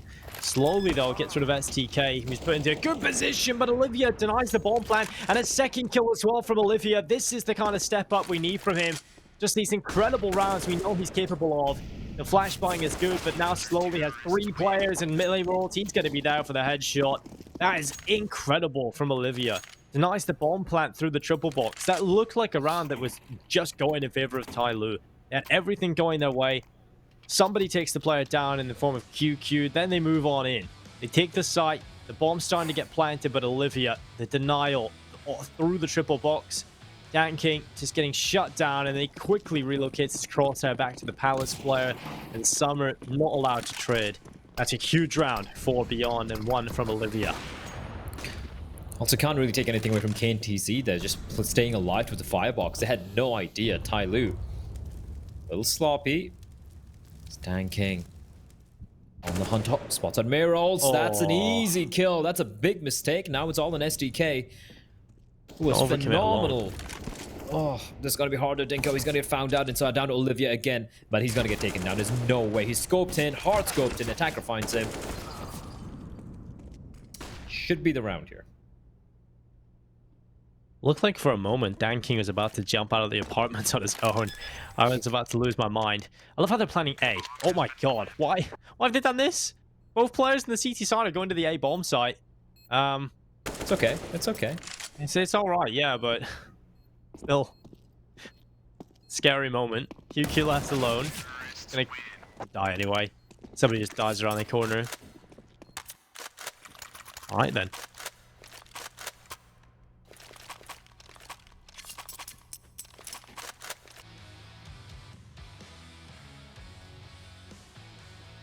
Yeah, that was unfortunate from Meryl's danking, that opening it up. The reason when it went for the A plan as well, because they took the B bomb site so easily, and the bomb was like kind of creeping up towards the A, and they're like, guys, let's go. Plan here. I mean, he did plan it for connector. There was 2 players in middle, so it was always going to turn out fine. It's just those 2 players quickly rushing in towards CT, and it does give them a small chance to win the round for Beyond, but albeit very, very small. But this round, when we take a look at what Beyond have managed to bring into it, it's not a whole lot. They have an M4, they have a UMP, and the rest on pistols. So we should be looking at Tai Lu reclaiming the lead.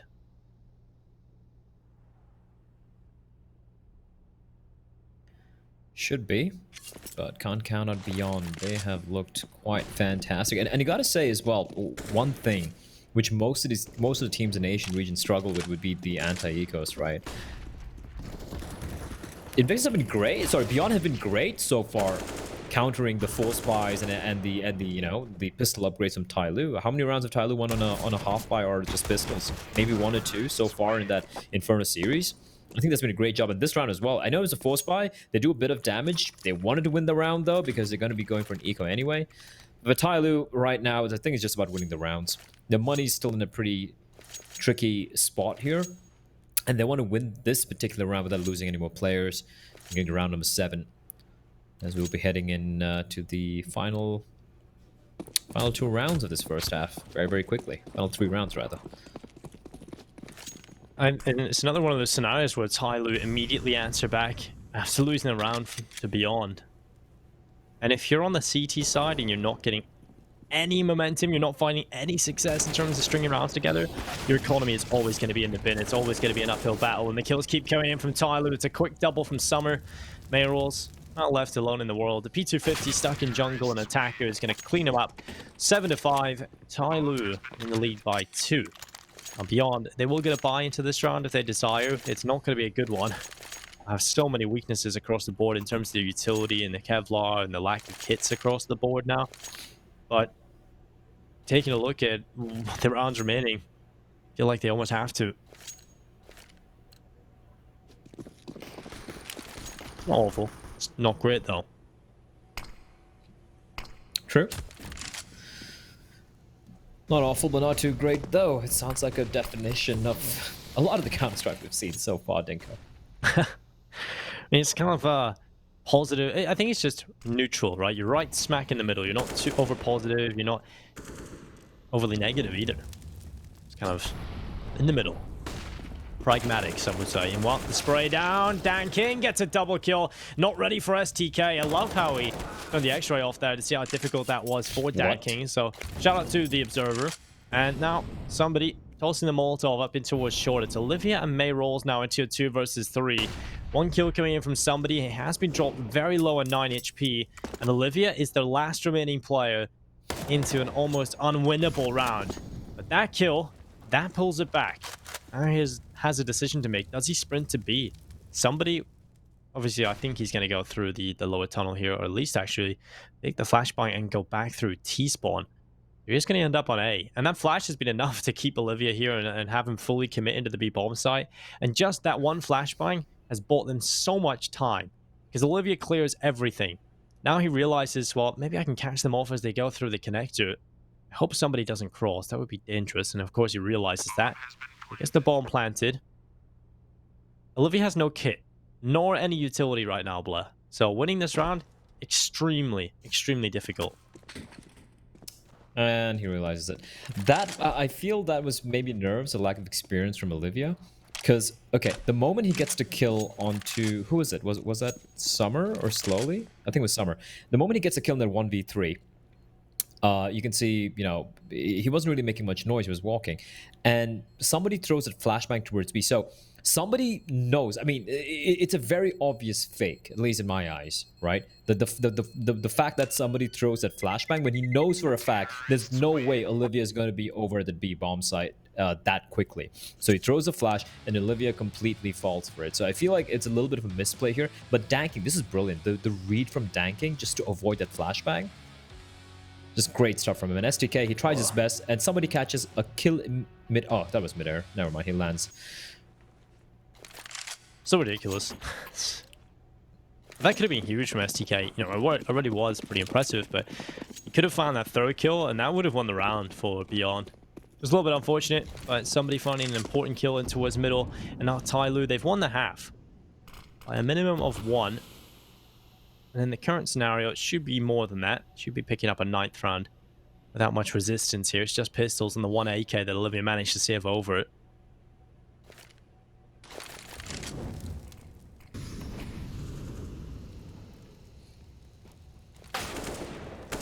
Oh, okay. Olivia tries to strike. He gets 1, but he's shut down very quickly by Slowly. STK's managed to get to the underpass. No, he's not going to go and straight up run up the stairs. He's just going to try and chill out towards underpass a little bit, try and figure out what's going on in towards middle. But now he moves forward. They have to be ready for this. Summer's going to be looking down here. Of course, they'll be checking for it. An attacker.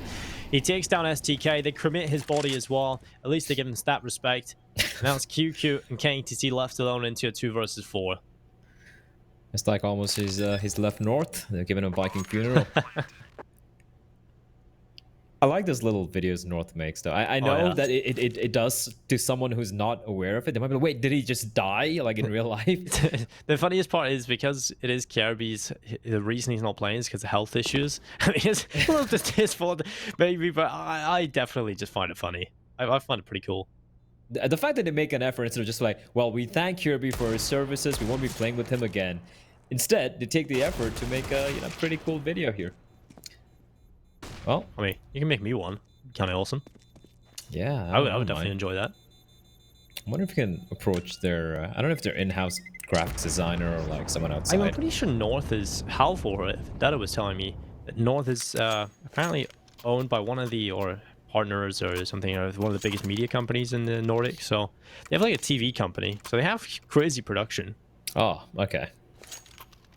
That explains a lot of things. But what it doesn't explain, Dinko, is why they still struggled in Counter-Strike.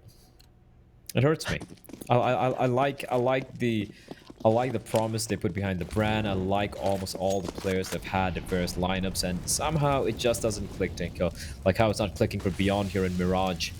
Tyloo 9-5 up. We enter the final round of this first half, and this is a far cry. This is a very far cry from Inferno. Yeah, it definitely is. I mean, they had these moments where they're showing up. I mean, I think Olivia's... We asked for him to perform better, and he certainly is doing that, but the rest of the team has gone a little bit quiet. It's kind of unfortunate that it's gone that way. Somebody, good headshot. QQ around the corner to the left side, and that's another kill from somebody. STK and Mayroll is the last 2 remaining players now at this point. It's going to be a 10th round for Tyloo. There's absolutely no issues for them here. Somebody just holding the murder hole, and that's exactly why it's called that. Just takes off STK's head, and Mayroll's the last remaining player. Rolls up somebody. And now switches out to the AK, and he needs a couple more. Just a few more. 3 players, Slowly, Summer, and Attacker. Attacker is 13 HP, so that's at least something. Mayrolls, the chances of winning this round extremely slim. He has got a little bit of utility, a smoke and a Molotov. He can limit and force the positions away from these for these T players in the post plant. Now he moves forward. He really needs to kill quickly if he wants a chance of winning this round. It just isn't going to happen for him. Summit has a good angle for it. 10-5 at the half. Tyloo dominate on the T side again. But I just want to point out, Beyond did most of their work on the T side of Inferno. Yeah. Not happening, Dinko. Not happening.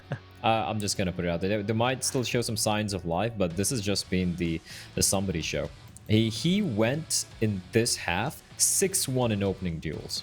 6-1. And Tyloo overall went 12-3 in opening duels. Like, they kept getting the man advantage almost every single time. Kudos to Beyond for, grinding it back in a couple of those rounds, but 10-5 on the T side of Mirage. Talon's done their job. They've done their job. Right now, just playing just not dumb Counter-Strike, Just play the basics right, and you pretty much have this in the bag. I mean, you definitely want to see that. I mean, that's a positive. I mean, the crazy part is a lot of teams don't do that. So, thank you, Tyloo, for not playing dumb Counter-Strike. And now they're going to go quickly up through the connector here. Beyond sending multiple players Summer's way. Ganking towards CT spawn. He's going to see a couple of players. This Mayrolls actually draws first blood into the pistol round, though, but slowly will reply.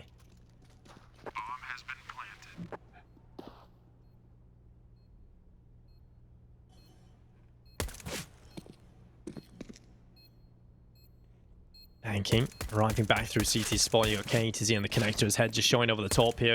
One player on the ramp itself, QQ on Tetris, and Danking walks forward, but it's QQ with the headshot back on the Glock, and now looking for more attacker, trying his best to hold on as Olivia forced into the open. It's the kills from Beyond. That is a pistol round they will be very happy with. It starts off well and it ends perfectly as well. They only lose to one player, and it's because Mayrolls gets a little over aggressive in towards jungle and takes his liberties really against Slowly. But 10-6, they needed the pistol win, but and they've got it under their belt.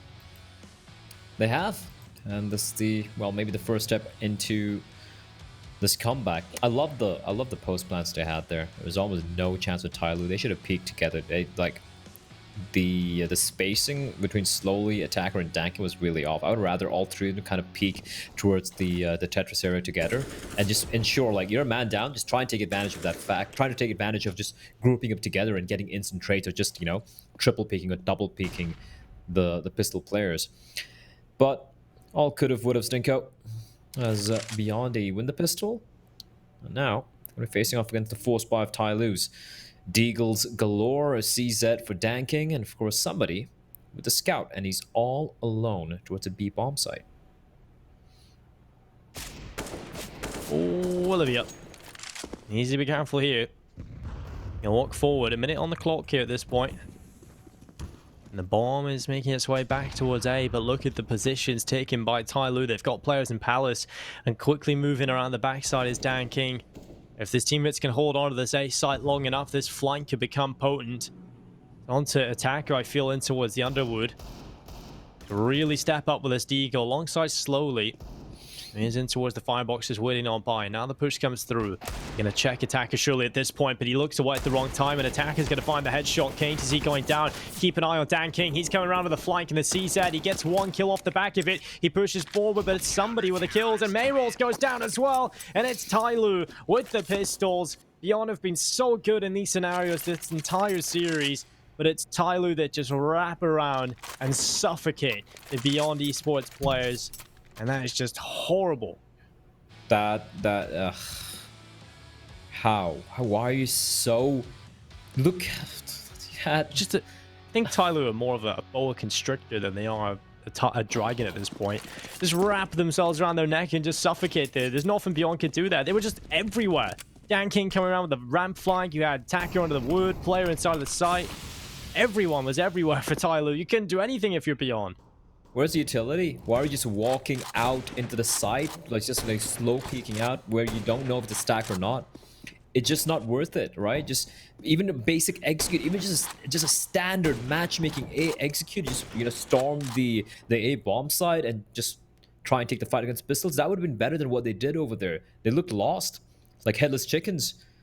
And credit to Tai Lu for making it work, of course. Like, great work with the pistols, attacker, somebody with a scout as well, and then going for the gamble stack towards the A bomb site. But beyond, I mean, I really haven't had too many complaints in this series. I think they've been playing a lot of pretty damn good Counter-Strike overall. But that was a big mistake, Dinko, and that could be something that's going to haunt them tonight. So will somebody's face. That's for sure. He's been toying with them in this series. Attacker. And we're looking out to the left side. QQ about to peek on in, but it's Danking with a headshot. Attacker moves through and cleans them up. It's 12-6. Tyloo 4 away from victory now, Blett. 4 away from reaching the grand final of PAL 2020 Summer RMR event. And Tyloo, they've reached the final of both of the RMR events now if they pick this up.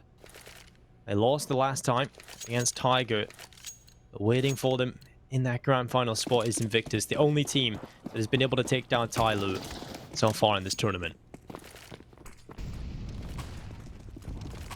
Yeah, I am looking forward to seeing that matchup. Honestly, I feel like I'm more excited to see Invictus versus Tyloo rather than I was Vici versus Tyloo. Yeah, because you know what's going to happen in the Vici Tyloo game. Whereas Invictus versus Tyloo, kind of depends what Invictus show up. They could beat Tyloo. That's what's exciting about it. Wait, where did somebody even get that kill? Sorry, it was not somebody. Slowly. Anyway. Ooh. This is just mental. I just love watching somebody, man. He's just like... Just him alone with the scout, and then all 4 of them just funnel their way back towards his A bomb side, which is a very smart call, but they have to contend with Mr. Slowly, and all the information is being conveyed by his teammates. He finds one with KNTZ. Instant trade coming in. 3v3. It's got to be pure chaos, Dinko. They need to still get the bomb down, and Merald, he peeks with a C4, and he's going to go for the plant, and somebody's there right behind. And now, it's a 2v2. Oh no, somebody is going to do it to him again. He's got a rifle now at this point. The bomb down on the floor.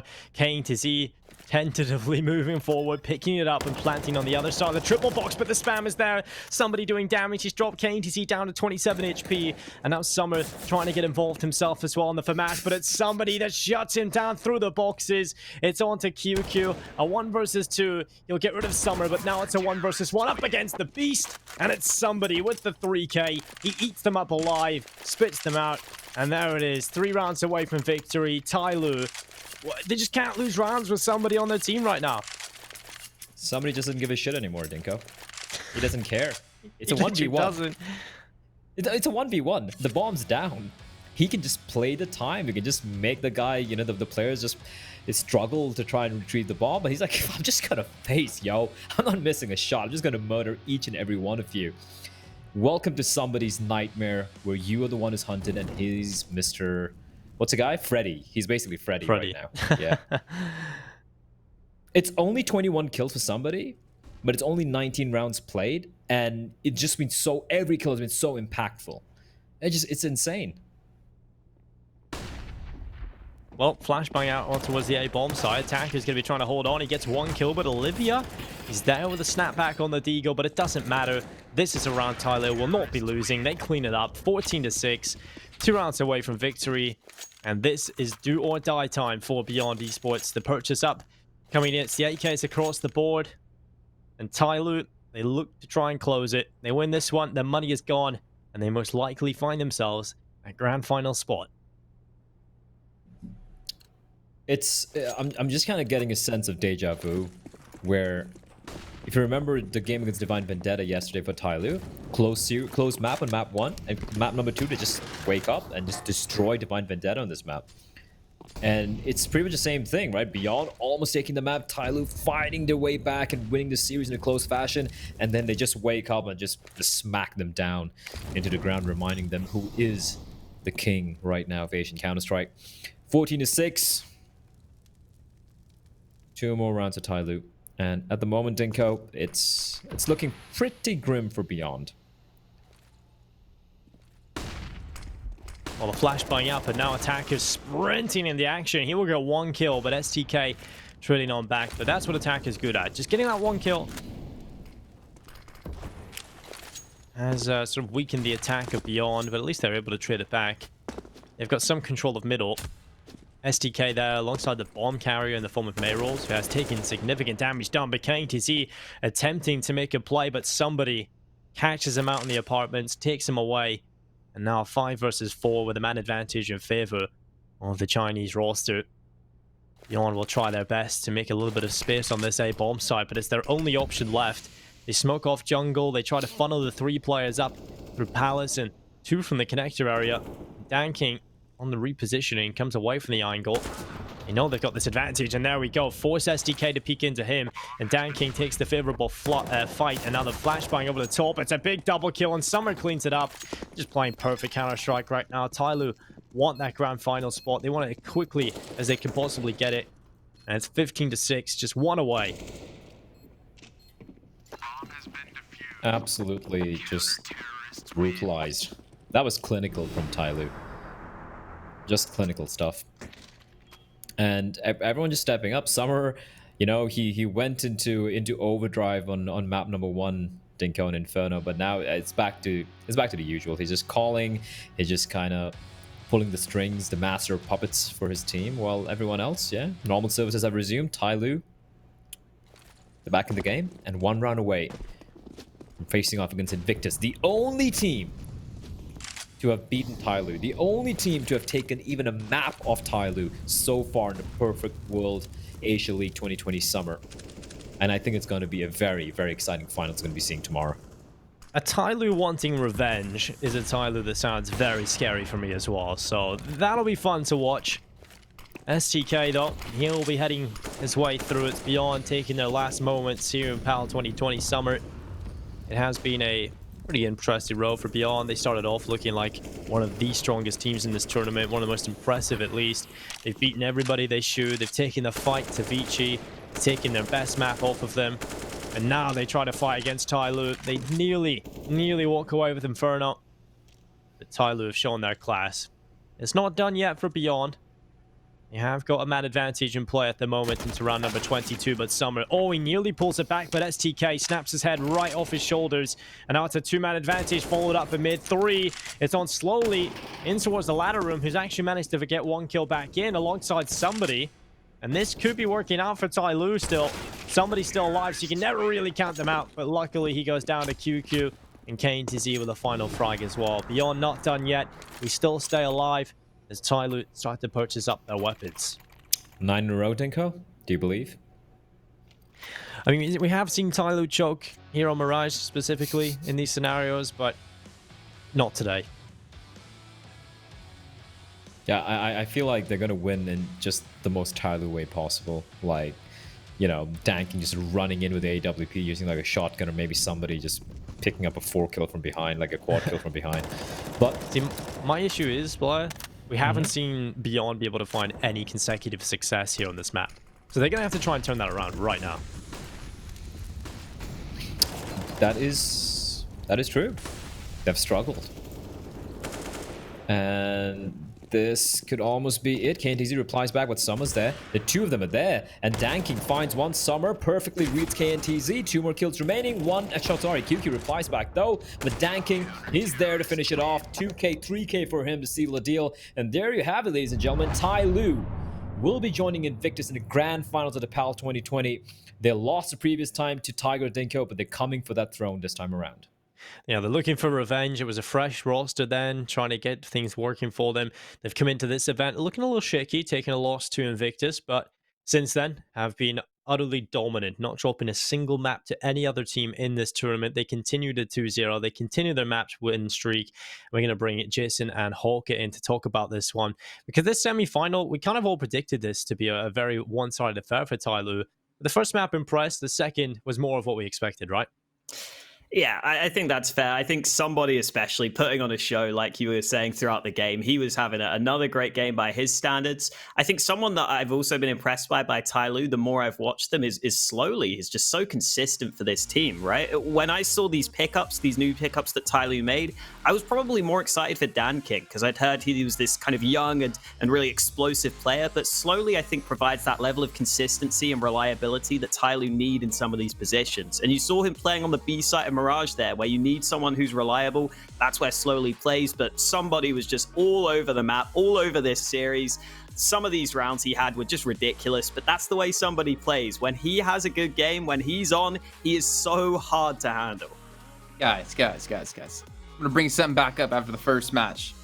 The first map in Inferno, you're like, well, Olivia, he needs to step up, and if he did, maybe they would get the kills. Well, look at the scoreboard now. He stepped up.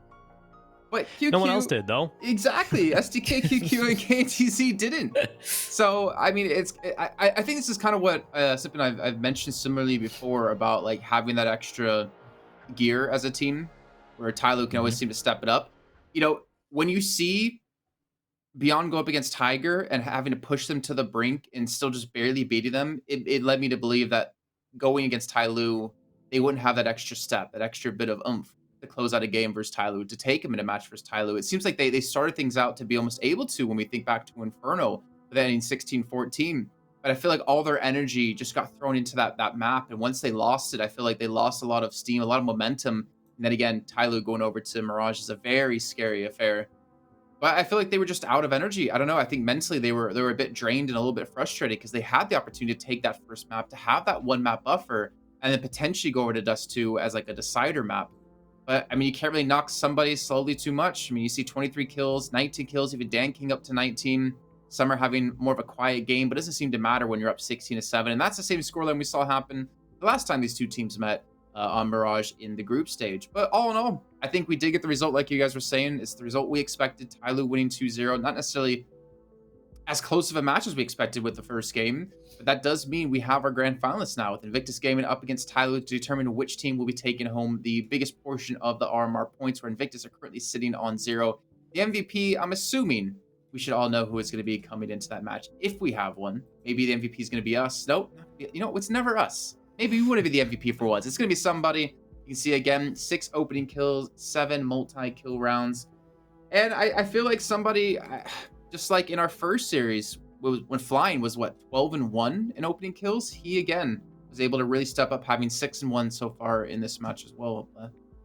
Yeah, and it's kind of crazy, right? Somebody is one of the players when you watch him. Again, I keep repeating myself like a broken record, but it's like, it's almost genius at times. He's a lurk. He's also the opening fragger. He dictates how a round will flow. And when the going gets tough, he's the X factor for this team, right? And as frustrating as he can be to watch at times, you don't want to watch clean, proper Counter-Strike. I feel like he is that X factor that Tyloo needs. He is that one guy who can turn a round completely on its head. And the sheer confidence, the sheer cojones on that guy to just go for these kills. And sometimes when you see a plucky team like Beyond step up, like, hey, we can take the fight to Tyloo. And somebody's like, no, that's not going to happen. Just sit down, fam. Just sit down. Can you really? Let's take a look at the playoff bracket, though. We've had our 2 days of playoffs, and that leads us into one final day tomorrow with the grand finals and the 3rd/4th place match. 3rd place decider, I guess is the better way to say it. You can see, again, Invictus Gaming, their run through, not dropping a single map in playoffs. So has Tyloo here, guys. You know, Dinko, you can see the 2-0 up against Beyond. You know, I kind of want to hear your thoughts, you know, potentially about the 3rd place decider, and then, of course, the grand finals tomorrow. So usually a lot of people would look at the 3rd place decider as a completely useless, unimportant game. But in this certain scenario where it is the RMR events, it does matter because the difference between points from 4th place to 3rd place is decent amount. You know, it's 1,750 for 3rd place and 1,625 for 4th place. So every point matters. So it's very important for the likes of Veto, who underperformed in this tournament, to go ahead and get as many points as they possibly can and get the best case scenario out of this tournament. We should be favoring them going into tomorrow, but who knows? Vici kind of looked rough today. I hope they fix their vetoes for tomorrow. But IG versus Tyloo. Now that is the game. That is the most exciting outcome, I think, for me in this tournament so far. Invictus Gaming, other than Vici, who again looked a little bit rough today in the playoffs, have looked like the best team alongside Tyloo. They've been the only team able to beat Tyloo, so the storyline's there. Invictus Gaming, if every one of those individuals show up like they did today, and again, Tyloo had a few weaknesses today, I have to say, in terms of attacker not really being up at that form he was at in the group stages. I can see Invictus winning against Tyloo tomorrow. So that's something I just was never expecting coming into this tournament, having a team that could compete against Tyloo in the grand final. I think one thing we also need to keep in mind is the RMR points in total, right? Invictus currently on 0. Beyond currently on 0. Tyloo just sitting behind Tiger. Vici just behind that. Vici's best case scenario is they win tomorrow, up against Beyond, and Invictus win, thus keeping themselves close enough to Tyloo to potentially take them when it comes to the fall RMR event. Worst case for them is they lose and Tyloo wins, and they lengthen that gap because both teams are already ahead of Tiger, or should be just about ahead of Tiger after their results now. It's really about thinking ahead. Invictus, they need to win this. They need to beat Tyloo, and then somehow hope going to the next event that Tyloo loses early on in the playoffs or doesn't qualify for the playoffs, which I find very difficult to see happening with how informed Tyloo has been. But Haka, this is really shaping up to be a very crucial day tomorrow for all these teams, or for at least 3 of these teams in particular, of what's going to happen on the next major. Yeah, definitely. And I still think, like we were saying there, that even though Tyloo haven't dropped a map in ages, they have still kept on winning 2-0. There have been a couple of cracks in there, as we were pointing out. They haven't been 100% at their best, I think. So, yeah, it really is the grand final that we were hoping to see. And then, as you were saying, that third place decider, it could be a bit of a sleeper match with how Vici kind of underperformed here today. If we see that Vici come out again, then Beyond could actually have a chance at really putting the pain on Vici. Because you were saying Vici, they really do need these points. If they want to try and keep somewhat close to Tyloo, their best bet would probably be get this third place and then maybe try and hopefully knock Tyloo out of the next one. That's basically their best chance, it feels like, at this point. So there's still a lot to play for them. They can't just kind of get down on themselves and think, oh, it sucks that we got knocked out of this one. Well, no, you haven't been knocked out. You've still got that third place game coming up, and they should be looking to bounce back in that. Well, speaking of the third place matches, take a look at the schedule coming up tomorrow so you can see what matches will be happening when. It's our final day, everyone. Vici Gaming up against Beyond for a third place decider, and Invictus up against Tyloo as our grand final. Who would have thought? 18 days through, it's been some long days. Like, for instance, yesterday, that was definitely a long 4 series best of 3s, but it's been good days, Bleh. And we're starting to see, the top teams really battle it out when it comes to the Asia region. Yeah, especially when everything on the line. We had our questions right in the group stage. Like, these teams have already qualified for the playoffs. Are they really giving it their everything? These teams are giving it their everything today. Like you saw Invictus versus Vici having a little bit of an off day, slipping up a little bit. Boom, there we go. Now you are not going to be playing in the finals. You don't have the chance to get your revenge against Tyloo. Beyond playing at the highest level I've seen them play, almost taking map 1 against Talon, something which we wouldn't have envisioned looking at the loss they had in the group stage. So the playoffs are where it's at. That's where you separate the good teams from the bad teams. And right now, Invictus and Tyloo, they're looking at the better ones. All right, well, gentlemen, thank you very much for your input from today. We'll be back and seeing you guys again tomorrow at 11 a.m. not PDT, CEST. Messed up my time zones there. Big shout out to, of course, PGL for the production. They've been doing a phenomenal job. And of course, a shout out to you viewers at home who've been watching with us for hopefully a majority, if not all, of the days. So tomorrow, 11 a.m. CEST will be kicking off our final day here at the playoffs. This is the Perfect World Asia League 2020, the Summer Asia RMR event brought to you by PGL, and we'll see you guys then.